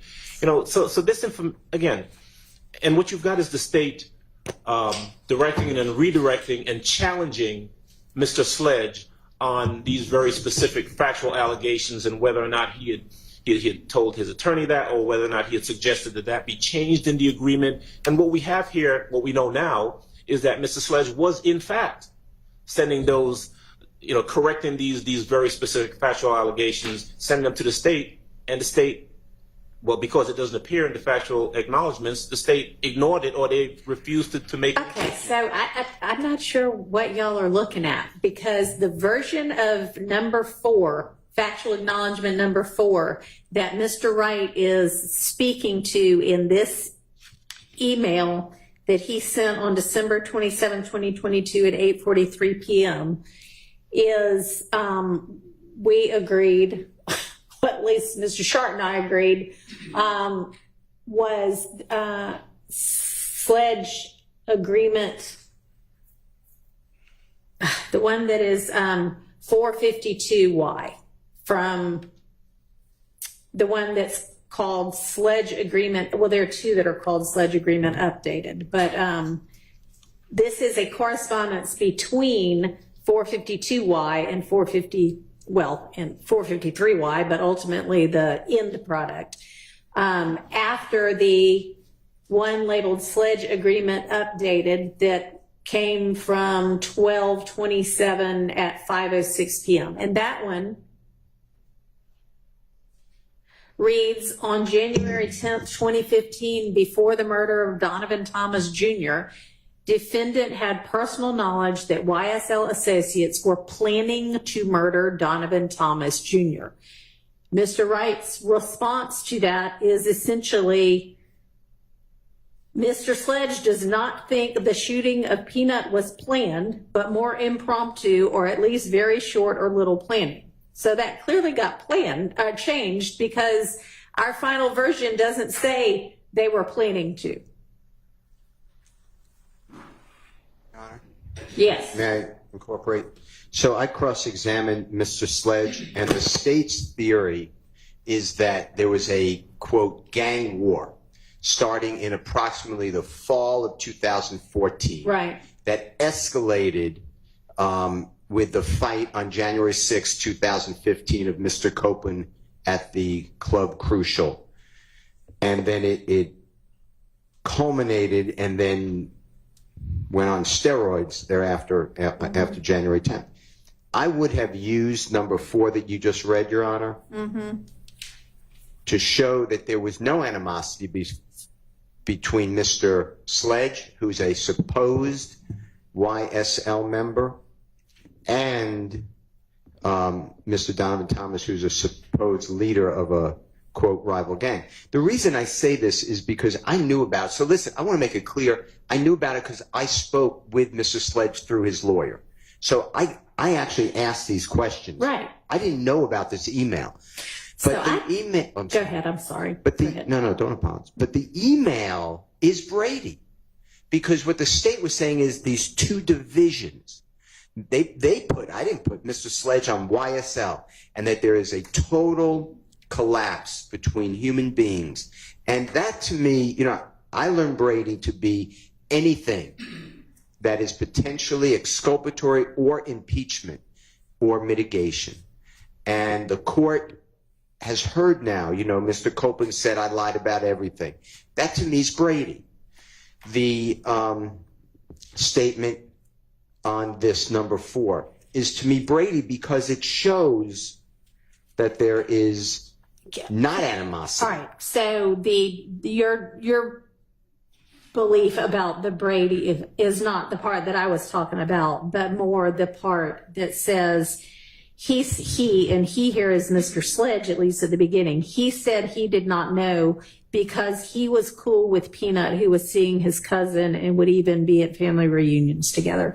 Does the he change there, and is the he become somebody else was cool? Who is the he that was cool with Peanut?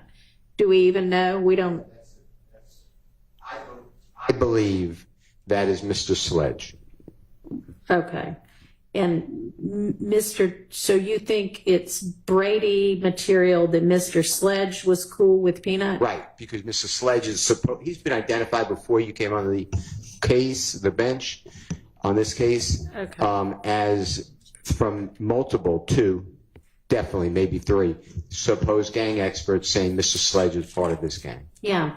So to me, and it just fits into the whole, I thank you for allowing us to get these emails, but these emails there's a special duty here.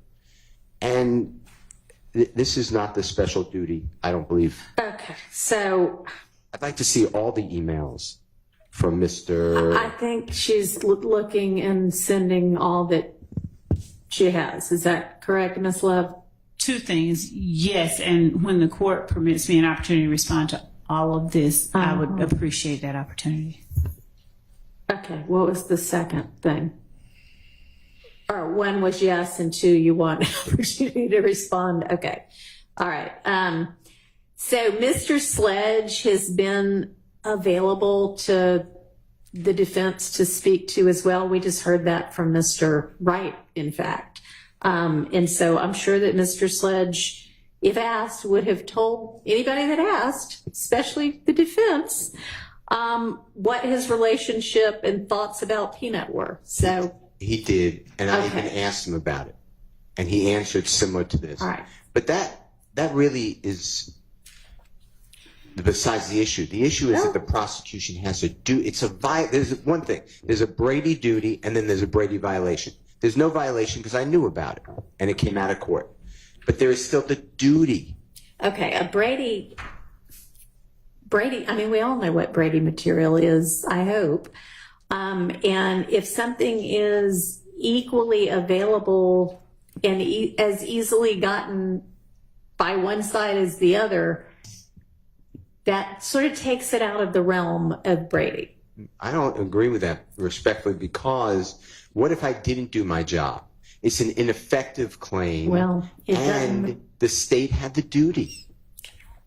All right. Well, I don't. You can't shun your duty and say, well, he has the Honorable Keith Adams, so he'll figure it out on his own. That's not. In fact, courts ask, this court, I believe, but other courts in this courthouse say, is there any Brady evidence known? Is there any evidence suppressible known by the state? And they give it to you, or they're supposed to. So I don't agree that, hey, go find it for yourself. Well, I don't read that part of number 4 to be Brady. Yes. May I respond to number 3, though? I mean, the state provided us with a plea agreement with factual acknowledgments that appear on its face to be Mr. Sledge acknowledging certain things were done on behalf of YSL to further YSL. I don't have equal access to Miss Love's emails with Attorney Wright that she has. So clearly that email correspondence between Mr. Wright and Miss Love, which was never handed over until a few minutes ago, it contradicts and it impeaches those factual acknowledgments that Antonio Sledge signed. Now, I'd like to think that I do everything I can as a defense attorney, but I don't think it's unreasonable that a defense attorney would read the factual acknowledgments signed by a cooperating witness and accept that that is going to be their stance when they come and testify. And well, lucky for y'all, it wasn't his stance. Well, but I don't think that makes us getting it this last minute any less problematic. Well, I'll just say that if the state has an open file, then none of these arguments ever even come up. Now, I know that that is your, something that y'all in your office can make a decision about, but open file would,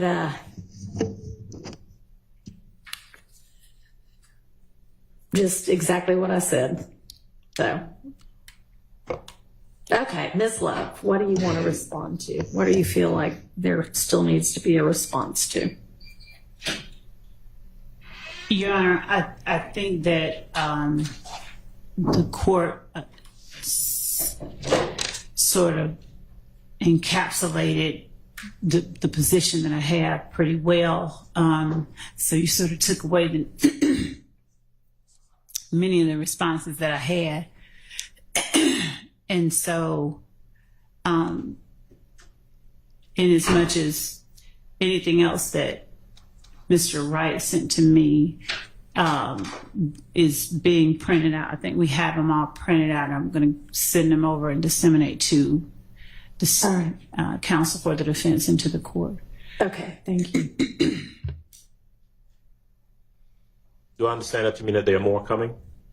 That sounds like it. Should I just send the jury home for the day? Okay. Can you release them for the day? Tell them they're under the same instructions they always are. All right. Thank you.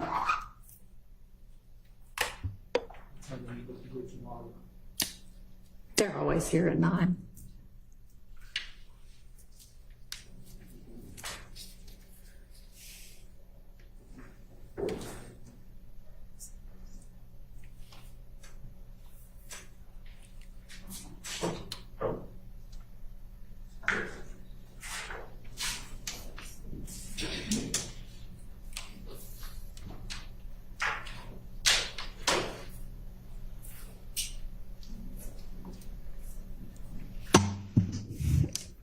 And I'm just going to put on the record that in terms of what is and is not Brady, I mean, the Brady v. Maryland case establishes it, and there's all kinds of Georgia case law that sort of reiterates it. And one of the prongs is definitely that the defense did not possess the evidence, nor could the defense obtain it with any reasonable diligence.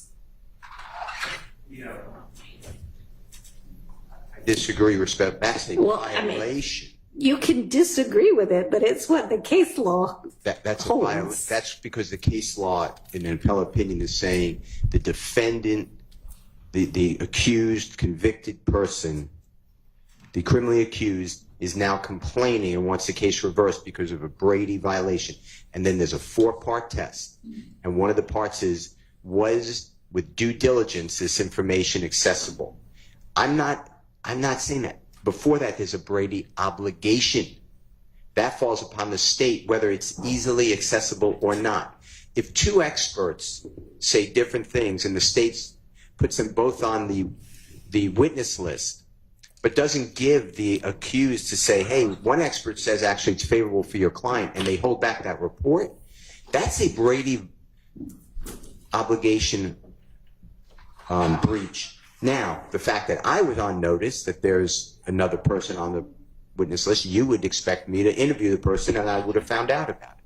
I mean, I think I understand what you're saying, is that if it is exculpatory or impeaching, there is an obligation to provide it. Okay.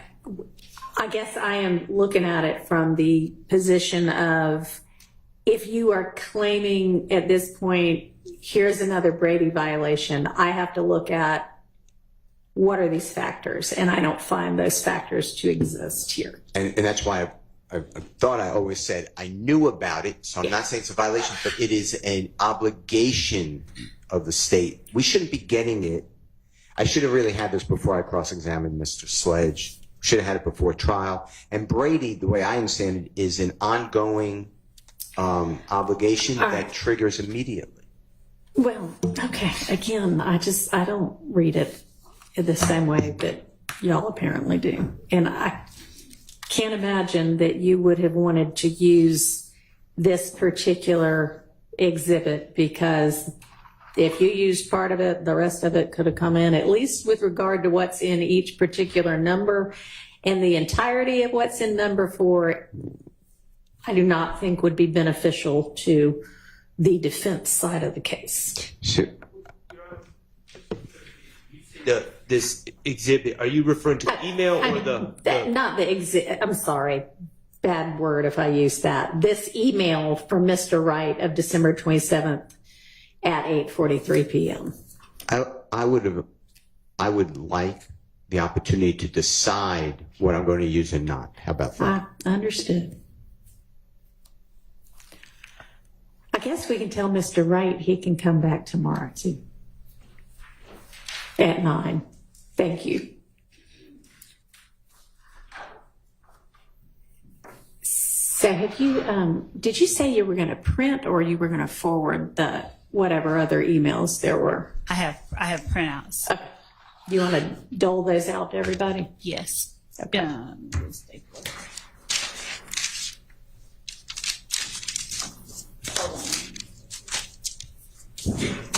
Since I gave the court a statement back, does the court trust me to hold it? Yes.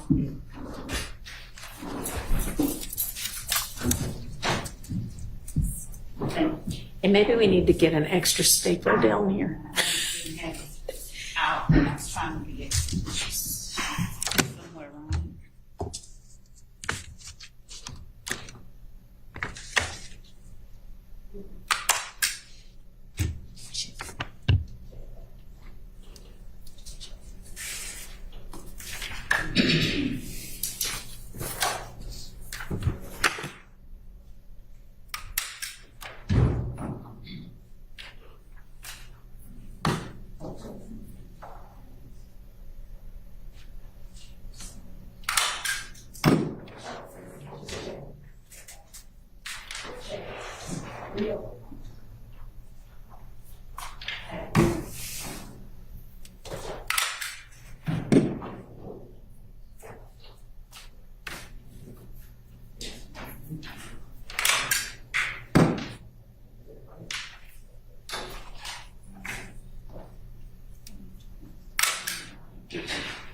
Judge, you're out of state.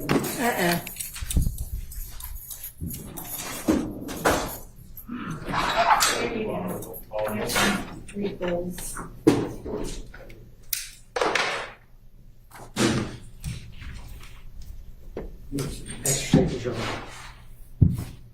Thank you, Your Honor.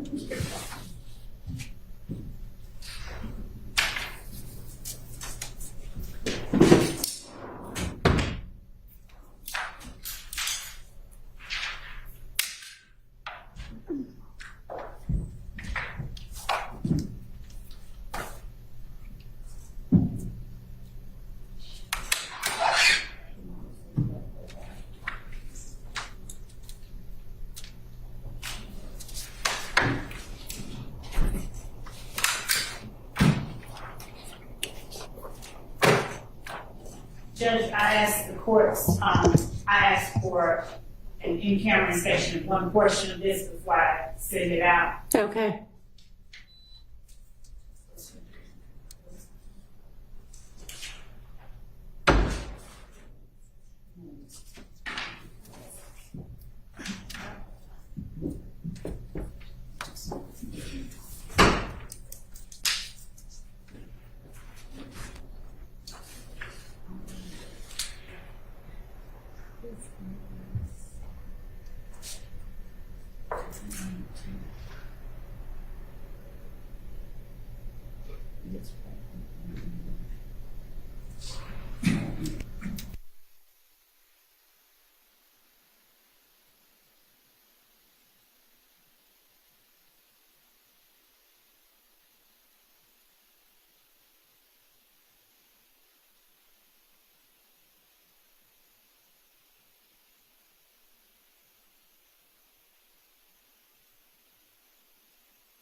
He's going to give the whole thing.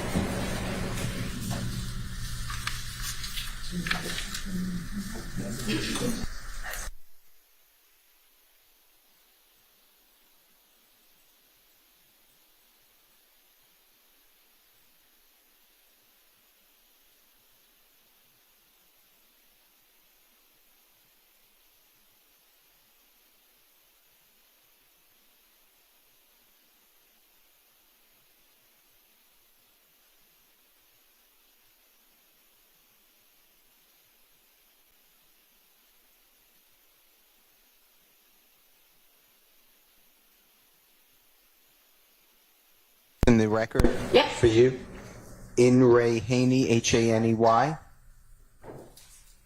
that's 355 Georgia Appeal 658. It's footnote 1. It's 2020, and it reads: the state has a duty under Brady versus Maryland and Giglio versus United States. Giglio is Giglio, to disclose favorable evidence to the defendant in a criminal matter. This includes disclosure of impeachment evidence which could be used to show bias or interest of a party on the part of a key state's witness. And I say that solely because I don't believe what the court was saying about the 4-part test. That comes afterwards, after a person is... Right, I thought I clarified that. All right, thank you.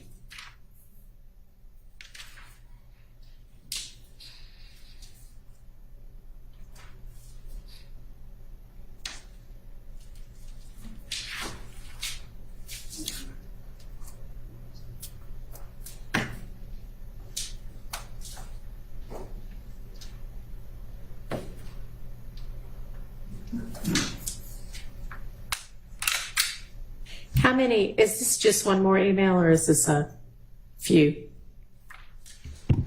This is series of emails, the emails that I got from Mr. Wright. I think I printed out, I had him print out all of the ones that he sent me. Okay, and so this will be, will this stack include the 2 that you sent electronically or no? It's fine either way, I'm just wondering. I think so. I think I asked her to send out all of them. Okay, Print out all right. And you've got a copy for each of the 6 defendants and a copy for the judge? Yes, okay. And also, to the extent that I enter any of these, the copies that I'm giving to everybody, it includes everyone that I email them to. I'm going to take off that portion, and it will only include the email correspondence between me and Mr. Wright. Thank you. So, on to counsel.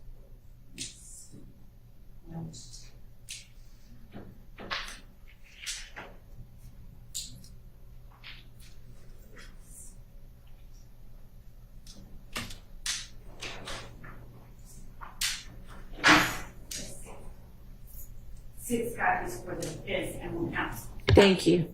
You're welcome.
Your Honor, Yes. let me inquire of the court because I want to be really careful about this. Okay. Mr. Wright, of course, is on the stand. He's a witness. He's been sworn. He's testifying. And my general thinking would be, well, we're not really allowed to talk to him at this point. I would think that's accurate. Right. My thinking, though, is as we're sitting here talking about it in regards to the email exchanges, and I'm not casting aspersions on anyone. We've received what the state said that they have in their possession, although they initially said that most of the correspondence were by phone. And I don't know whether or not there are additional email correspondences that may be in Mr. Wright's possession, and maybe not in the state's. And right. I wonder if the court. Let me suggest that if you want to send an email to Mr. Wright, copying the state and saying, if you want to identify him, we've got, the email of whatever date, whatever time. If there are any others, can you please forward them to, everybody copied, which would be all of the attorneys. You can certainly do that. And then I'll copy the court on that email as well. Okay. Your Honor, may I request that the email simply request of Mr. Wright to forward everybody all the correspondence related as to. well. Sure, I guess that would be cleaner. Yes, thank you. That's fine. If you want to be the one that sends out the email, that's fine too. Thank you. Okay. That would you know what? One moment.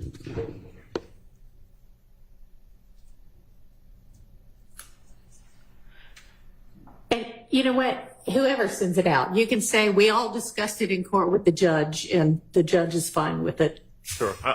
We don't have any problem with the state sending that out. He's their witness technically at this point. All right. So, Miss Love, if you wouldn't mind doing that this evening. Okay, great. She's happy to provide him even with this copy here. Yeah, if you want to do that, if that would make it easier, or if you just want to say, hey, can you send everything you've got? However you want to handle it. I will do both. Okay. All right. So, the additional ones that we all just got handed, it doesn't look like there's much substantively that's new from what Ms. Love already had provided electronically. It's more, but it's not really new. Is there anything else we need to talk about before we break for the evening? Just, may I inquire? Yes. Mr. Wright. And then the investigator who's been in court, so I don't know if that matters, but. So will you call both of them, or? I will call both of them. So Lieutenant Lancigo she's been tasked with specific things as relates to this case, but I did not, at the time that we put Mr. Slade on the stand, have any idea you'd be calling I didn't expect to have to call either one of them. But since we do, obviously there's case law that. Yeah, it doesn't exclude them from being a witness. If you want to bring up you've been in court the whole time, that's fine. But. And then the next witness is what I was getting. So hopefully the two of them won't take the entire day, or to borrow a phrase from Mr. Steele, God forbid, more than a day. Do you have the next witness available tomorrow as well? We are attempting to secure a person who's not trying to be secured, but who is under subpoena. Okay. And we also have Mr. Thomas Burnett. Okay. So you'll have somebody available tomorrow. We do. Do that. Okay. Yes. Yes, sir. I'm waiting for you to finish that comment. I'm done.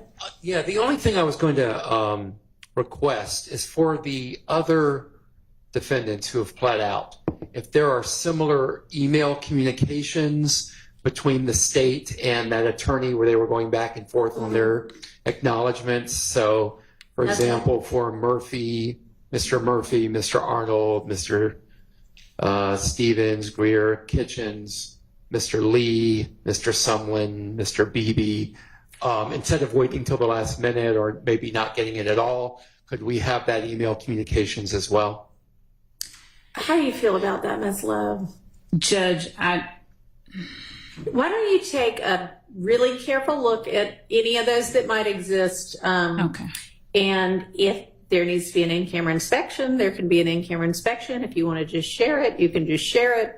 But go ahead and find whatever might exist and take a careful look at those, and then give us an update. Thank you. And thank you, Judge, for saying what I think you said. Take a look at whatever exists, because I was going to add to Mr. Weinstein and say not just email correspondences, just so we don't end up again with me saying, oh, you know what, I forgot to ask about these other correspondences. So any correspondence whatsoever in regards to those. If y'all did snail mail, if you did text. There you go. Anything like that. Okay. Thank you, Mr. Adams, for that broad document request. I appreciate that. Appreciate that. Okay. Anything else? All right. I'll see y'all at. I mean, honestly, y'all, even when we are starting at 8:30, it's 9:30 before we pull the jury in. So I'm thinking, since we've got some stuff we might need to be discussing tomorrow, 8:30, 8 o'clock in the morning for all of us. Yeah, 8. Okay. We could do 8. 8:30 fine. 8? No, I don't want to do 8. Okay. I don't want to do 8:30, but Okay. no, we're not doing 8. I need my sleep. All right. See y'all tomorrow.